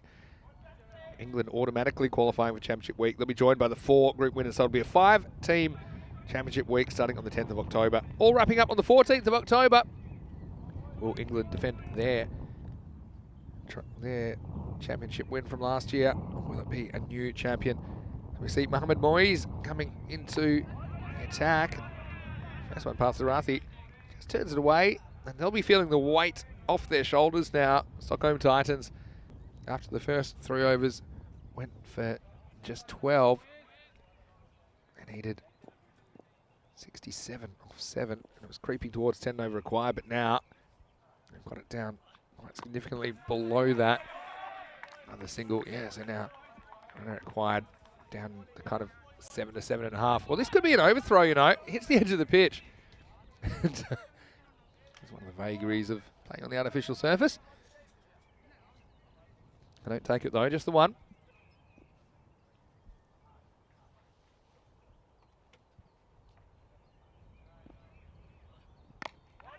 A bit short. Moise digs that in, and the non-striker getting a bit too excited there. He's ready to run there. Much in a good luck. He does get turned around. He's safe. Hit back straight. Not really off the middle of the bat. The field is set for that. Sard can't. He does like the double knee stop. Tries to get everything behind it, kind of ice hockey goalkeeper style, but good throw as well. So just the one. For Linköping to get back into this, they need boundaryless overs. So far, so good. This over.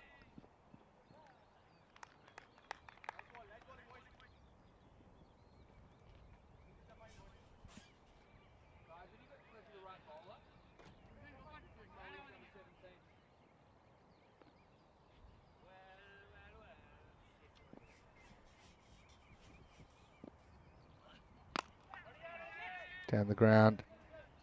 This should just be one. It does take us to the end of the over. At the halfway point, well, it's game on. It's 40 for 2. If you double that, you get 80. The target's 79, so you can see. And it's very, very, very, very tight at the moment. Rico just popped out to grab a bit of lunch, and big thanks to all the host organisers for organising some lunch from us. I enjoyed mine in the break. As you see the scorecard, 40 for 2.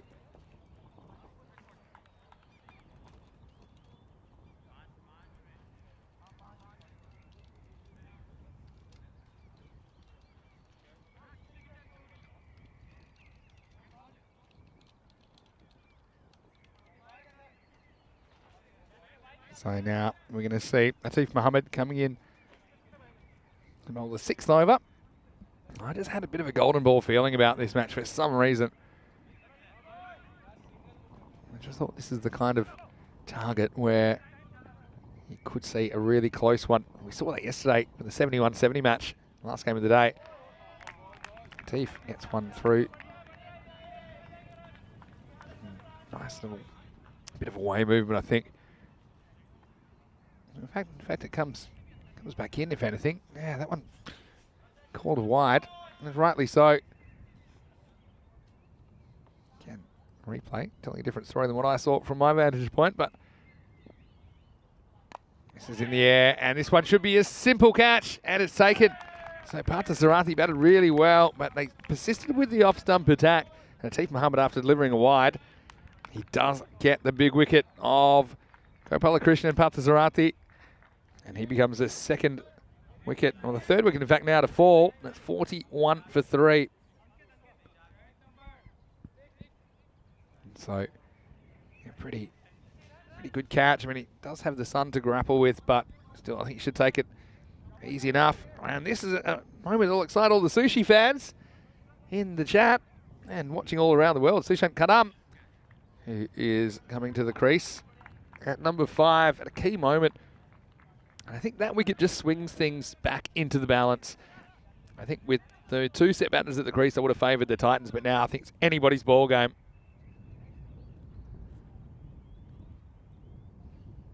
And so, see if Atif Mohammed can get through Sushi early. Sushi's out there batting with the captain, Raji Yanagula. Reaches for this one, doesn't get too much bat on it. And that wide call, I think it was a correct call, and I'll tell you why. Unless the whole ball is inside the tram line when it passes the popping crease, it's going to be called a wide. And I think if you look back, some of the ball was over the line. Just some, just a little bit, but that's enough. That's the harsh wide kind of rules that we employ. And that's just to encourage bowling to be less negative. So you're always trying to bowl wides that aren't quite wides. I know that different competitions have different playing conditions surrounding the wides, but I think I like our conditions. They're fairly consistently applied as well. This one is a walking waft by Sushi. He doesn't get any of it. He just got to be a bit smarter here, I think, and take the one. He doesn't have to do too much himself. He's got his captain at the other end. His captain is batting well. Raja's 18 off 8. Sushi's just swung and missed it a couple.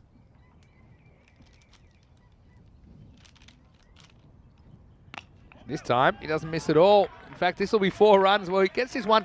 It really takes off the surface, but he goes up and over the offside. Well, there's Diana. We'll get a shot of that because that was pretty if you're a Sushi fan.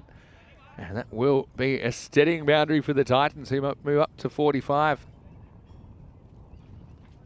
Dishant thinking the sushi is not properly cooked today. Well, here's the bad news. Sushi isn't cooked.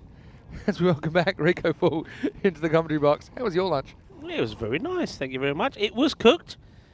It wasn't a bit of sushi, but, well, they need a bit of sushi here at the moment. And it trouble. could be finished for sushi. It is, and it's a very easy catch for Cameron Rashid. Sorry, sushi. You've jinxed him brought you good. bad Rico luck. came back in from lunch. I cooked him. And we know yesterday that you told everyone that you don't like sushi. And what happens the first ball you come back? Yeah, absolutely done him like a dinner. To be fair, he didn't look very comfortable there, except for the one ball that he whacked away over the offside. He goes for a run of ball 4, and he's the fourth wicket to fall. It is now 45 for 4. Well, unfortunate, but one door closes, another opens, and it's Nagendra Sidutam who is out there. Maiden Waters saying Sushi would love the photo of the shot, but maybe not the dismissal. And, well, Sushi is swallowed up by game 11. Well, game 11, one and a 1 look a bit like chopsticks, don't they? So, unfortunately, that's the last we'll be seeing of Karam for now anyway. That was also the end of the over. So 45 for 4 after 6. 34 off 24, 8.5 and over. A lot of responsibilities got to be on the captain here, Raji Anagula, who is facing up new over beginning. He's 18 off 8, and he's going to be facing up to Saud Ahmed.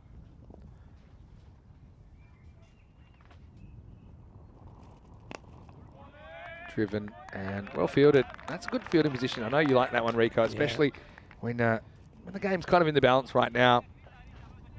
Yeah, haven't been close. Basically saying to the batters, well, you're going to have to work for your runs. I'm not giving them away to you. Oh, lucky one. French cut. Does find the fielder. Does get one, though. It's funny, this game is in the balance, but Linköping getting 75% on the win predictor. I think it's a lot closer than that. I suppose the concern is, do the Titans have what it takes with the bat? Sidutam, he gets his first opportunity now to face up to Saud Ahmed. It's short and turn around the corner. It's good batting. I think Sidutam, I'd be concentrating on just not having any dot balls. Just getting one. You don't need too much more than that. You need 1.5 a ball essentially, but you can kind of lean on your captain to get you a few boundaries and to kind of raise the scoring when necessary.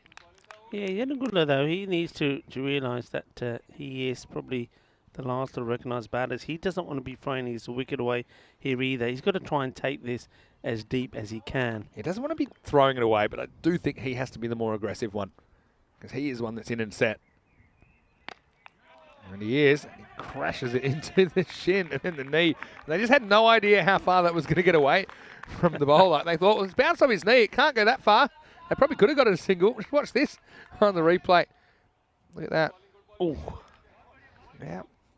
That's anyway, a bruise, isn't it? That is a cricket bruise. players are tough. I mean, imagine a footballer there. He'd be rolling around on the ground still. Oh, this is a full toss. Hit down the ground. Almost back to the bowler. It will just be a single. Yeah, they need it around that kind of 9 and over mark. If you take it over by over, you can see here, they've only had 3 runs off the first 5 balls of this over. So it's time to see what Sidutam wants to do. It's a pretty good ball, actually. Once again, you see that short cover coming into play. And that's good stuff from Rahul Halim. Doesn't have the clubs today, but he's still having a bit of an impact in the field as 7 overs have now expired. The score is 48 for 4. And coming up, the last game of the day. And it is the Titans once again versus Linköping. And you can see the news from the toss is that the Titans, they've won the toss and they're going to bat first. I like that. I mean, that's twice today we've had double headers, had a different team batting first. I think it's just fair. I know we have the tosses and there's a reason for that, but it'll be an interesting kind of initiation for them though, because Cameron Rashid will be steaming in, no doubt. First up, and match 12 is just about 35 minutes away right here on the European Cricket Network. Join us for the last game of the day from Stockholm. Right here, right now, 3 overs to go in this one. And Atif Mohammed is going to bowl the 8th. And this is picked up nicely. And I think it may go all the way. Well, it does. Maximo! Raja with a royal strike. It was just a little bit short, and he pounced that length really quickly. Look, he had to get that just right, but he did, and he gets 6. Yeah, this is a really good shot. Nicely played. And out of the middle of the bat. And Raja, the captain, leading by example. And unlike the way he's holding the pose there, he knows where Dianoros is snapping those photos. And he says, here you go, Di. Here's one for you. Yeah, smart batting. And they might even think about pushing for 2 here. They are going to go, and throw goes to the bowler. He's going to be run out here, but you know what? That is unselfish. And yes, Sadutam, he does the team thing here, and he says, yeah, that's no problem. They weren't going to get Unagula at the keeper's end. And actually, they did pretty well to get Sadutam, to be honest. You see, Raja wants to strike, and who's on strike right now is super important. So there, you see, he's gone fairly comfortably. Umpire in a pretty good position to see what was going on there. There'll be 1 and a run out. It'll be 55 for 5. But I think ultimately, you know, it's a risk worth taking. They won't be happy to lose another wicket, but I think at least it does get the captain on strike, and still 4 balls left in this over. Yeah, I mean, okay. I mean, Sadutam there, he turns around and says, yeah, Skip, no worries. I think Sadutam, he's not built to dive. If he dived, he may have made it. You never know, but he gave up the chase. But I don't know. Yeah, the thing is with this, with me, Vinny, I mean, the other partners that come out here could do the same thing to them. They end up losing the game with like loads of balls to go. I don't think it was the right time to do it. Well, this one's in the air, and I'm going to respectfully disagree as this next one is whacked to the boundary. This is a commanding shot. Well, Fletcher's after it. He won't be able to throw that far back, so someone's going to have to get a little bit closer to him. But this one on the up. And I'll tell you why I think it was the right decision, is because I think it was a fairly low chance that they were actually going to run him out. It wasn't like a suicidal second. Yeah, I'll to give you me, that. the fact that Raja was definitely going to make it home made it an acceptable risk. It just wasn't the best outcome for Titans. I'll give you that. I mean, the only reason I'm saying that is Sadutam, he only faced 2 deliveries. He got 1 run of one of them. So it wasn't like if he had been out, if he had had 2 of 9 deliveries, I would have said, yeah, you got to do it. But also sure. He wasn't smashing it yet, so he was dispensable, I suppose, in a way. As this one is going to be just the one. Yeah, I just think it was a pretty good piece of fielding, and even for the bowler to do what he did to get down on the stumps so quickly. I think it was a nice bit of fielding from Linköping that basically creates that. So, Yanagula certainly makes them pay with the boundary next ball as well.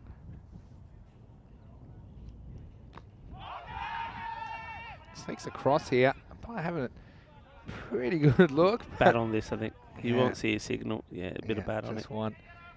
That's funny. I remember when I was playing kind of sport at quite a high level, and coaches and plans, they would always talk about processes and making the correct decisions, which aren't necessarily going to give you always going to go right. But you have to kind of stand behind your decision and say, well, if in that situation, I would do the same thing again.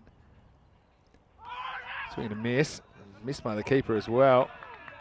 And so Nigel get 1, and well, he takes his hat off. Oh, you know what? I don't think this could have been. If this touches a cap, this would have been naughty. I don't think it does touch his cap, but I'm wondering why he takes it off.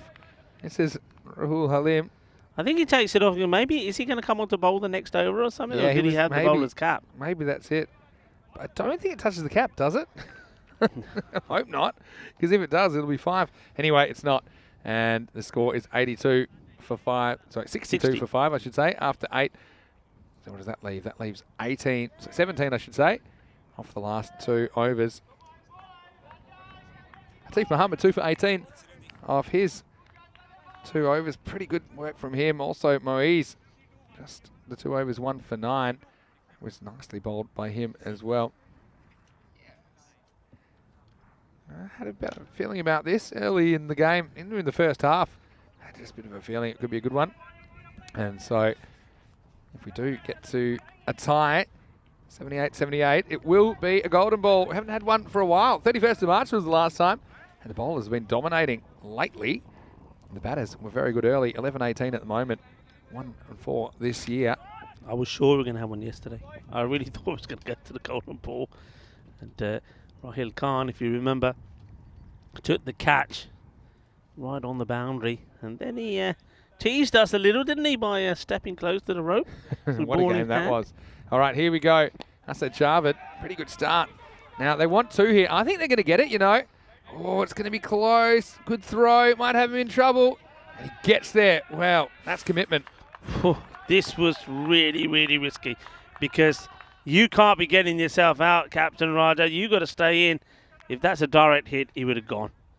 And a better throw maybe as well. Certainly committed to the plan, didn't he? He was just desperate. The strike is so important. What he's scared of is that Nadar might go down there and chew up a bunch of deliveries. He doesn't want that. But I mean, what you would say, Raja did well there. He made up his mind pretty early that he had to run the first one hard, at least put himself in a position to get a second, and he does get away with it. 15 off 11 now. Well, he just adjusts himself. The captain sorts himself out, gets his ped straightened. He says, okay, Biggs. Wants to keep it strike. Still 5 to go in the over. Here's Jarvid. I'll just get the one here. Look, you can't overdo the strike hogging because you still need to take runs like this. You still need to keep it ticking. You've got to back Nadar to at least get a ball that he's facing. But what you don't want now is swings and misses. You need to be scoring off every ball. If you score off every ball left, it's very hard to lose. Yeah, I think Yanagula is a clever player. I think whatever happens here, unless it's really, really suicidal, he's going to be going down the other end. Does get some batter, not a bad shot, and it's worth running. Yeah. And it would have been a run out. Now, do you take the second? Yeah, why not? Yeah, why not? He runs a run. Well, They could maybe even think about 3, but I think Yanagula has had it in his oxygen. He's saying, no, I'm not coming back. Just stay where you are. The other thing is that... What's he drop? His glove? Drop batting glove along the way. I never understand why he throws it off just to make himself a bit lighter. So he gets there. So what's that? 13. What's that now? 12, I think. Yeah, 12. Hit back down the ground. Lucky it misses the stumps, actually. 12 off 9. They get 1 here. Oh, now they get a second. And made it really tough on the bowler. It's a kneecapper, and it creates another overthrow. So again, I'm a big fan of taking every run at this stage. And if looks could kill, not everyone will be alive on the field. I don't know if you got the fielder's reaction when he realises what's happened here, because he didn't have to throw it in like that at all. He goes down and he gets the evil glare from the bowler. 10 required off 8. And now, just singles are good. Now they think about a second. Could have been a hat-trick of overthrows. The win predictor. All right, now not too worried. Interesting. Here, okay, I think I made that a ball to go. I think key thing here, what do you do? I think he got to be on strike for the last over, that's for sure. I don't know if you've got to. Or does he rely on the big shot? Well, if you get a big shot, that's great. I don't think I'm taking a 2. 1, 4, or 6 are all good outcomes. I think if it's a dicey 2, I won't be taking it on. And this may or may not work. In fact, it may not work out at all. Saad Khan is going to drop it. And now they are going to take it 2. Well, he could have been gone. And that's really good running, essentially, by Nadar. He doesn't really give his captain the freedom of choice. It'll be 2. And in the end, well, how does Saad Khan miss this? I mean, he thinks he's on the boundary. He doesn't try to catch it. Yeah. He tries to flap it in. Watch. I think he tries to catch it. In the end, he just goes one-handed because he's misjudged it. So one captain drops another, and that's the 30-yard circle, not the boundary that he's standing on. So it will be 2 to finish, 7 off 6. And especially because Nadar has shown, like, he hasn't really missed a ball yet. He's got bat on every ball that he's faced. So when you get this close, I'm not a huge fan of turning runs down. So, yeah, maybe I wouldn't have taken that one, the second one. I think maybe I would have rather have had Raja on strike. Have a look at that. Isn't that quite extraordinary how that is shot up? You know, there's 2 things that are extraordinary. That can't be right because it has them going over 110. Yeah, this is not, that. Well, what's got That's what I was going to say. Someone isn't it extraordinary that they've shown that they've gone? The worm is just it's like a worm's grown wings and flown. Okay, I don't think they got 60 off that. Oh, here we go. Here we go. Because this is what I probably didn't think about until now, is that the bowler bowling the 10th is going to be their spearhead, Kamran Rashid. First ball short, I reckon. Yeah, but it's risky. They've got a fine leg that's really fine. I'd have the 3rd man back as well. I say short because I just think he's that sort of bowler. I wouldn't bowl the first one short because I want to keep it. You want to keep it up your sleeve. Yeah. All right, here we go. 7 required off the last over. Now they're going to run, even though the ball's gone nowhere. Good running. Yeah. Really good running. Good stuff. Don't know if there was Any batting that? No, it's called a leg by. So, Yanagula. Well, this is where the rubber meets the road, Rico. 6 off 5. What an exciting contest this is. Got to say, still got a bit of the tingle about this game. Tingles there. I'm just amazed. I keep looking at that win probability percentage. I'm just amazed at what it was a few balls ago. Still had Lin chopping on around 80%. Here we go. Oh, sneaks through. I don't think this will be out. It's a good shot, you know. Did it flick off the pad? Yeah, it did. But let's have a look. For me, just the way it skims his pad, I think it's going down the leg side because it barely hits the pad, right? Yeah, going down leg. Yeah, so it's a pretty good run to the keeper. So it's going to be 5 off 4. Now, here, I just think, I'm just having a look at the field. They have got one man in close and both there. That's cool. They need That's a good. dot here, Linköping. Not going to get one. In fact, they might get 2 here because this has fallen into a pocket of They're space. going to go for 2. Yeah. This has been a really... Oh, dear. There might be more. There's more. They're going to get 3. Well, that was a horror bounce for the keeper. And he does get it. So that What a takes result. them really close. Yeah, and it also gets Yanagula back on strike. And, credit to Nadar here. We're focusing a bit on Yanagula, but Nadar's been really good at just not chewing up dot balls. Look at that. That hits the edge and almost would have taken Askar's head off here. And yeah, I mean, look, the ball doesn't hit the stumps. That's the thing here. So it's the keeper that knocks the stumps. That's good camera work to capture that, and that's why there's no question of it being a run out. So now they just need 2 off 3, and now you do need a dot ball. Do you gamble with a short one? It's a big risk to take. A little top edge could take the game away from you. He's bringing the fielders in. Cameron Rashid. Yeah, that's good. Yeah, do you gamble with the short ball? Thing is, I don't necessarily mind if he gets a 1 here, because I think maybe I can dot up Nadar last ball. Maybe it's not a bad thing to bring the field in as well, but they've brought pretty much everybody up except the fine leg. All right, 2 to win. And he goes over the top, and he's going to win the game for the Titans. Well, what a comeback story. Remember the Titans, because yesterday they were a rabble. Today they're on the board with their first win in European Cricket Series cricket, and it's the captain, Yanagula, that leads the way. It was a full shot, and he played it correctly. He played it effectively, and it is the Titans that win this one, and they win it with 2 balls to spare. What a game of cricket we saw there in match 11, Rico. What an innings from the captain. And Yanagula, I said that he had to perform, he had to be at his best, and he certainly was, and he was well supported there early on by Patra Sarathi. Important victory, and well, in the context of the way the group looks, that is so huge for them, because they're just going to, with the match to go, before they go the same number of matches played with the Indiska, they put themselves 2 points ahead of them. That is massive. All smiles. I like the finish there. The captain showing us his number and saying, just remember who I am. Well, this is the way it started. It started with 4 runs. And but the next ball was not to go to the boundary. It was the batter that had to make his way back. LBW plum from Rashid, but that was the bowl that he was trying to duplicate there in that final over. Just couldn't get the Yorker right. But this one, well, this is about taking the wicket line down. It was unbelievable, wasn't it? It's been that kind of day. I feel like if we're in Spain, it'd be about siesta time about now. But this is the over that really hurt Ali Raza. Ended up going for 23. A magical over in such a low-scoring game. That's always going to hurt your chances. Yeah, I mean, he said this is when I left the commentary box and all I heard was fireworks all around the ground, and I thought, well, what's happened there? Because up until that point, it was 12 for 2.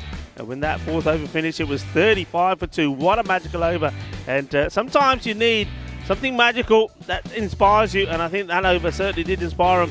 The wicket did go down, but the key thing was that Captain Raja Yanasula kept on going, and he certainly did. He saw it through right to the end. Yeah, and so things really did tighten up towards the end, didn't they? And we saw this catch taken, and well taken. And so, yeah, it was all kind of on the shoulders of Yanagula, who made sure of that one. He had a bit of an ally. Firstly, in Sadutam, who, look, in the end, you see this run out doesn't hurt them that much, does it? It was, just a chance to get Raja back on strike. A good bit of fielding saw Sadutam gone. But then he found a really good ally, didn't he? And it was Nadar that helped him get to the end and just didn't use up too many deliveries at all. This one hurt, didn't it? Yeah, well, look, it's it's as not, well. not just the catch. But before the ball before is when he threw the ball in and it took 2. Yeah. You go back to those moments, made a big difference.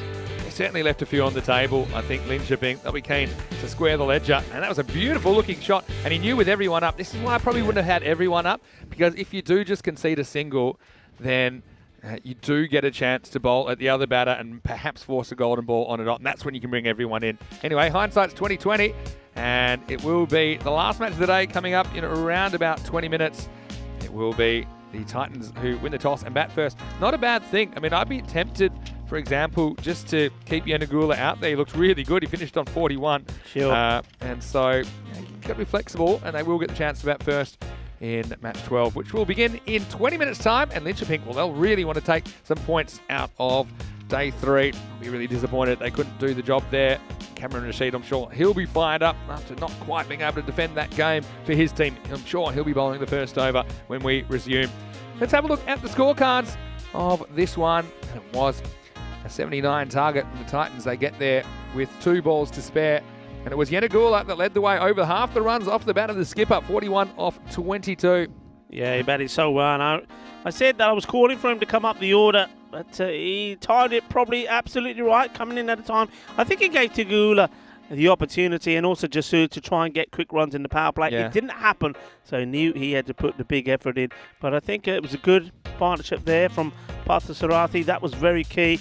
And then I think you're absolutely right. I think Ndar, I mean, he scored 9 runs for 6, but it was that partnership. They had good communication between themselves. They understood what they had to do, and they got it absolutely spot on. Yeah, they did. So it was a bit of a scramble at the end, but I've got to say, well done to Nadar, who came in at a tough time. 9 off 6. They ran well. They pushed the fielders. They took a couple of dicey ones. They got away with it. As far as the bowling went, wow, it was a good effort. You just see the one over that really hurt the Mali Raza, going for 23 in the 4th.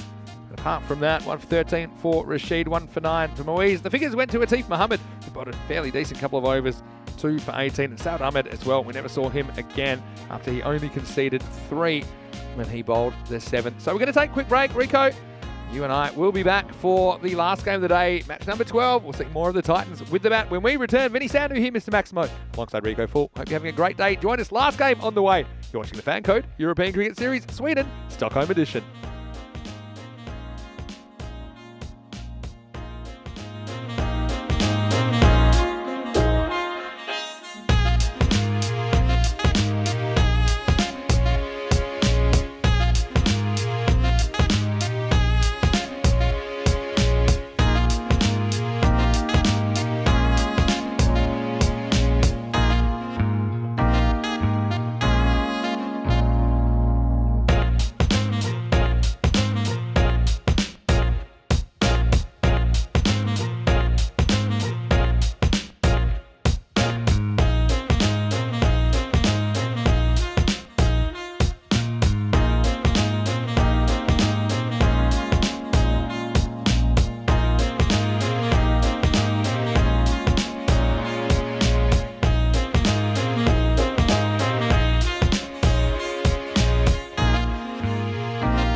Hello and welcome back for the final time today in day 3 as we get ready for match number 12. The same two teams will go at it again, and well, preparations are on the way for match number 12 between Linköping and the Stockholm Titans. It was a classy first one, and are we going to finish with a bang? Am I going to get the high scoring match that I'll be looking forward for today? Well, let's join the captain Saad and Raja and also the tournament referee Stefan Gooch for the all important coin toss. Okay, time's the call.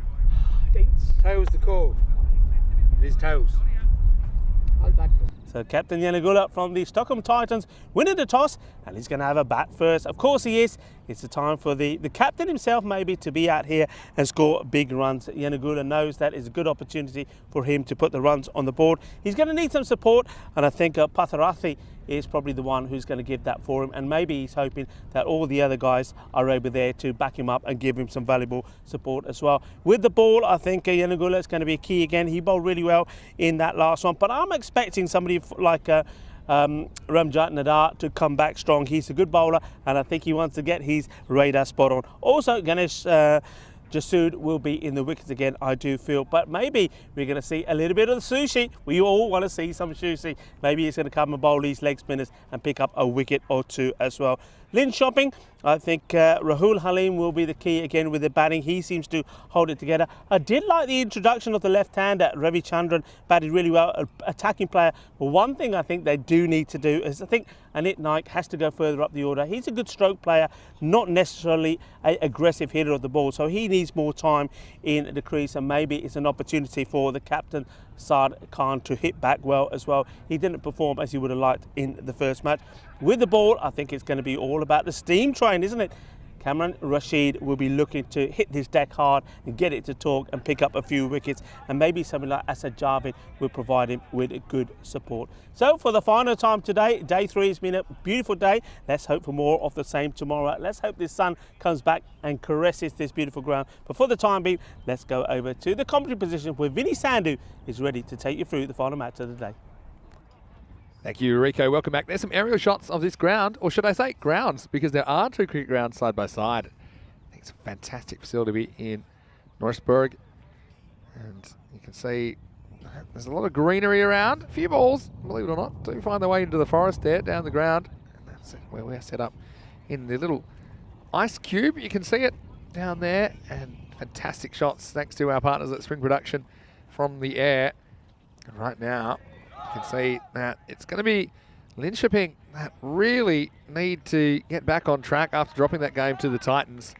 A fairly low scoring one again, you have to say. It was essentially 80 odd per team, and will be the Titans batting first this time. They'll want to put that 80 plus on the board, and it'll be interesting for me to see exactly what they decide to do when it comes down to the batting order.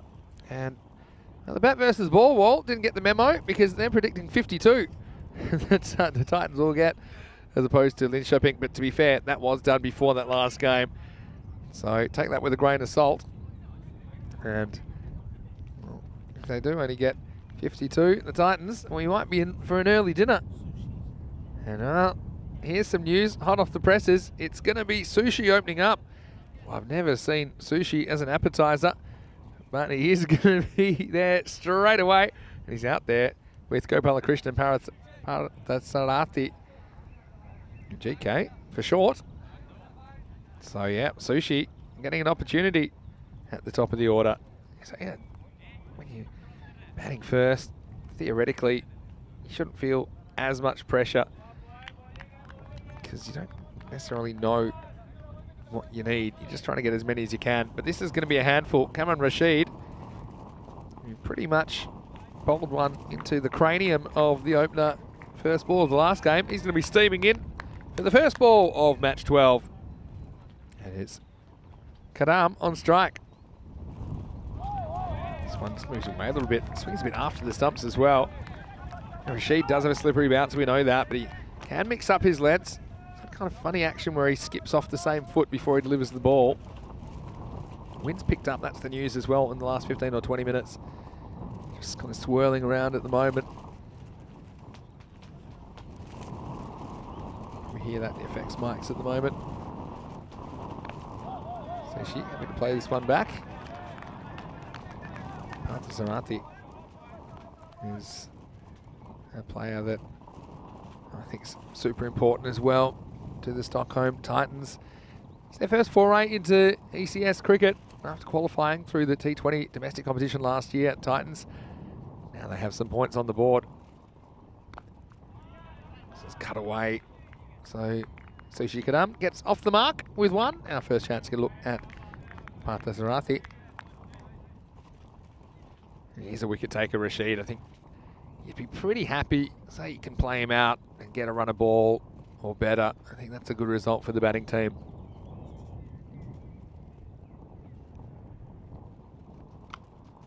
Pretty good shot first up. In fact, it gets past the fielder. He's going to have the chase of his life. Does catch up with it, but does cost two. Sanket Naik out there. He is able to chase it. Maybe got a funny little bounce just as it went past him. Yeah, Partha Sarathi. He always looks good. He hasn't really batted for an extended part of a 10-over innings yet. I think that'll be the key. If he can stay there for a while, he could really set them up for a score, maybe close to 100. Drives this out. Again, they might be thinking of a couple here. Just happy with the one this time. So, Rashid, last ball of the over. Let's see if he uses the short one now, because he hasn't really dug one in. Here's a slippery one. Oh, it's just a good ball. Zings past the outside edge. End of a pretty good over from Kamran Rashid. First up, the score is 4 for no loss. Vinny Sandu here, Mr. Maximo for the European Cricket Network once again. And joining me in the commentary box, my partner in crime, it's Rico Full. And Rico, well, the Titans, they'll be buoyed by getting their first win on the European Cricket Network, but still, they've got a hard task. If they're going to double it up against a Linköping team, they'll be desperate for some revenge, and pretty quick revenge. Yeah, I'm pretty sure they certainly will. They were fired up there because they certainly didn't like to sit back and watch on the celebrations from the Titans. They were overjoyed with that victory, and their fortunes have changed overnight. This has been called a no ball, so free hit coming up. Yeah, not a great start. You can see why. Just uses the bat as a mode of protection there, more than anything else. So strap yourselves in. It's free hit time. I think I think they need to issue the warning as well. Remember now, with those full high deliveries, you get a first warning, a final warning, then you can't bowl anymore. That's just the first warning for Mohammad Moiz. They'll take the single. Obviously the catch wouldn't have mattered, so you can see the fielder there not really too interested in trying to make that into a catch. Moiz finally gets one right. How did it come back from this? I mean, in chopping, remember, they need to and want to end this run of defeats. Well, that's one way to do it. Let's get the ball right up there, and he's been sushied. Once again, it's just too hot for him. Too hot out there. The temperatures go up, and one man who likes the cold is Sushi. You don't normally cut through Sushi with a knife, but that's exactly what Moiz does here. He disturbs the furniture. He's on the walk, Sushi. Unfortunately, he has to go off, and with only one run to his name, he becomes the first wicket of match number 12, last match of the day here on day 3. And so the score is 6 for 1. Yeah, you won't like seeing that again. He's on the move, isn't he? He's on the move, and he's hoping to capitalise, but he doesn't. And he got 4 in the first match, and that was a one scoring shot, and that's all he's allowed to have here. Was the one scoring shot when he has to go. Here's the keeper, Tagula, coming out number 3. And he hits this really well. This will go all the way for 4 runs. What a nice shot, a nice positive shot. See, that's the thing I like, and I'm glad the Titans are taking this approach. No matter who the batter goes out there, they're being positive. They're having a go, especially early on. They're really trying to make an impact in their power plays. Well, here's the thing. Tagula was the man that got hit, I'm pretty sure, on the helmet. They got given 4 runs, first ball of the innings last time. And there was LBW to a really good Yorker next ball from Rashid. But he comes out here in the number 3 position. So we won't have to deal with Rashid yet. Or maybe in the second over, but probably more likely they'll keep him for later. He's a bit late on this. Gets hit back to Moiz, no run. good opportunity for Tagula to get into it. We didn't see him in their first couple of matches, and now he's doing a job behind the stumps. Obviously, key player, batting him right up in the top order as well.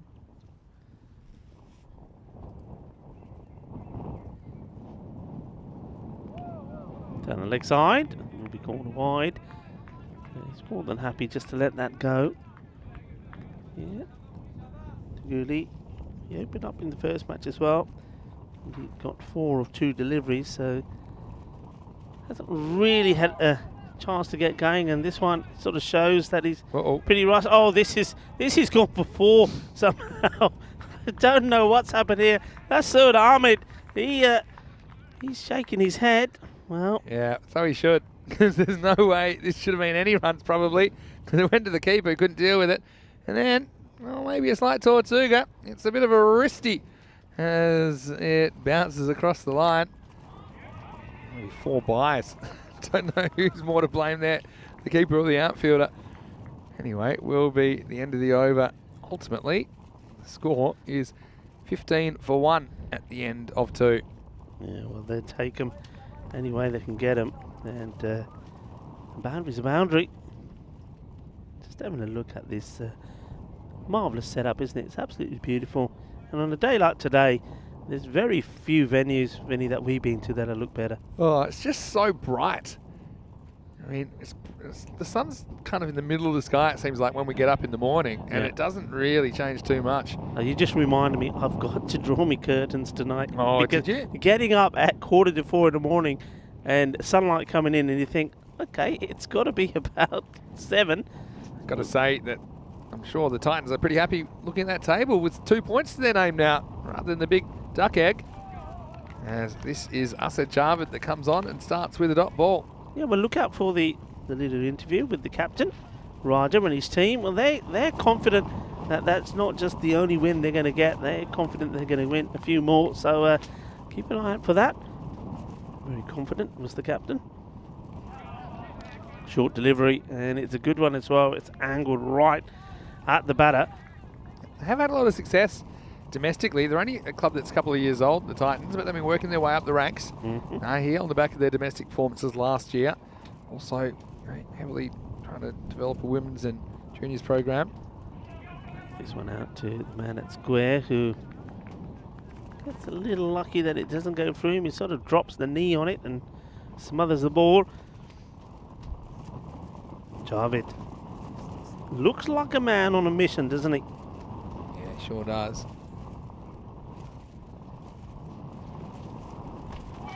Big swing and a miss. Probably noticed who isn't playing today for Linköping.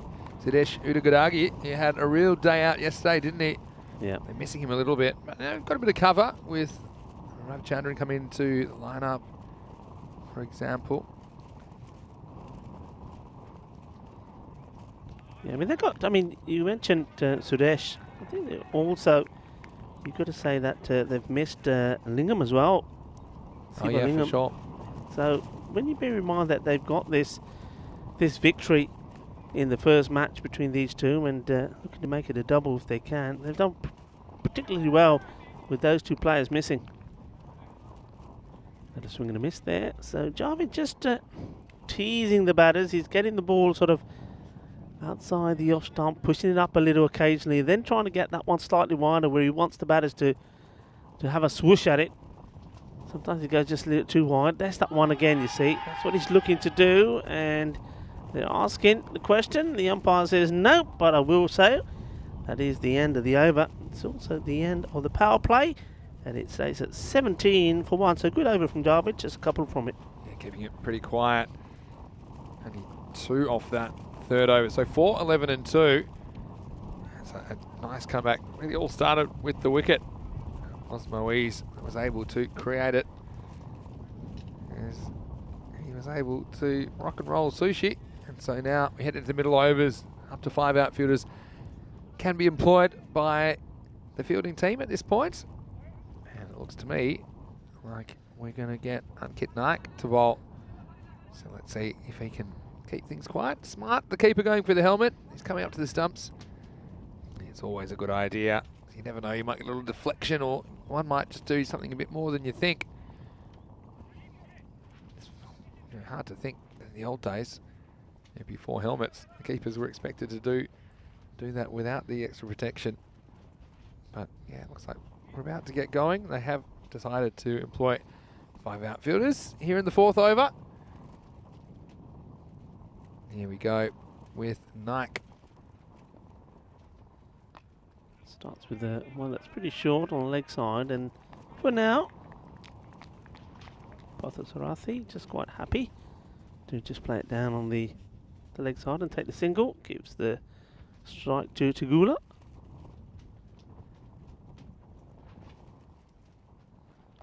And that's nicely played. He's trying to get it in the gap though. Finds the fielder. Yeah, I mean, fielding is going to be important as well, isn't it? Lynn Shepping, this strong start, they're looking good according to the win predictor. Had a 2-to-1 ratio on those percentages. Oh, well, this is the old Chinese cut. Gets very lucky. Could have chopped this onto his stumps. I would class Nike as a spinner, so I'm a bit surprised they got a real deep, fine leg on the boundary, but maybe they know something I don't, because that's exactly where this ball goes.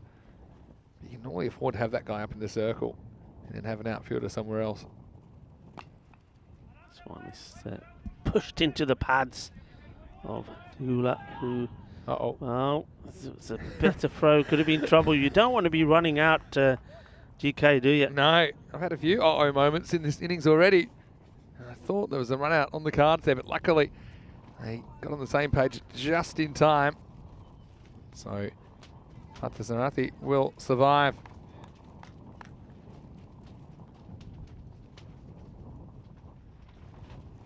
Nike. It's hit pretty well. Nike gets the dive in, but the ball has already gone past him as it goes to the fielder. But at the moment, he's bowling pretty well. He's bowling to his field. Yeah, he is. It's off the bottom of the bat, almost within the grasp of the bowler. This one is too wide and signalled. Well, not sure what the bowler is. Seems to be having a bit of protest here, Nike. Not sure what this is about. Let's have a look. Yeah, the ball. Yeah, that's always a wide. Yeah. You got to fully get the ball inside the tram line, otherwise it's going to be a wide. Thrashes at this hard, but gets no power in the shot. It's just another single, so it's a sort of bit of a ticky-taka start. We have seen 4 byes go to the boundary, but other than that, not a lot. And Maxi, what's all this about? Yeah, I can tell you that. I want to thank everyone that sends me messages every day, at Mr. Maximo on Instagram in particular. Also, you can get Rico at RicoFull. I love your social media, actually. I'm posting some really nice pictures. I think Diana might be snapping a few for you. Yeah, it's all courtesy of Diana Horace. Got some great pictures. And also, at European Cricket, that's the place you want to go to keep up to date with what's happening in the world of European cricket on Instagram, Twitter, and Facebook. Also, at European Cricket Network on TikTok now. And if you are watching this video on YouTube, please give it a thumbs up, so more people get shown it, more people get to find out the magic of European cricket. And we would love it if you would subscribe, if you haven't already, to our YouTube channel, ECN European Cricket Network. Okay, let's move into over number 5, and it's going to be Saad Ahmed. Bowled a pretty good over in the first match, the doubleheader. Here he is bowling the 5th. In the air, this is going all the way over us. Bolle, bolle, bolle. Ginna, Sona, Shaka, Lagya. Well, this has come right out of the beef of the bat. What a big hit that is. Well, Tagula may be famous for scoring a boundary off his head. First ball in the ECS. Oh no, apparently we've had an injury. That's gone straight over the giant ice cube. And Andres from Spring Productions, he might have been taken out with it. Oh, you don't say. Go find, go check on him. I'm going to check the damage. Go check on him. I'll let you go. Oh dear, I hope not. Oh, and just they are very keen, the Latvians, to play the game and learn. They're always doing catching or whatever whenever there's opportunity. I think the question here, I think this is going down the leg side. And the umpire signals correctly the leg by. And the men in black out there, Mohammed Bilal and Samir Ali.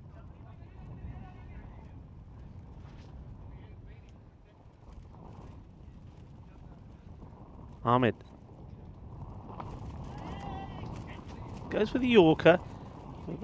Taguli does turn it into a full toss, but not able to get the power behind the shot. He's getting a bit frustrated with himself, and I think we're getting a report for you. And okay, Vinny Sanders coming in.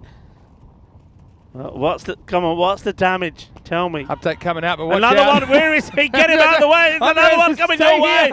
Shabba. Well, it's shaka time, and this time it gets another one that goes all the way over. And here we go. What happens Andres here? Now have a look at this. No way. He got clonked right there with the Maximo. Oh no! He sets out Andres from Spring Productions. What were you doing? Was he going for the catch? He was sitting there. He was doing work apparently. He didn't have too much to do in this part of the game. He has been absolutely clonked. And how about Zagula? Well, he's off to the races, isn't he? He'll move to 20, and it's the last ball of the 5th over just completed. As the Stockholm Titans are 39 for 1 at the 5 over mark out. And I asked him, did it bounce or not first? And you know what he said to me? I have no idea. He said, I don't know. I wasn't watching. He just felt it clunk. He's lucky. He had slight protection from the beanie, but it doesn't give you a lot of protection. It doesn't give you a lot of protection. No. I mean, look, we always say that is a problem, isn't it, sometimes with this cube. That's why you probably notice that we've got our tables as far forward as you can get. So when those ones come in the air, we've sort of got a good idea whether they're coming in here or not. Literally went straight over my head, and I didn't even bother getting up because I knew that it wasn't going to hit me. But Andres wasn't so lucky, and he copped that 6 in the forehead. So anyway, maybe even the production crew need to start wearing helmets. What do you think? Anyway, here's Ankit Naik to bowl over number 6. Oh, he's managed to put this in an area where nobody can get to Tagula. He would not want to get out like that now. I mean, he's batted so well. Thanks to Andres, who agreed to come on camera pretty reluctantly to show the red mark. No, we love the guys, Andres. And also got Dennis here in Stockholm. But to everyone throughout the year that helps us from Spring Productions and all the team from Spring Media behind the scenes, we love you guys, and you allow us to do what we do. And you guys do it so well. Pushed through this time by Naik. Clever bowling. Been pretty good, hasn't he? Just gone run a ball through 1.2 overs so far. We're on match 4. Maybe we need to talk a bit of food. Bit of food? Yeah, maybe. Yeah, we can talk a bit of food. It's been hit out. And they're taking just a single at the moment. No mistakes from the captain. And wouldn't he like to come back in the back? He wouldn't want to lose this. They had those 2 defeats, of course, to Albazami yesterday after making a good start. And if he can pick up a win in this one, he'll certainly go back a lot happier. Sliced, and the fielder has to watch the spin on it. He does. Doesn't get a lot of confidence from the man at final leg that chases behind him just in case he misses it. Nice to see, though. Backing each other up. For sure. Your food stalks, and come on then, what are you thinking? I'm starting to think about dinner. I know we just had lunch. There's some really nice Swedish cuisine around here. Yeah, they've got a lot to all the seafood here. Yeah. It makes sense. Hit hard. This is... Oh, that's a great effort from the fielder. Really good effort. You're happy about that? I'm not sure this isn't 6, you know. Slow this down. Slow this down when it hits him. Nah, he hits it into the ground. I'm not super sure. I know it'll be given 4. But what I'm saying is here, what I saw live is I think it bounces off his foot and goes for 6. But I just think they're not going to give it 6. It'll be 4. Anyway, I'm happy you did stop it because that was heading straight for my computer. Anyway. Vinny Sanders' chairs are all over the place here for a Here's moment. some more of that. There's another one. Bolle. Well, it's raining 6s at the moment. And, well, if you're passing by, watch out because these kookaburras are flying dangerously towards you. That's another good hit. And all of a sudden, it's starting to happen. And this time it is JK's time to hit one. 3 6s in the inning so far. And that is the end of the innings as the score. Well, that takes it into the 50s. It's 52 for 1 at the end of 6. You know, I just asked Jitesh, and he said it hit him in the foot. I got a real strange feeling that if you had a better shot of that, and we don't because we're moving so quickly, it's inconclusive. I've got a feeling that was the weirdest Maximo ever, because I think he's actually kicked it over for 6. Anyway.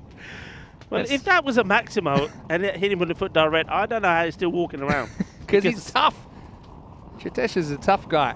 This one. And he's not too bothered. Did a good effort to try and get to it. You can hear the wind whistling through the effects mics now, can't you? Leg by, given first ball of the 7th over. So yeah, 6 over check-in. 2 a ball gets you to 100 now, but that seems a bit ambitious. Even if you get something like 8 or 9 and over, you get in the 80s here. Fielder. Oh, that's a great grab. What can you say about this? Oh, I he do makes agree. a fantastic stop, and then how does he? What? Yeah, you talk through Well, this. Ali Raza, you're right. It's a fantastic stop, but then in the transfer, it all goes wrong, and then he has to try and crawl after it. It does just give away a single. He's not stopping here in this final match of today. We're only in the first innings, and we've seen plenty of action. And I hope you're enjoying it wherever you're watching Sweden's been from. great. The Swedish swing, 4 weeks all the way through May. Starting in Landskrona, there's so much exciting cricket there. This hasn't disappointed either. Good batting. Make sure he gets out of the way of that. And oof, another knee boner. Tell you what, maybe everyone should wear pads all the time, because there's a lot of legs that are... You have those like little shin pad things, couldn't you? Was that called a wide? I hope it was, because it should have been. Yeah. Yeah. 2 wides. Cleverly played, and oh, well, there you go. That's what we're talking about. Shin pad. The only problem is if you wear shin pads or knee pads, when these balls strike you, they're just going to go like off the middle of the bat. You never stop them. But at least save your knees. I'm going to go down to the volleyball shop and buy 22 sets of knee pads, I think, That's before another tomorrow. one off the foot, actually, that one. Oh, It is well. 50-50 pretty much now, according to the win predictor. Shows you how even it is. Reaching for this one. The umpire has a good look and says, no, that one is okay. So Moez gets this one in the right place.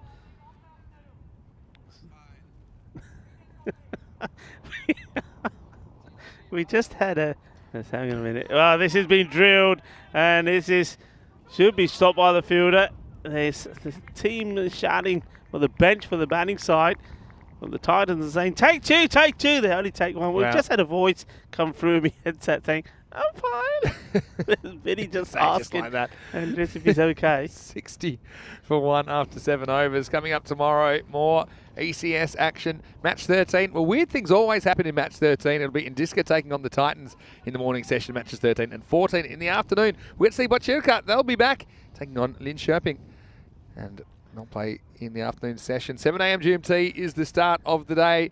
9 o'clock a.m. in Central Europe and 12:30 p.m. in India. Join us for another exciting day in the FanCode European Cricket Series. Always Almi, the defending champions, they're top of the table. They'll have the day off. They'll have to sit and watch.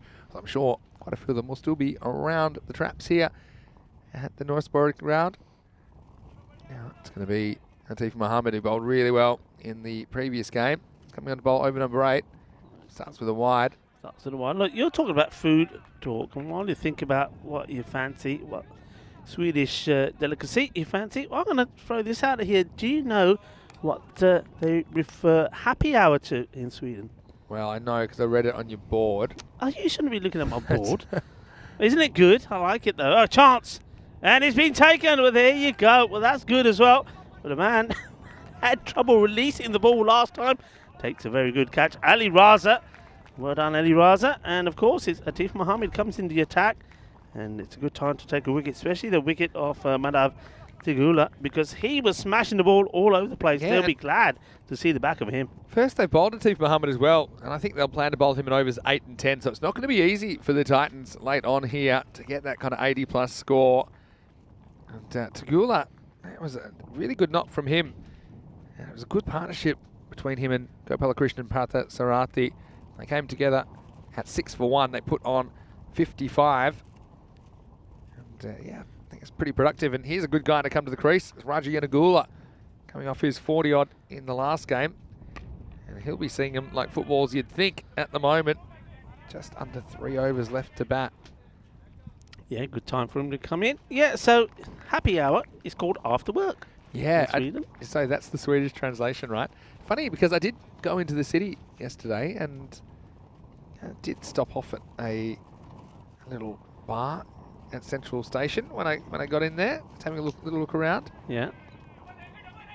And I'll see this one, just one. That was very. Oh, now they're thinking of 2 on the fumble, but they won't get it. So this is one of the things. Different countries in Europe, different things. Sometimes things are more expensive, sometimes they're less expensive. Yeah. My beer did cost me just over 11 euros. Well, about 11.30, I think it was. A barrel? For one beer. So, But, yeah, it's... just saying. No, good things cost money, I suppose. As this one is drilled out. Should just be 1. Slight fumble. And now they're going to go for 2. Good throw might have had him in trouble. And it's going to hit the edge of the pitch and almost go over the keeper. That was pretty good keeping from Ascar. Stop it going from extras. I mean, to give you an idea, that in the Czech Republic next week, a beer will be about less than 2 euros. And a beer here is over 11 euros. So it's going to be a bit of a culture shock when I get back to Prague on Monday.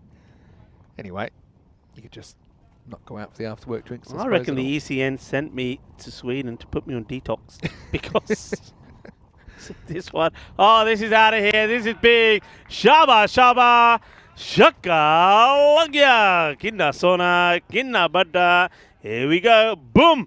Shaka, lagya. And, well, he's giving that some welly. There it goes. That one was one that comes back off the surface and just right into the hitting zone of Raja. That was absolutely collared over the leg side. So, yeah, a bit of a kicker. Atif Mohammed has bowled pretty well, but that one could have been in a David Copperfield show because it disappeared. Last ball of the over coming up. See if he can get out of it here. Yanagula, I think he's swinging for the fences here. He's looking for anything with length, and he's eyeing off that leg side. Just his eyes giving it away. His fielder to come back. That was hit all the way up to, I think that went to the Ericsson Globe, that one. Struck hard. Gets a good bounce there, the fielder. The captain side can't. Gets a throw in. Yeah, I'm pretty sure they sent me to get detoxed out here because alcohol, as you said, is so expensive. Then, you go to one of a famous supermarket, which I have in Spain as well, and I'm looking for where the alcohol is. They don't sell it. Yeah. The supermarket. I said to this lady, excuse me, where's things like the whiskey and stuff kept? She said, you won't find any of that here. I said, yes, I will. I've been shopping at these stores. No, you can't buy that stuff here. So I had to send out a SOS message to you, didn't I? Yeah, you did. They do sell it. It's just a separate shop. Sometimes they don't sell alcohol in the supermarkets in some countries because it's too close for, They close them really early as well, these specific. I suppose it's like the old days in England. I remember those where the only place you could buy alcohol was the off license. Yeah, well, a lot of countries are still like that. Yeah. Australia is still like that, funnily enough. Anyway, 9th overtime. It all happens in the 9th. And Assad Javed starts with a pretty good slower ball. And it will be a leg by, I believe. Just wait for the signal. And no, so maybe a bit of bat in that. There. 1 run given. Yeah, and if viewers are interested, am I better for it? No, I'm not. I've got the shakes like anything. Look at that. That was straight off the bat. It was off the end of the bat. I thought that was off the pad.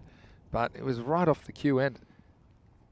Yeah, well, Sweden's a beautiful country though, isn't it? Oh, it's absolutely just so beautiful. Bright. Push here. I think Raj is pretty happy. Isn't he? No, he's not. He wants to get back for 2, and I think he will. Wow, pretty close, Had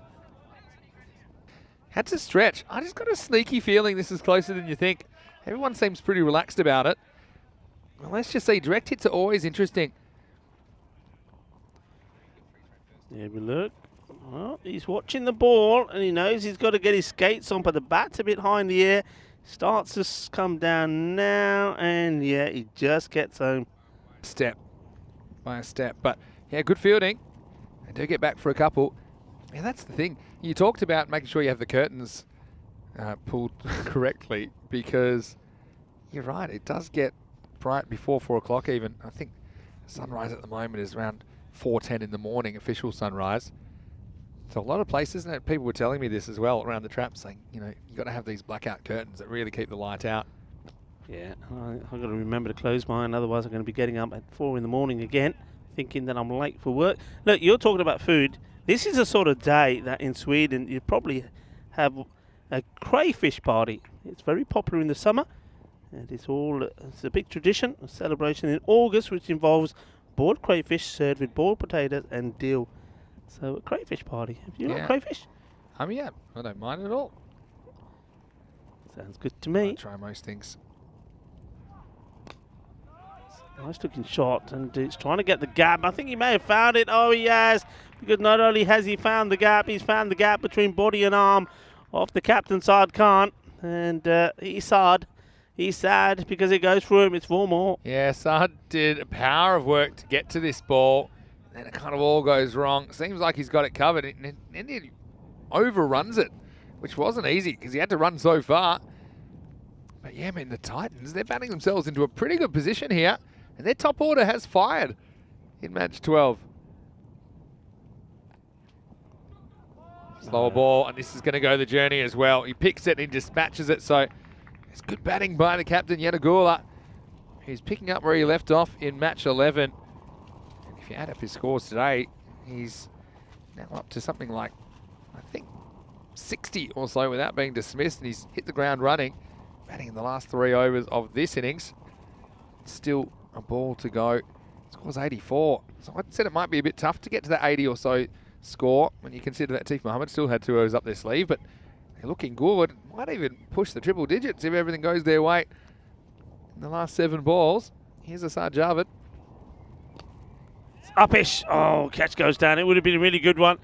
It's one where you have to anticipate and go early. And Ankit Naik there almost pulls off a stunning catch. Diving to his left, gets his hands to it, but not able to keep it in control. End of what was a very good over. And they certainly got the acceleration in. Takes them to 85. Yeah, last overtime. You have a really good one here, you might get the 100, but guess who's striding back to the crease? None other than Kamran Rashid. So this is the first chance we'll get to see Raja Yanagula face Rashid since he knocked the winning runs off him in the last game, match 11. Yeah. So I'm sure that's in the back of the mind of the big fast bowler who'd like to maybe get a bit of revenge against the Titans skipper. He's facing first up.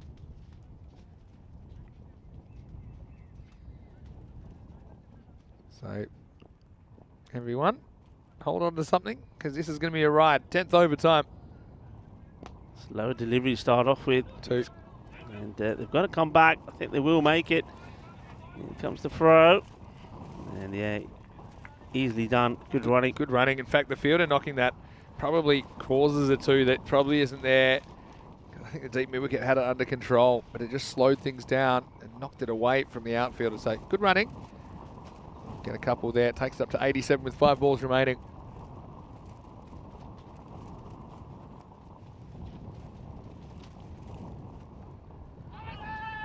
Asking the question, it's a big appeal, only the bowler are interested, and getting no joy at all from the umpire. It's too high, I think. This one's climbed, probably missing leg stump as well. Yeah, combination of the 2. Almost misses the pad, it was so high. So yeah, Rashid, let's see if he has maybe a quick bouncer in him.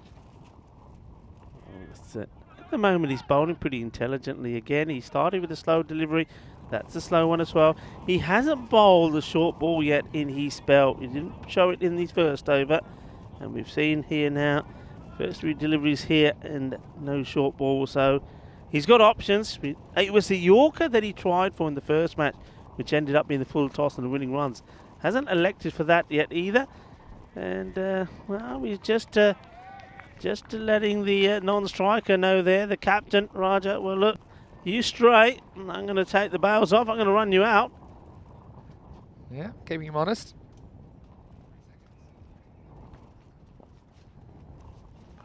And they're taking the run on, and, well, what is he doing? He's ball watching at the other end. He forgets he's got to run.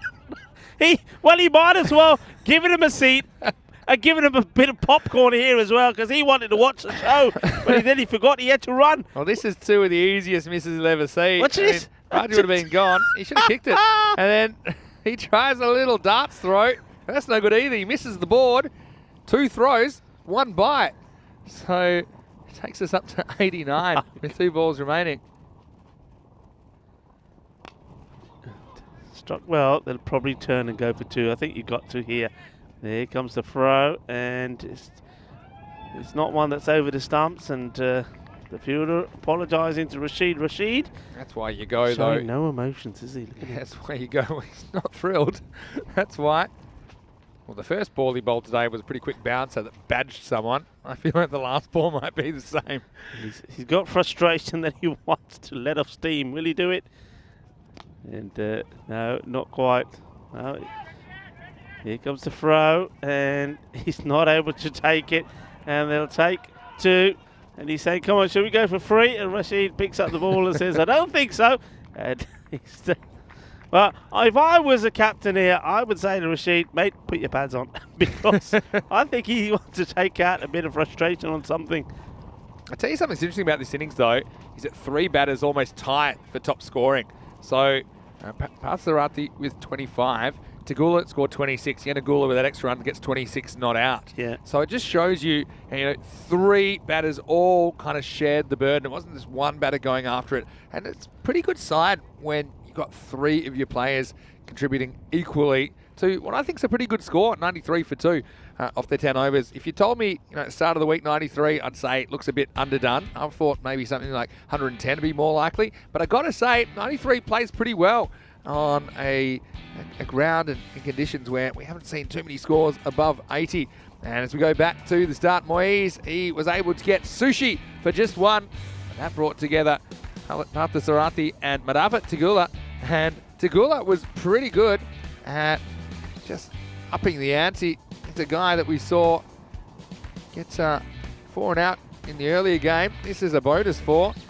That's once we saw the boundaries flowing, did raise the rate, and particularly through the second half of this innings, they were pretty effective. 39 in the first half, 54 off 3. And Andres, well, that's one that unfortunately hit him. And well, the bad news is that he's got a pretty big brain as well. So hopefully there's no permanent damage. But did start a bit of a fireworks display, didn't it? And the boundary just kept coming, and they just didn't matter where the guys were bowling. They seemed to have the answers for most of it. That was when Tagula went for 26. But that brought Raja to the crease, and he was sure to carry on the show for the Titans. Yeah, he certainly was. He's in good form. And once again, I just get the feeling that he just likes to put himself lower down the order, just needs to back himself a little bit more, because I just think we've seen from him just that he's a good classy bat. This was very close. But look, the improvement from the Titans, it's incredible. Yesterday, remember, they struggled to score 60 on the board. Batting first, they scored 58, and then in a chase of 100, they scored 57. They couldn't get going. Yet here, they won the first match, and chasing 78 for victory. And now they've scored a very good score. 93 is right up there as one of the highest scores that we've seen in the series. This was just amusing, wasn't it? I just love the way that he watches and thinks, oh, what about me? I better get back. I love it how sensational. He throws it so daintily. Yeah. And he could have just thrown it. He would have probably hit the stumps. But anyway, it was cue the Benny Hill music in the last over as the Titans reached 93 for 2. Slightly unusual looking scorecard, as you see that 3 batters are pretty close in scoring. GK with 25 off 21, and Tigula 26, and Yanagula 26 not out. Sushi was the only player to really fail with about scoring 1 of 5 when he was at the top of the order, but it kind of worked out okay because he got through the first over from Kamran Rashid. Speaking of him, he went for 10 in his 2 overs. The wickets went to Moise and Atif Mohammed.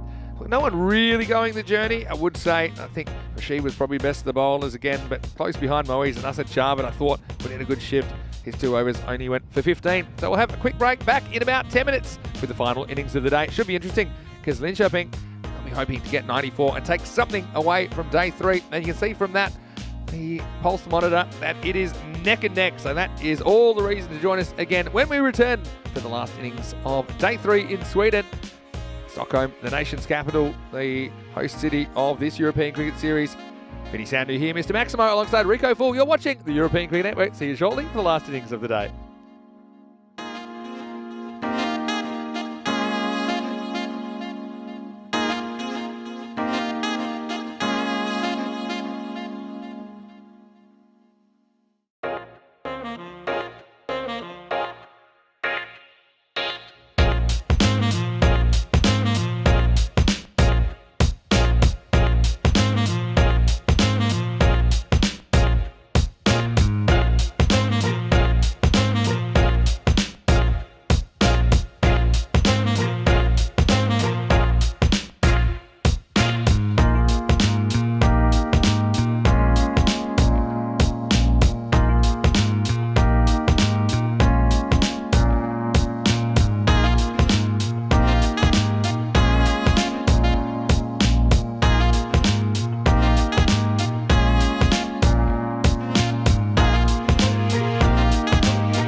Hello, cricket lovers around the world, and welcome back to the final innings of day 3.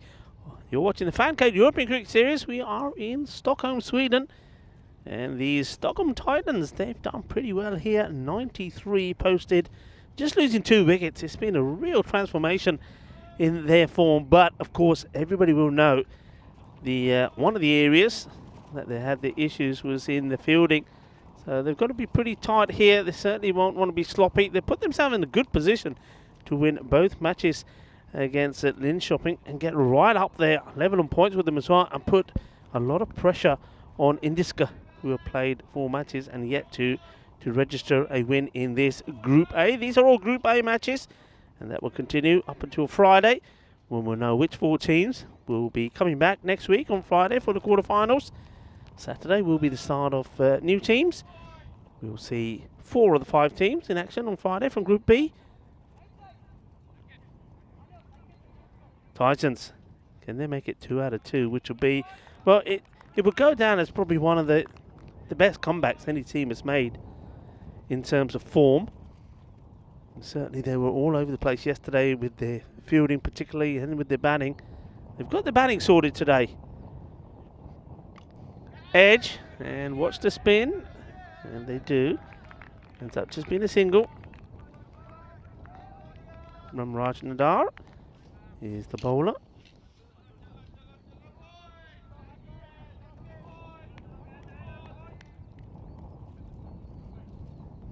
Rahul Halim gets himself off the mark. Mohamed Moise now to take strike.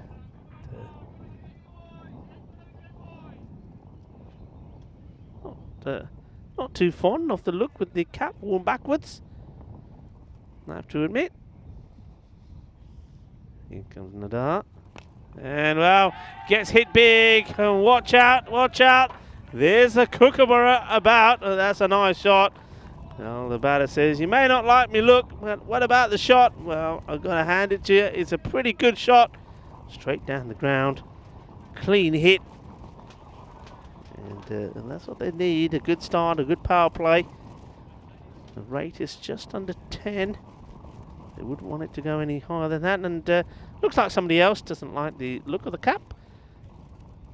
And I think he's been told, you either wear it properly or you don't wear it. So Moise says, okay, somebody stick it there where nobody can see it.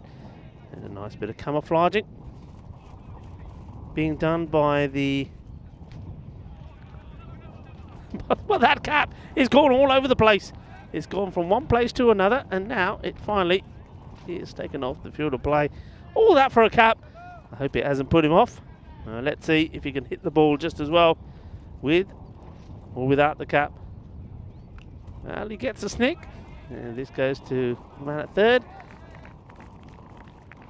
So batters change ends once more. Nadar hasn't really, I mean, we saw him bowl a peach of a delivery. It was probably the best ball that we've seen so far in the series.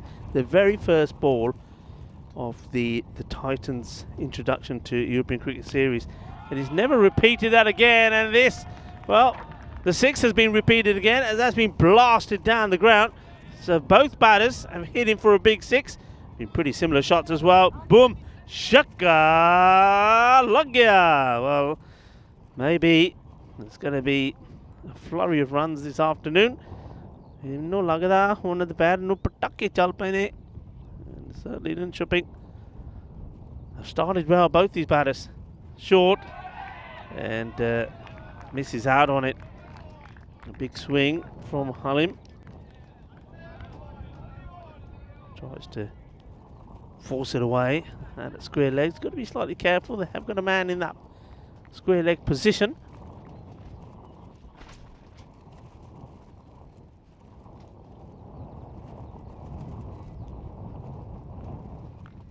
This one, he does get a bit of inside edge onto, drops in front of the wicket keeper, Tigula, and goes for a single.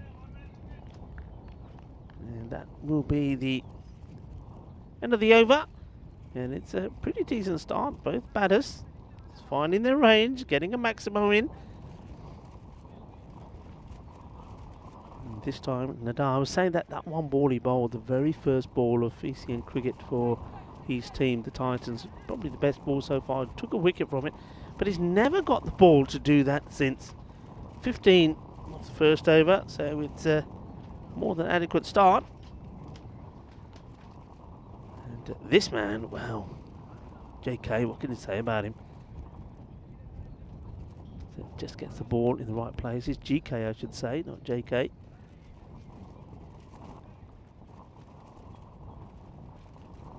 But Sarathi, I said when we first saw him that he was going to be a key player for them as an all-rounder. This has been hit pretty well. This will go to the boundary. And there's shots that you can get good reward from inside the power play when only 2 men allowed out. He gives this an almighty swing and he muscles that towards the boundary there on the onside. And already discussions about where we want the fielders. And they have a bit of a mini debate here. Captain gets involved. Raja Yanalunga.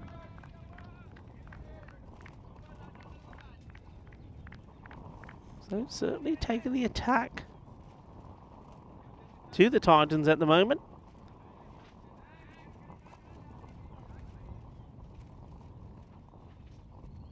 GK in once more.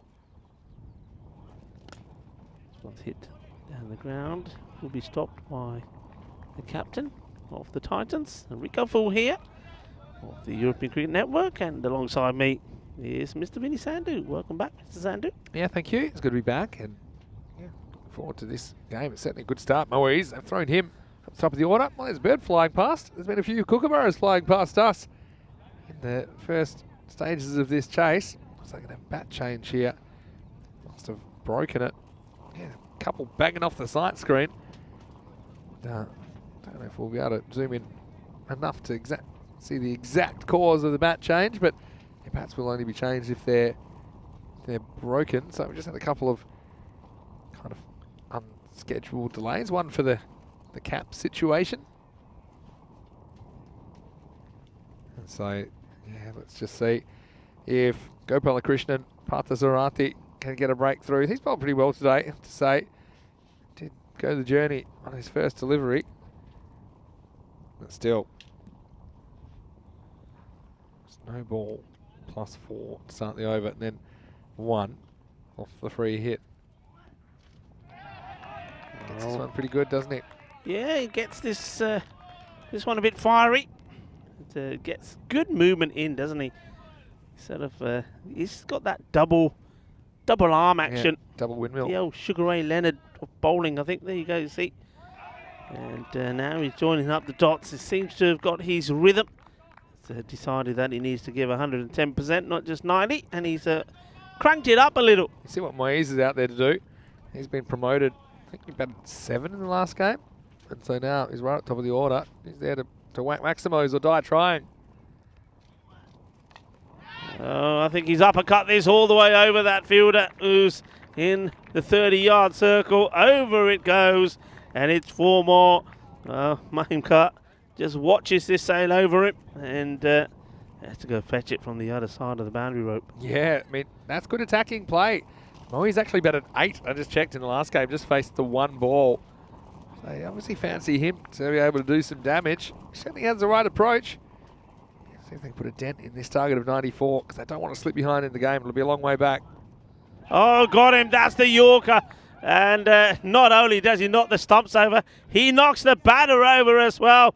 He says, Aja, Aja, you've hit me for far too many. And this is one way. Well, this is a bit of dynamite here. Here we go. Chuck the fatte. Get that fatte nu chad latta bhi chuck dittiyan. He's on his backside. He's down and out. You see in baseball, they have a bit of a saying. You say to the pitcher when you've almost got the batter out, say, sit him down. Meaning make him go sit back down in the dugout. Well, he literally gets Moyes sitting down. And, unfortunately, he has to be escorted from the premises as he becomes the first wicket of match 12. It's going to be 25 for 1. And this brings Chitesh Ravichandran to the crease. He batted pretty well, the left-hander, earlier on. Certainly like to whack the ball to the leg side. But yeah, I don't think I've often seen the batter just fully sitting down after being yorked. It was a very good delivery. It really was. And I just sensed that after the way the over started, he was going to come back. He actually sits down before the stumps hit the ground. It's almost like his knee just gives way and he just collapses. Well, you know how sometimes you get bad news and they always say to you, look, can you sit down? And that's kind of how he dealt with it, wasn't it? We've got something to tell you. Yeah. Last ball of the over coming up. It's up in the air. Can it be 2 in 2? Oh, yes, it goes. What's it doing? No, that's not out. I don't think this is out. I don't think that's out either. He doesn't have it under control. It won't be out. He doesn't have it under control for me. It won't be out. And I'll tell you why. You have to be in control of the ball and your movements, and I don't think you can argue he's in control of his movement when he throws it away. Wow. He takes it a second time. Why he didn't hold on to the boundary. He should have held on to it. You know what I think? I think he has a brain snap and he thinks that that's the boundary, but it's not. It's a 30-yard circle. It won't be out. That's for me. It's not out. He doesn't have it under control. Because it wasn't even like he was throwing it away for fun. He's trying to say, well, I threw it away because it's fun. But it's not that fun because it wasn't caught by his teammate. It's a huge error from an experienced player, from the captain. Because, look, if you watch it the second time, he does actually have it, but then he decides, for some reason here when he has it, he decides he's going to let go of it. You could be right. Maybe he does think he's too... I mean, no, he can't be. He's in the 30-yard circle. Yeah, you wouldn't think so, but you look down, you see a big white line, and your brain will play tricks on you. And, yeah, I don't think this will be out at all. Yeah, he's not happy about it, but, I mean, if he looks at the replay, look, the law says you have to have the ball under control and be in control of your movements. Now, look, if you're falling in a controlled way and you throw it away for fun, that's one thing. But even you can see the way he threw it away, he was trying to get his teammate to complete the catch, and basically his teammate couldn't do it. Yeah, I mean, what a weird one. See it here. It goes in he does so well to get it on the third attempt. But when he has it, he holds onto it. Then he flicks it. And the fielder standing next to him is waiting to celebrate. And look, he doesn't think even to catch the ball. He thinks it's done, but it's not done. Kuma, wow. If Kuma caught it, he would have taken the catch. What a moment. Wow, how about that? And how's your luck if you're Ravichandran into the second over, 26 for 1, and he faces up the new over from Nadar. You live long enough, you'll see everything, eh? Well, do you? I mean, that's what Maya thinks. He thinks that he thought it was the boundary line, but because I know that he should know it's not the boundary line. Yeah. But I mean, he's got a lot going through his head. He's panicking because he's dropped it the first time. He's caught it. He's probably looked down, seen the line. I mean, the ball, he throws it away just after he steps on the line anyway. Yeah. The line's completely irrelevant, of course, but maybe that's why. And then he realizes probably soon after, I'm guessing. That's yeah, very interesting one. I think the correct decision is applied in the end. Wow, we all do crazy things sometimes. This has been drilled and it's going to go through the gap and 4 runs. Nicely played shot, good control, keeps it all along the deck as well. And Nadar just hasn't got his radar right today. He's bowling just a little bit too short. Maybe Nate needs to take a leaf out of the book of GK. Get it right up there, get that Yorker length delivery in.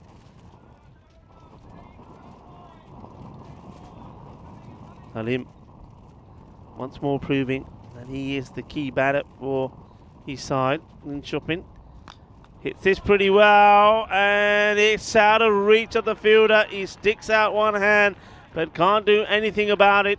It's 4 runs, and it's certainly boundaries galore at the moment in this innings.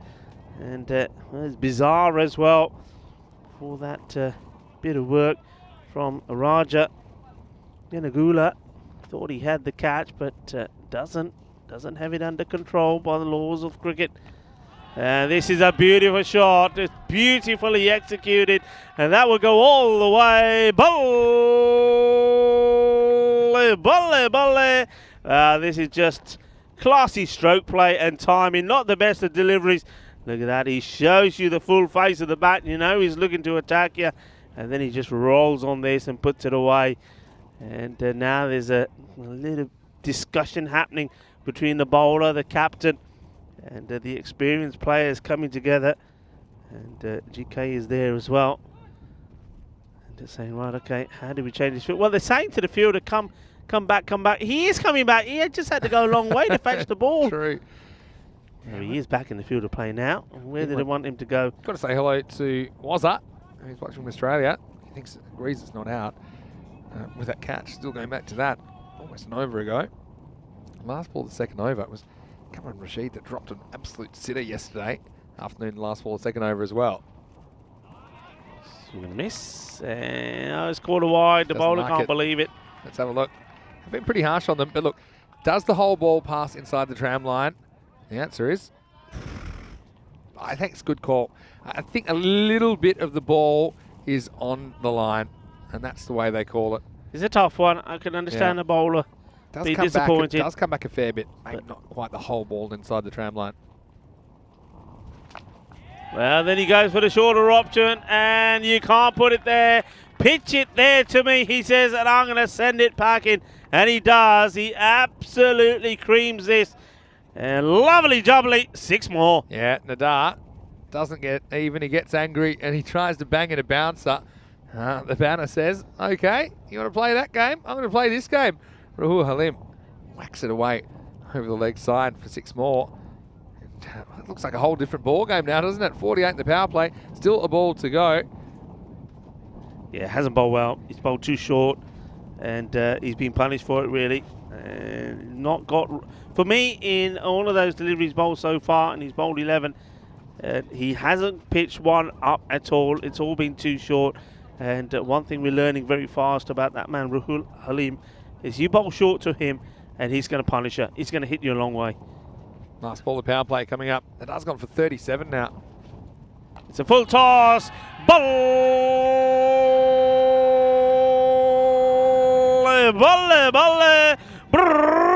Chaka de fatte. Jabardasti batting from Halim, and he just adds to the misery of the bowler Nadar. And Nadar finishes for 43 of his 2 overs. Yeah, Shibagiza. And to be honest, that was borderline with height. I think it was just okay, but the result wasn't okay. Nadar gets taken to the cleaners. He's going to be sent in the bill. 43 off his 2. The 50 comes up. Probably the biggest power play I think we've seen this week. Yeah, 54 for 1. And that over ends up going magical. 28 come off the 3rd. And Nadar, he certainly had a moment to remember. First ball of his ECS career. That's an over to forget, isn't it? And really, you'd have to say that Linköping, they are miles ahead in this game now. Let me just check the equation. But yeah, they are flying at the moment. Yeah, they need, what is that, 40 or 42? So they've already got it under a run of ball. Yeah, it is. 5.7 is going to be the required rate. So we're going to need some special overs to come in here now. And what about, well, the man who's got the best seat in the house at the moment up until now has been Ravi Chandran. He's just been watching from the other end. After Sarathi will try and pick up the pieces. Thick edge. It's not going well. And it's going to be for, well, Sedotam. Looked like he was climbing up Mount Everest there. He was trying to chase that. He was run out earlier in the day. He's run out of puff here. You have a look there. The big number 17 on his back. The result's 4 more. In fact, he was almost beaten to the ball by Mahimkar. But the boundaries just keep on coming for Linköping. Yes, I said when he was running with the bat earlier that he'll run and he'll run hard, but he's certainly not going to get a dive in. But he doesn't dive with his batting. He's not going to dive when he's fielding. And that's a Gandhi ball. It's 4 more. You can't be bowling that. It's halfway down the track. And Ravi Chandran is on to this like a rocket. It's a bullet shot. It's 4 more. Yeah. Wow, this is turning out to be pretty ugly. Ravi Chandran was the man that survived that contentious catch, if you want to call it that. But he's making the most of it, and he gets 4 here.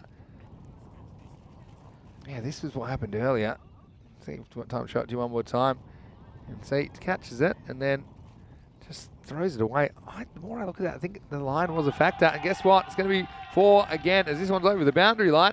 But where's this batting been all week? I expected more of this, Rico. It's been low-scoring arm wrestles all the way. But at the moment, Linköping have cut loose in the last innings of the day. Yeah, I mean, I was calling for it, wasn't I, this morning in the introductions and saying that, Well, with the clear blue skies and the temperature soaring up, there certainly was going to be a moment to see the Master Blasters. They have left it late, but we are seeing the runs finally being scored quickly, and we've seen some big hits. And both these teams have shown that, but at the moment when you see that right now, well, look, it's going down so rapidly, it's unbelievable. And Ravi Chandran has just hit the first 3 balls to the boundary. And this one's in the pads, asking the question. The umpire is stands there motionlessly, and now gives the leg by signal. It had to be going on to miss the stumps from this angle, you'd think anyway. Yeah, maybe some. I actually saw 2 things, maybe both pads, but get leg bys given. But it will be a leg by. Just have a look at those last 10 balls, and there's plenty of boundaries in there. In fact, 8 of the last 9 legal balls have been boundaries. So it's an incredible run.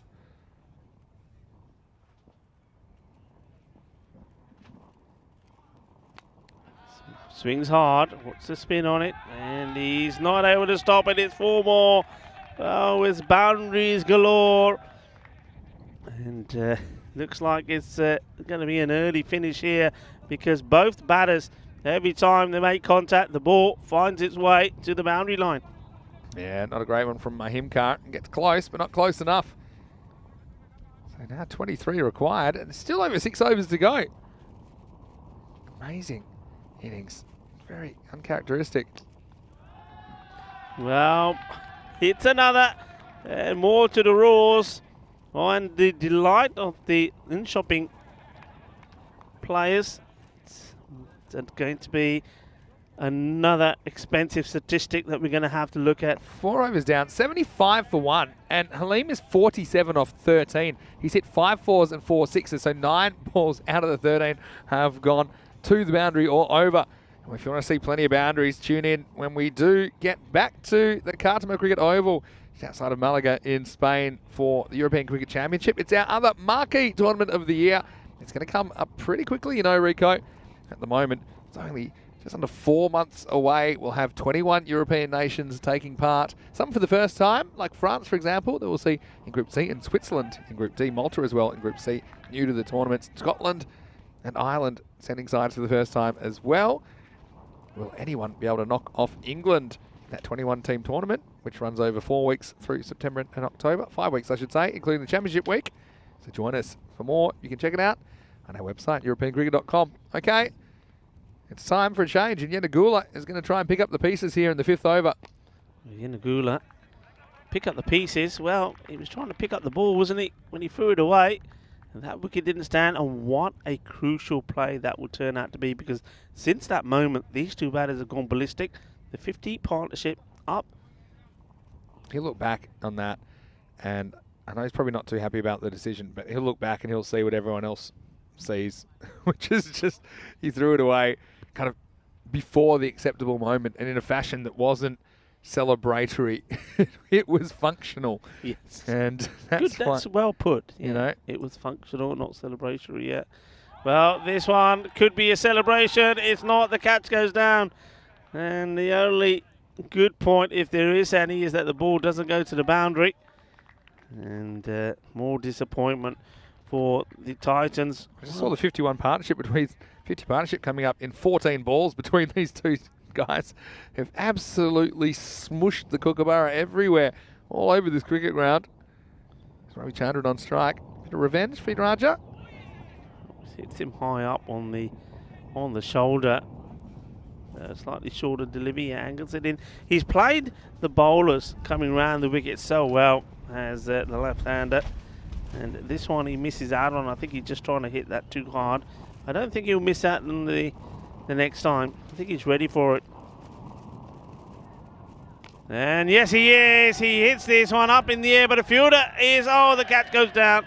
It's another one. So 2 drops off the bowling of Raja. If you had to graph the fielding performance of the Stockholm Titans, it'd be a proper bell curve at the moment, because it started terribly. They kind of hit their straps today, and they were better in Game 2. In Game 3, I think, was their best, but now, kind of a bit like yesterday, they couldn't catch a cold if they were locked in an icebox. But Halim, well, he's going to continue on his merry way. He moves to 49 with that shot. He's only faced 15 balls, you know. Yeah, that's the highest score in the series so far. Still not seen a 50. So will he be the first in day 3 in the last match of the day, match 12? Big swing and a miss, and not sure there was any contact there. There was Not so sure. I mean, the keeper seemed keen to hold on to it, but swing and a miss. I think that could have been a wide. It's just right in the way. So he gets one back there, I think. Anyway, 5 overs down. Score is 79 for 1. Well, reckons the Stockholm Titans might still have a 27% chance of pulling this one off. What do you think, Rico? Bit generous to the Titans? The thing is, 15 off 30. when you look at those percentages, and when they are stacked sort of in that way, I think, yeah, why not? Because 3 wickets in 3 balls. We see a hat-trick here now from our man Sushi, who's coming on. Okay. He can change everything. Here we go. That's one way to look at it. It is Sushi time. And this one is a pretty good stop. Yeah. It's about time. Sadutam is the man. And a big roar, though, from Halim. He's the first half-centurion here in the FanCode European Cricket Series in Stockholm. And yes, he will savour this moment. Of course he will. Isn't he thrilled about it? Rahul Halim, well batted. And brings up his 15, just 16 deliveries. Yeah. He really has batted well. 4 Maximos, 5 4s.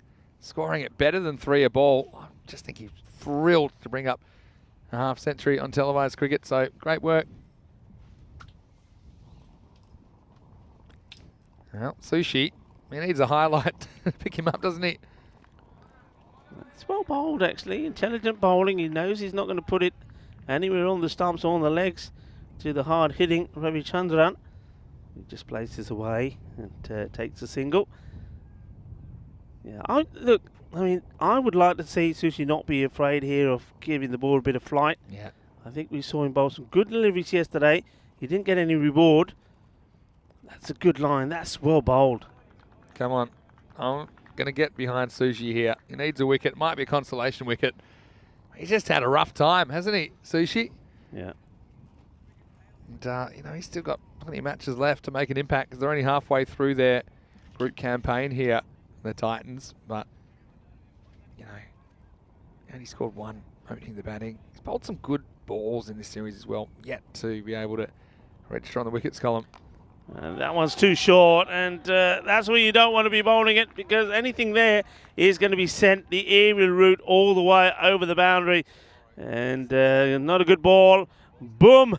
Shaka Lagya! Well, that one goes all the way over. Left-hander. That's exactly what he would have ordered from room service, which I think I'll be doing pretty shortly because this game's almost done. And tomorrow we'll have Indiska Stockholm Titans in the morning, so the Titans are going to have to back up from this. And Botshuka, they're back after spectating today, taking on Linköping in the afternoon session. No Hobby Zalmi on the park tomorrow. And speaking of end of the match, here it is, because it's short and it's pumped. So it's going to be Ravi Chandran that finishes in style, rolls the dice, comes up double sixes, game, set, match. Linköping, they get revenge, and it's served cold on a sunny day in Stockholm as they finish the job, and they do it with 25 balls to spare. Dominant stuff as the bats reign supreme in the last innings of the day, Rico. Yeah, I mean, he was waiting for it. I knew it was going to happen at some point. And Chopping would have been bitterly disappointed to have lost that first match between these two. He lost it by 5 wickets, but they weren't able to show this sort of performance with the bat. But that man, Halim, when he's on form and when he scores runs, things are going to happen. Unlike the introduction of Ravi Chandran as well, I think he was only out there for a short while in the first match. But just the way he hit the ball showed me that he's a talented player, and that you're going to see more of him later. It's a very convincing victory. And Linköping now, they'll be pleased with that. I said to you, didn't I, before the start of these two matches, I could see these going 1 apiece, and that's exactly what's happened. Yeah. And it does also keep this group very much alive. And that's the power of the double header, because Linköping, they'll be sleeping a bit easier tonight after dropping the first game to the Titans. They wiped them off the park here in the last innings of the day. And Nadar, well, he had a bit of an innings to forget as he got taken for 43 of his 2 overs. And you can see early on they sent Moise up as a bit of a wild card. And it was just a couple of times he did try and dig it in. Didn't really work out. Moise, he was there to hit boundaries. This one did get through his defences, if you want to call them defences. He was sat down. It got through his nervous system, not just his defences. But, I mean, the damage was done. And yeah, I've got to say that Ravi Chandran came out and he didn't waste any time either. This was the big moment, wasn't it? Yeah. Where the catch was thrown away unnecessarily, but it wasn't held by his teammate. So it was given not out. And from then, the Titans, everything just kept rolling downhill as the boundaries kept flowing at a furious rate. Yeah, I mean, that was a big turning point because that would have been Halim back on the bench and anything could have happened. But instead, it just inspired him to bat even better. And he took apart the bowling, and he certainly took that man there, Nadir, to the sword. It was a bit of carnage here in this ground in Stockholm, and all happening from those two batters. Didn't they bat well? The strike rate was phenomenal as well. And, glorious shots being played to all parts of the ground, but the bowling just too short. And that's one thing that they're going to have to learn. And the other thing is, of course, like we said before, you've got to take those catches. If you don't take those catches, good players will hurt you. And the Titans certainly realised that in this match. But look, it's not been all doom for them. This is a match that they want to forget quickly because, again, you see the catch going down. They did pretty well with the bat. I mean, 93 for 2. They play their part in this being a high-scoring match.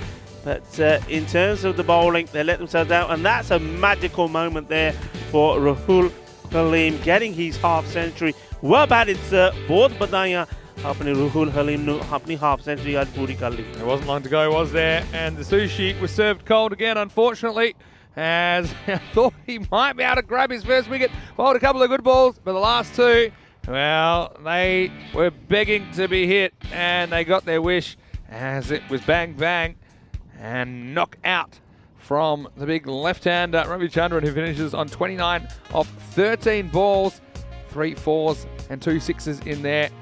As we look at what's coming up tomorrow. And yes, we do have 2 more days of Group A action. Albi Zalmi, the defending champions, well, they're sitting pretty on their 6 wins, and they'll sit out tomorrow. It'll be in Discount. They really need to win against the Titans. And look, the way things are going, that could be the series that determines who stays and who goes come the end of the week. And but Chirikat, they'll be back to take on Linköping, who've had a bit of the good, bad, and the ugly about them. A real mixed bag from those guys.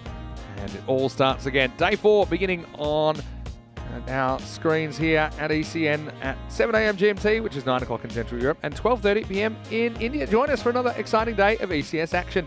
As I mentioned, Ravi Chandran with 29 of 13, but the real star of the show was Rahul Halim with 51 of 17, going at 3 of all pace. That's supersonic pace, Rico. 4 Maximos and 5 4s, and wasn't he thrilled about it? A great moment for him in his cricket career, I'm sure. Oh yeah, that's a super moment. I mean, he's batted so well. Like we said, the batters have struggled here in at this ground here in Stockholm. Haven't really seen any batters go big. Right. That is the first half-century. Just have a quick look at the bowlers. Speaking of struggling, have a look at Nadar. Not just Nadar. I mean, even GK, he went for a few as well. But yeah, Nadar, I mean, it's complete.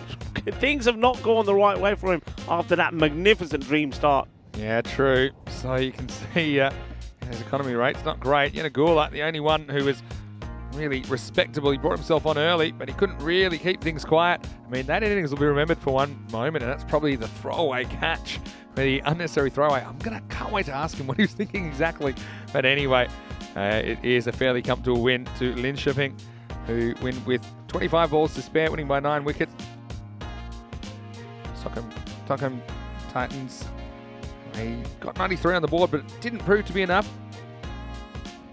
Just want to say to all of you around the world, thanks again for your company. We'll be back again tomorrow. In the meantime, go to our website, europeancricket.com. You can check out the fixtures, including Group B fixtures. Some of the teams we'll see next week.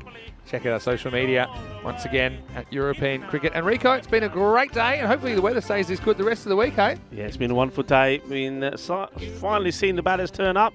And I can hear a bit of music in the background there, which tells us that some highlights coming up. But just have a look at that table.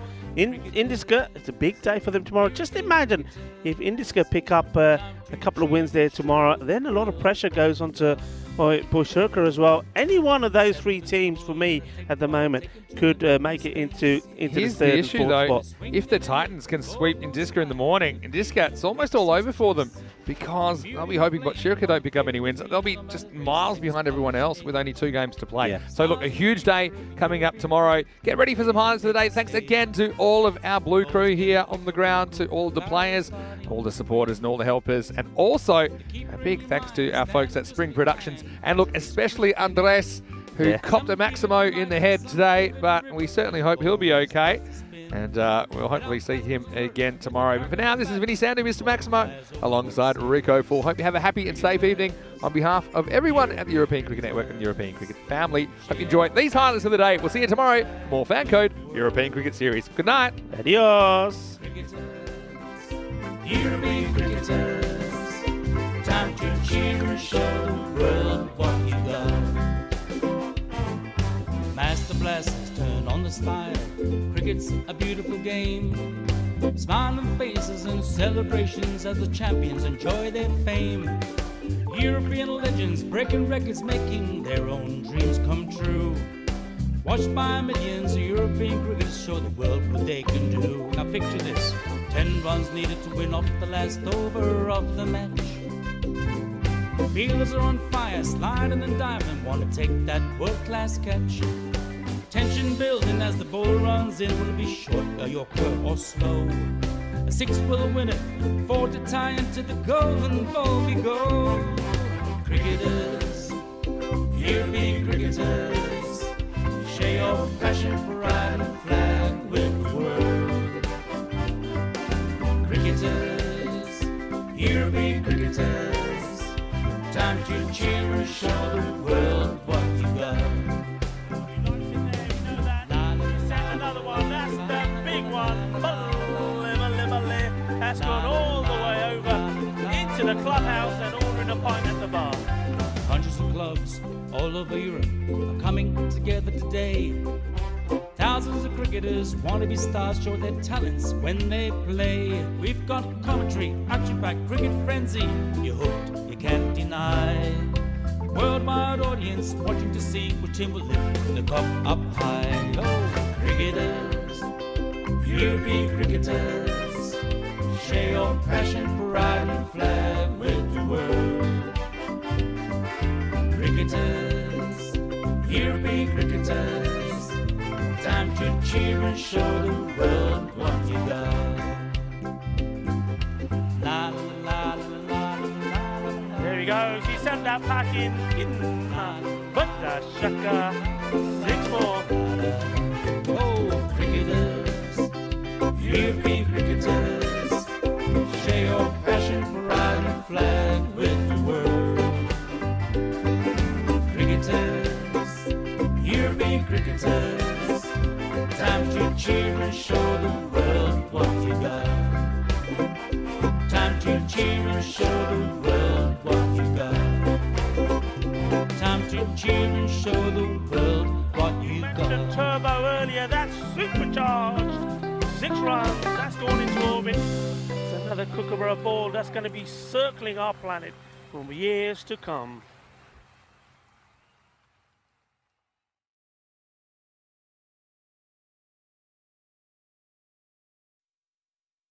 Lower ball, but he's picked that up beautifully. He sent it all the way.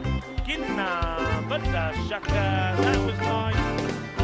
Cricketers, European cricketers, share your passion for riding the flag with the world. Cricketers, European cricketers, time to cheer and show the world what you got.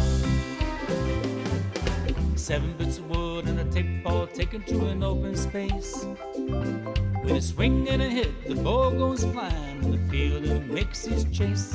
A community playing on the field of dreams, no matter race, sex, color, or age. Stars of the future of European cricket are ready to take the stage.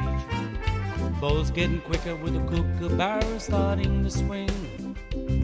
The keeper in your mind standing just behind, pressure is creeping in.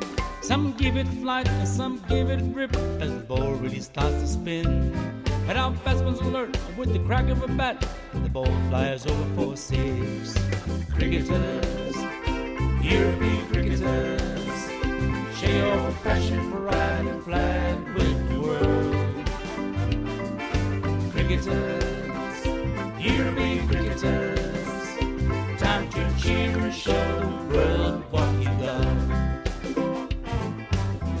blasters turn on the style.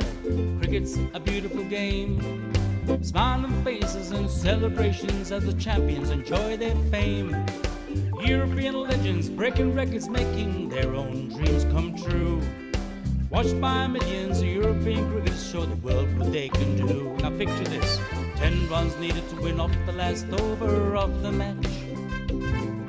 Fielders are on fire, sliding and diving, want to take that world-class catch. Tension building as the ball runs in, will it be short, a yorker or slow? A 6 will win it, 4 to tie into the golden ball we go.